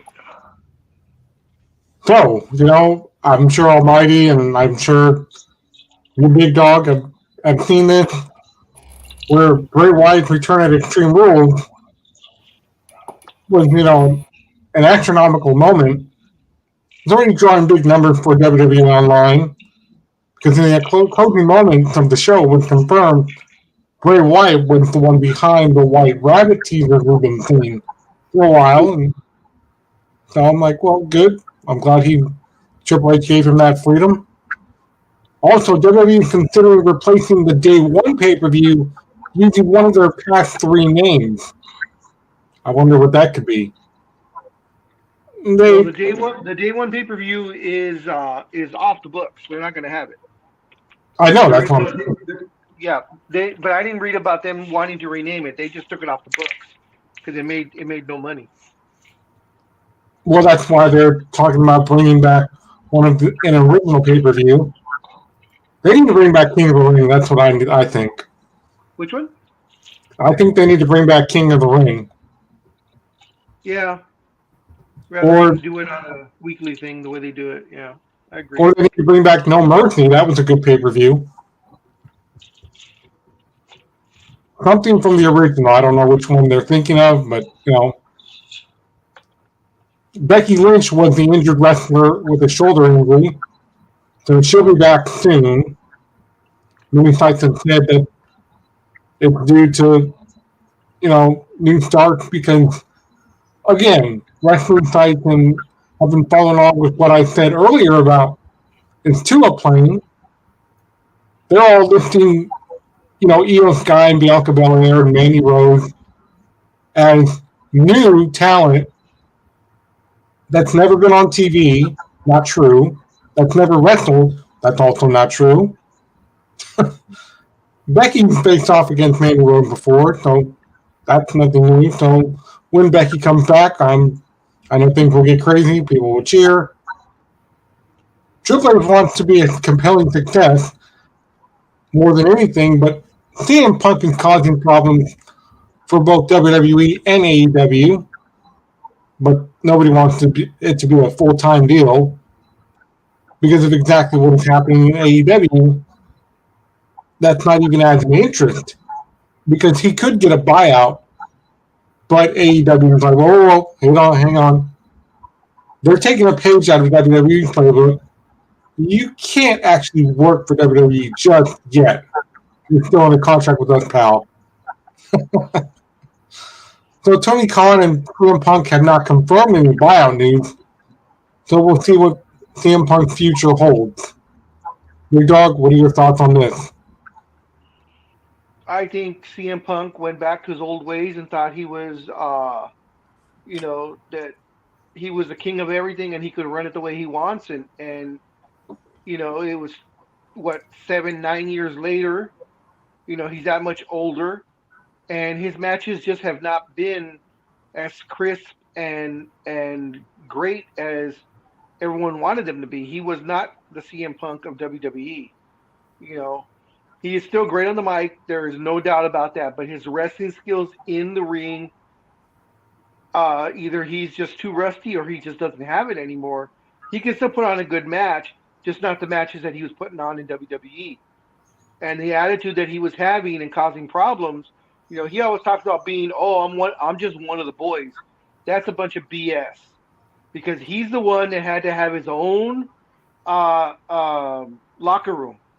Because remember, that whole fight that happened was in his locker room because he does not he doesn't change or do anything in the locker room with the boys, which is the one big locker room where they all have their, like a sporting team that has one gigantic locker room where everyone congregates there. No, CM Punk had to be special, and he had to have his own office per se. Yes, Scorekeeper. You're on mute. How long ago was that? Because I remember that locker room stuff. As far as what? How long ago was what? When he got his own locker room. Oh, that was part of his thing since he came back, Okay, and also in came WWE. back, yeah. But he always talks about on promos and stuff when he talks about management, always against him. He's like, I'm just one of the boys. But he's doing that for TV because if you really know what he's about, he has to have his own locker room. He has to have his own doctors. He has to have this. He has to have that. So he's not just one of the boys. Right. John Cena was making $3 million a year, one of the highest paid wrestlers, and he still was in the locker room with the guys. But the thing with CM Punk, and it's still up in the air. Punk, Omega, and the Bucks are all still suspended, and there is no sign as to when they're coming back. They just fired Ace Steel, who was the one who threw the chair at Matt, I believe, of the Young Bucks. So he's gone, and that was CM Punk's right-hand guy. And I know CM Punk was really mad, saying when this whole thing first happened, the whole fight right afterwards, he said if Steel goes, then he goes also. Well, now Steel is gone, so let's see if he's going to still stick to that, what he's saying. But he's recovering because he had elbow surgery. So that's another reason why maybe Tony Khan and AEW hasn't done anything with him. But there are the rumors of a buyout, but they could word it in such a way where they'll say, okay, we're going to buy you out, but you can't wrestle, and you can wrestle for anybody except WWE. Because that has been done before in certain buyouts. So what they could do is it's one of two things. They buy him out and put a restriction on him, or they can sit him down and have him off TV for the next 2 years and just pay him for sitting on the butt, which has been done before also. Because people do not realize there is a base salary to these contracts. So like John Cena, who was making $3.5 million a year, his actual base salary was only about $650,000 a year. For every time you're on TV, for every pay-per-view you do, for all your merchandise sales, all that are escalators in your contract and get you to that big money time. So I'm pretty sure CM Punk has the same thing where he has a base scale, and they'd be more than happy to sit him down and say, there you go. We'll just wait for your contract to run out. All right. Almighty, do you have any thoughts on that? Not at this time, no. I mean, I think we talked about this before, so yeah. I'm not going to comment on it again. I mean, it is what it is, and I hope that CM Punk gets his due. And unfortunately, we have some unfortunate news as Kevin Nash's son, all of 26 years old, Kevin Nash and his wife put out an announcement yesterday that the son passed away suddenly, either in the last day or two. They did not give any reasons as to what happened or, for whatever reason that he passed. But condolences to Nash, his wife, and the entire family. But they had just started doing a podcast, if I'm not mistaken, Kevin Nash and his son. And they were doing, I guess, very well in the podcast. And they said they were having a great time because Kevin Nash, hasn't really connected with his kids because he was always on the road. He had all his, his own drug problems that he had and so on and so forth. And maybe the last 5, 7, 10 years, he's been reconnecting with his kids. And he was really happy the fact that him and his son were able to do this podcast together, at least once a week or however many times he was doing it. And he said he was having a great time, and all of a sudden they had this announcement that the son passed away, 26 years old. I mean, I'm hoping Actually, I don't even want to guess as to what it would be. But condolences to them. Yeah, very unfortunate news. That's terrible news. I saw that as well. But at Extreme Rules, we know that Bailey faced Bianca Belair in the first ever women's ladder match. That eroded in a singles competition on the roster. And this is where Dutch Mantel's like, what is going on? Why are they doing this, and this? Because he's not involved creatively with them anymore. So he's just trying to figure out where are they going and how are they getting there. Because we saw that, the champion would hit the KOD. Belair will eventually ascend to the ladder. She wins the title. Dutch Mantel said he wasn't fully aware of what the new regime is thinking. He thought that the outcome of the ladder match with Extreme Rules was an indication that they're planning to repackage Bailey. So I'm like, well. And he said, furthermore, we're under a new regime, so I don't know what they're thinking. If this is mixed with the old regime as a reflection of the past, that tells me that Damage Control needs to take a back seat, and they're probably going to get a repackage of Bailey from there. Also, ladies and gentlemen, they figured it out. Triple H has wanted to do this for years now, but Vince was like, no, only on television. But that would limit them to a 2-hour thing, and it wasn't that special. But tonight it will be. Tonight on the WWE Network, Halloween Havoc will be its own show tonight on the network. That should be interesting. So NXT, what did you think about Shinsuke Nakamura coming back? Do you think it's a one-off, or do you think they're actually putting them back on the roster? I think they're putting them back on the roster, probably full time. I know that came out of nowhere. I'm like I said, there was a lot of things with the pay-per-view that went off and on, and I'm like, okay, that was good. That was good. That was good too. Wait, what? Why did they do that? I'm now that you got me thinking about it, I'm thinking like Dutch Mantel is thinking, why did they do that? Because they're supposed to be, building up for Survivor Series. Maybe that'll come probably tonight for Halloween Havoc. I think what it is, they just have too many wrestlers and they don't know what to do with them. So many guys that are falling by the wayside because they keep using the same guys over and over again, and they're not even sticking to Raw and SmackDown. They're crossing them, all over. Yeah. So, these guys that are mid carders or top, Shinsuke is a top mid carder, but I don't know. I mean, and I think it's a mistake putting him down at NXT. That's like a slap in the face. So, and I don't know what Scorekeeper thinks he's trying to be funny at since he's on mute. So yeah, we couldn't hear a word he was saying, anyways. Yeah. I have Excuse me, gentlemen. I sorry to interrupt. I wasn't talking to you guys. You hear the dog barking is out of control. You're on mute. You're on mute. We can't hear anything.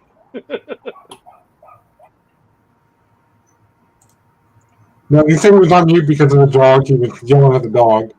No, I know. I'm just giving him a hard time because I know it bothers the shit out of him when I do this to him. Yep. And finally, the last story is that Chavo Guerrero had to talk on wrestling by saying, retirement? I'm never going to retire. I can wrestle 3 to 4 times a year now.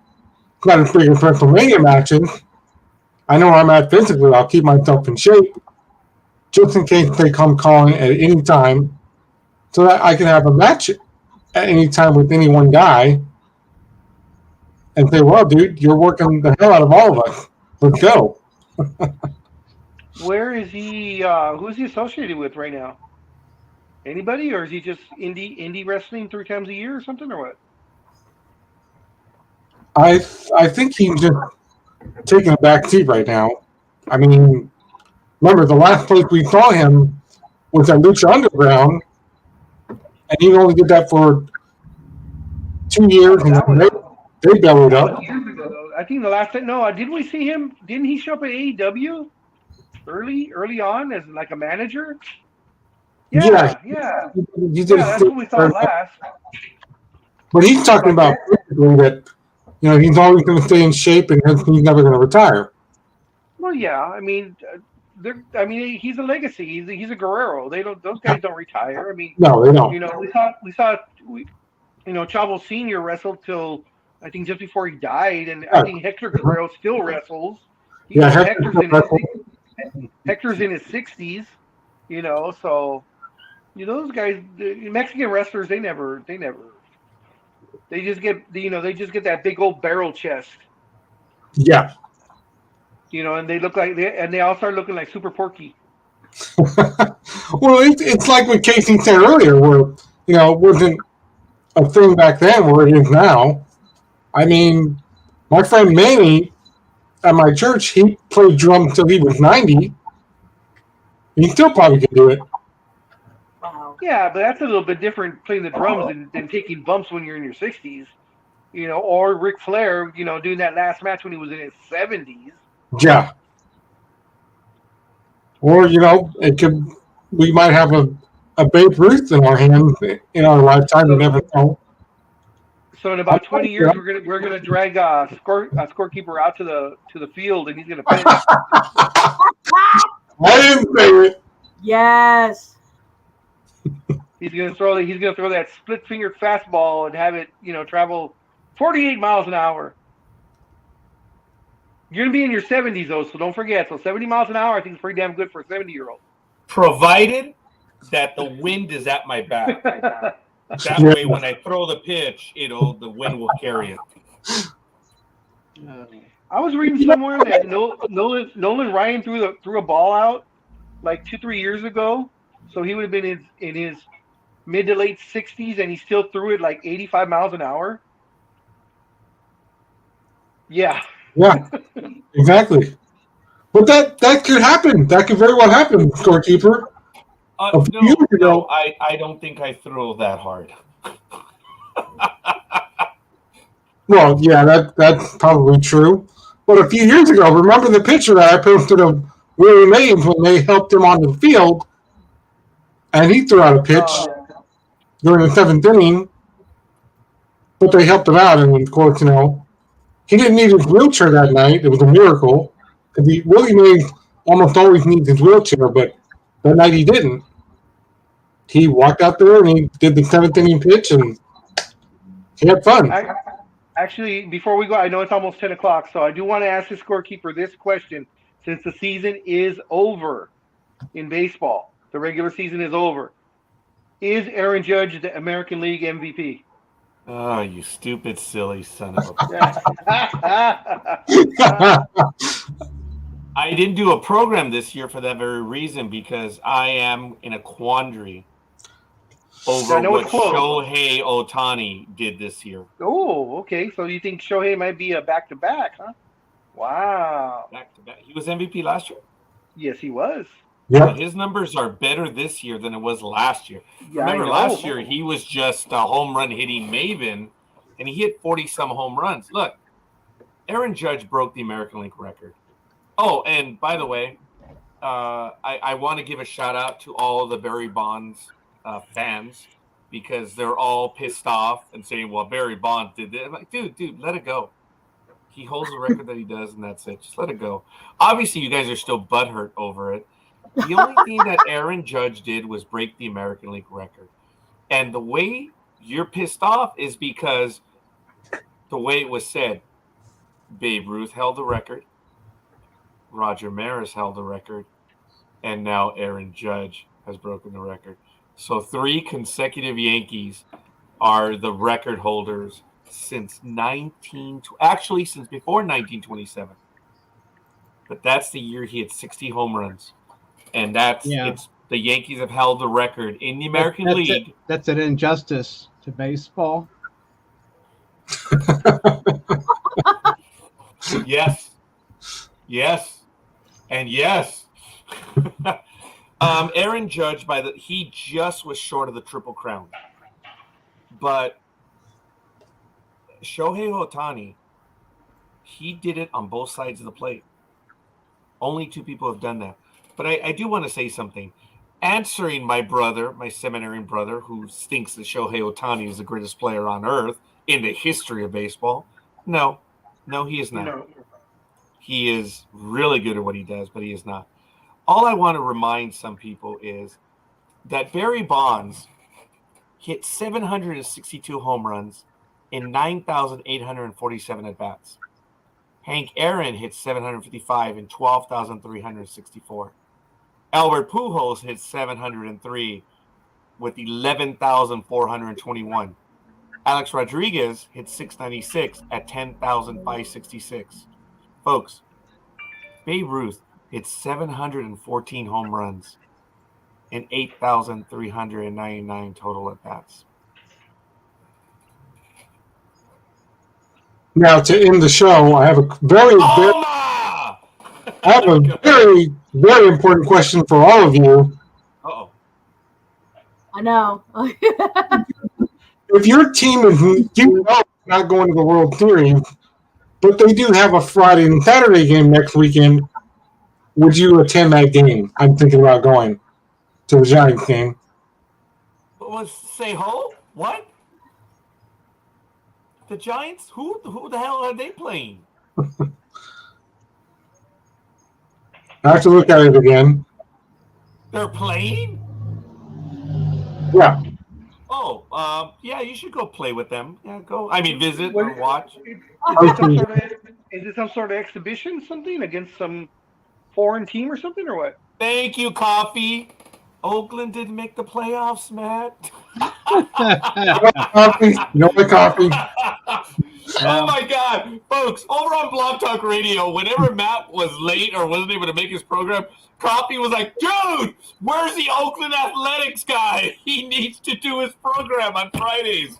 That was so funny. Oh my God, I remember all that. Coffee has been consistent that you are an Oakland Athletics fan. Yeah, well, Coffee believes what he wants to believe, and it's not true. All right. Well, anyway, so yeah, go see them in an exhibition. They're going to play wiffle ball or whatever. Yeah, if you can get their autographs, go for it. No, that only comes at FanFest. No, elitist pigs. All right. Well, we do have a program coming up at about 10:30, so we still have a few minutes. I don't want to go beyond 10:10, folks. So please, anything else you guys wanted to say? Are you going to pick up the new T-shirt that they have for Judge? No, what is it? It's a picture of him swinging, swinging for the seats, and on the back it says "All Judge, no juice." Ooh. That's dangerous. That's dangerous. No, I'm not. Folks, the whole thing with the steroid stuff, it's up to you to either accept it or not. It's your conscience. It's there. Baseball has been full of cheaters from time immemorial. It is what it is. Now, again, people say, well, steroids was not mentioned. Yes, it was. And just because I didn't say steroids by name, that doesn't mean it wasn't mentioned. Under baseball rules, you cannot take illicit substances. In other words, things that are illegal. So for all the jackasses in the world, what these guys took was illegal because it was without a prescription. So again, toma.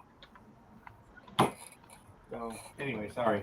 But it's up to you to determine whether you want to accept steroids or not. Major League Baseball doesn't give a rat's ass. So the question is, are you going to watch baseball? That's what it comes down to, folks. That's the real quandary. Because baseball allowed it. They encouraged it. You're going to watch baseball. Yeah, they allow cheating too. So, when the entire team comes up and says, "Yeah, we cheated."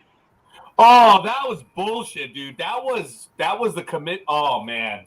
Yeah, I lost my shit on that. Yeah, they allowed it. So what? Yeah, they did. Senator wasn't here for those discussions. Oh my love to- God, that's Oh. what I said. She's missed out on a lot. I would love to have heard her opinions on that. What I'm talking about, Senator, is the Astros and them admitting that they cheated, in those closed doors hearings, and that Major League Baseball did nothing To the about players. to the players. My personal and even to this day, I said they should have taken a page out of the NCAA and stripped the ass of their championship. And when you read the every year's champions, that year it would just be blank.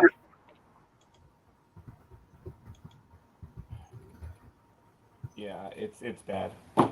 It's bad. I'm sure we're going to be able to have some additional commentary on that as we move forward because we relitigate everything. Is coffee always this contentious? Yes. Who wrote that? I did. Oh, yeah. Actually, he's everybody. he's very been calm a right human now. being for a while. Yeah, he's been nice. He's nice right now. Yeah. It's because we have company. That's why. Could be.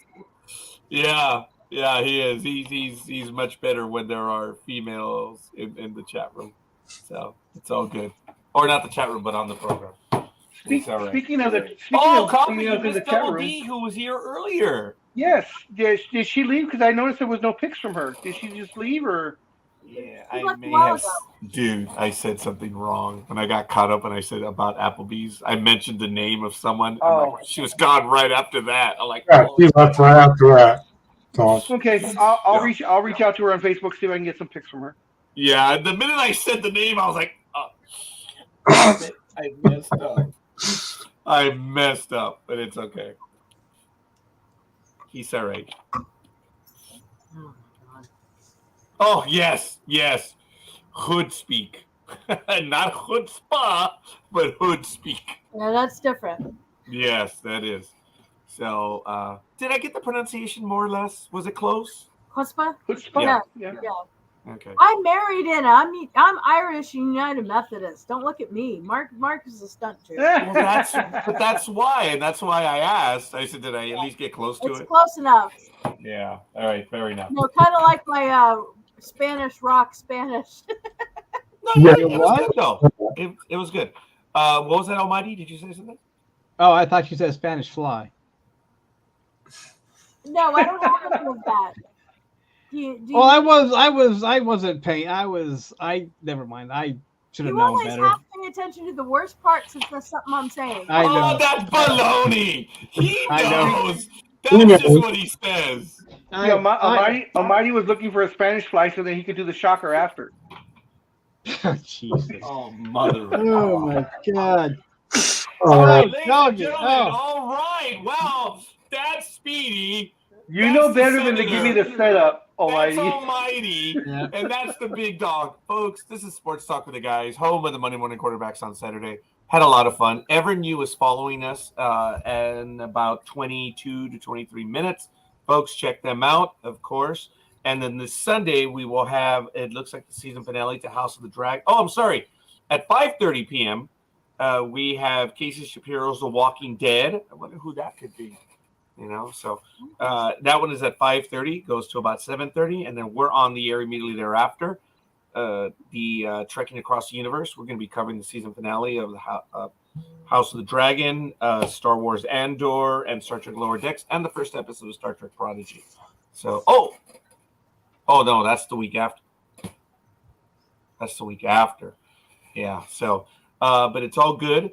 And we're looking forward to it. Don't forget to catch Fandom Access on Blog Talk Radio /NDB Media on Tuesday night. Travel Edge Radio is on Thursday night. And, of course, Casey Shapiro's also. Oh, this is the Rock and Roll Shrink this Wednesday, right? It is, but we're going to need to put in a repeat episode because Dr. Mathis is currently in transit moving out to Idaho. So it's done. He is moving. It's wow. in process. So he has retired then, right? Sorta. Yeah. He's still working, but yeah, he's got his own little compound out there now. He's gonna have a recording studio. Wow. All kinds of stuff. That is cool. So he's in wrestling retirement because Yeah. wrestlers never retire. They Yeah. always say they're going to retire, and then they always continue Yeah. working. Oh, yeah. Well, yeah, I guess that's about psychologist retirement too. Yeah, and Yeah. classic rock guitarist retirement. All right, well, that's cool. I'm going to make a note. I have to schedule an episode or rerun. So if you have one in particular, let me know. If not, I'll go ahead and choose one. But it looks like that's going to be it. Seriously, folks, I want to thank everyone that joined us. Another absolutely wonderful morning. We're going to be on next week. Same time, same bat channel, same Jedi lightsaber ignition. So it'll be good. And we'll be on at 6 a.m. Pacific time.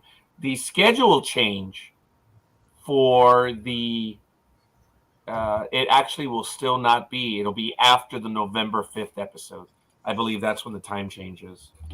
So still a little ways away when we and for those that know and don't know, the House of Representatives have not passed the law yet. The Senate has.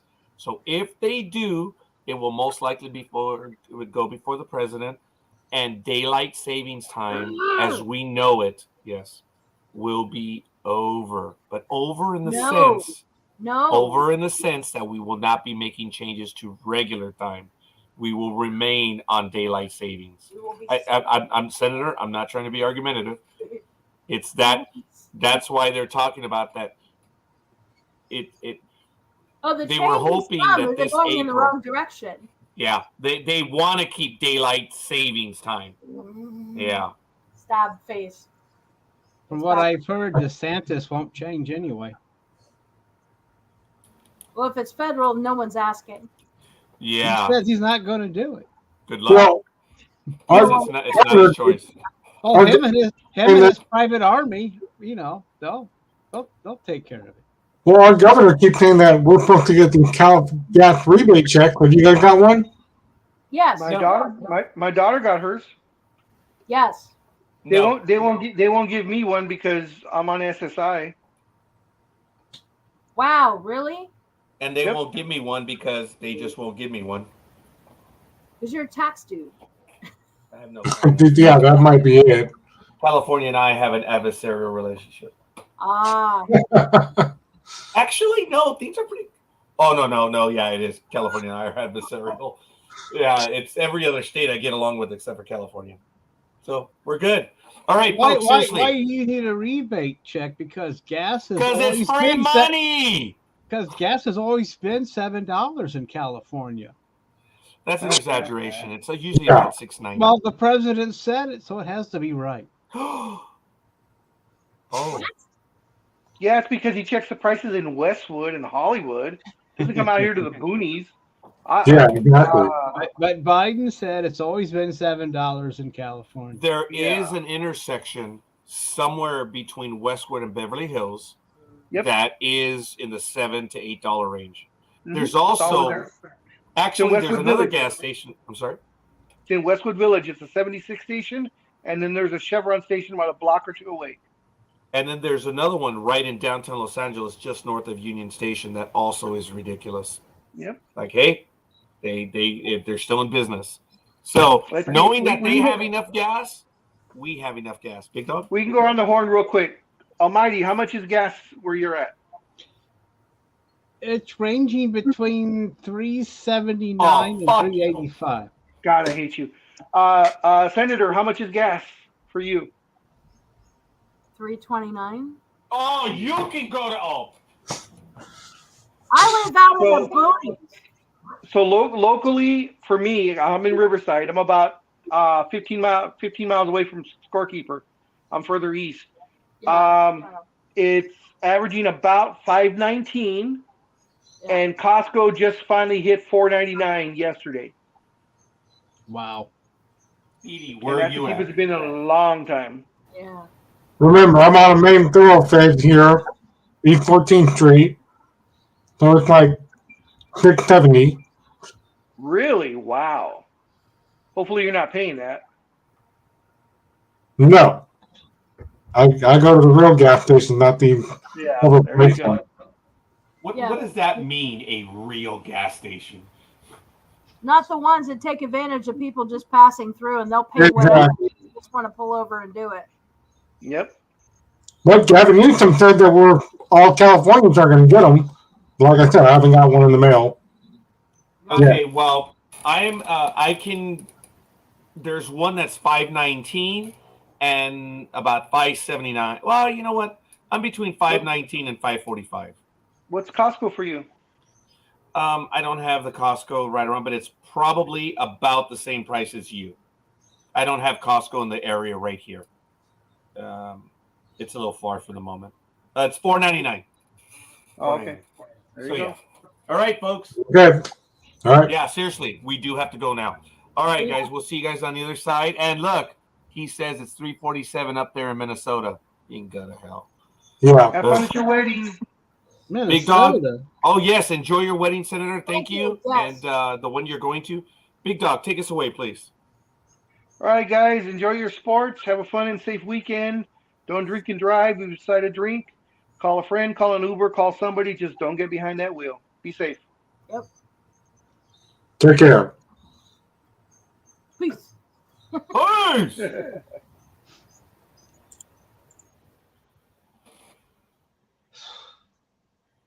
How you doing, Richard?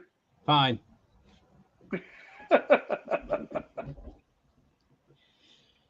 Stand by.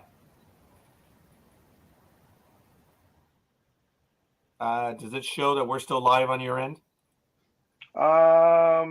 It says end broadcast. I'm gonna try to end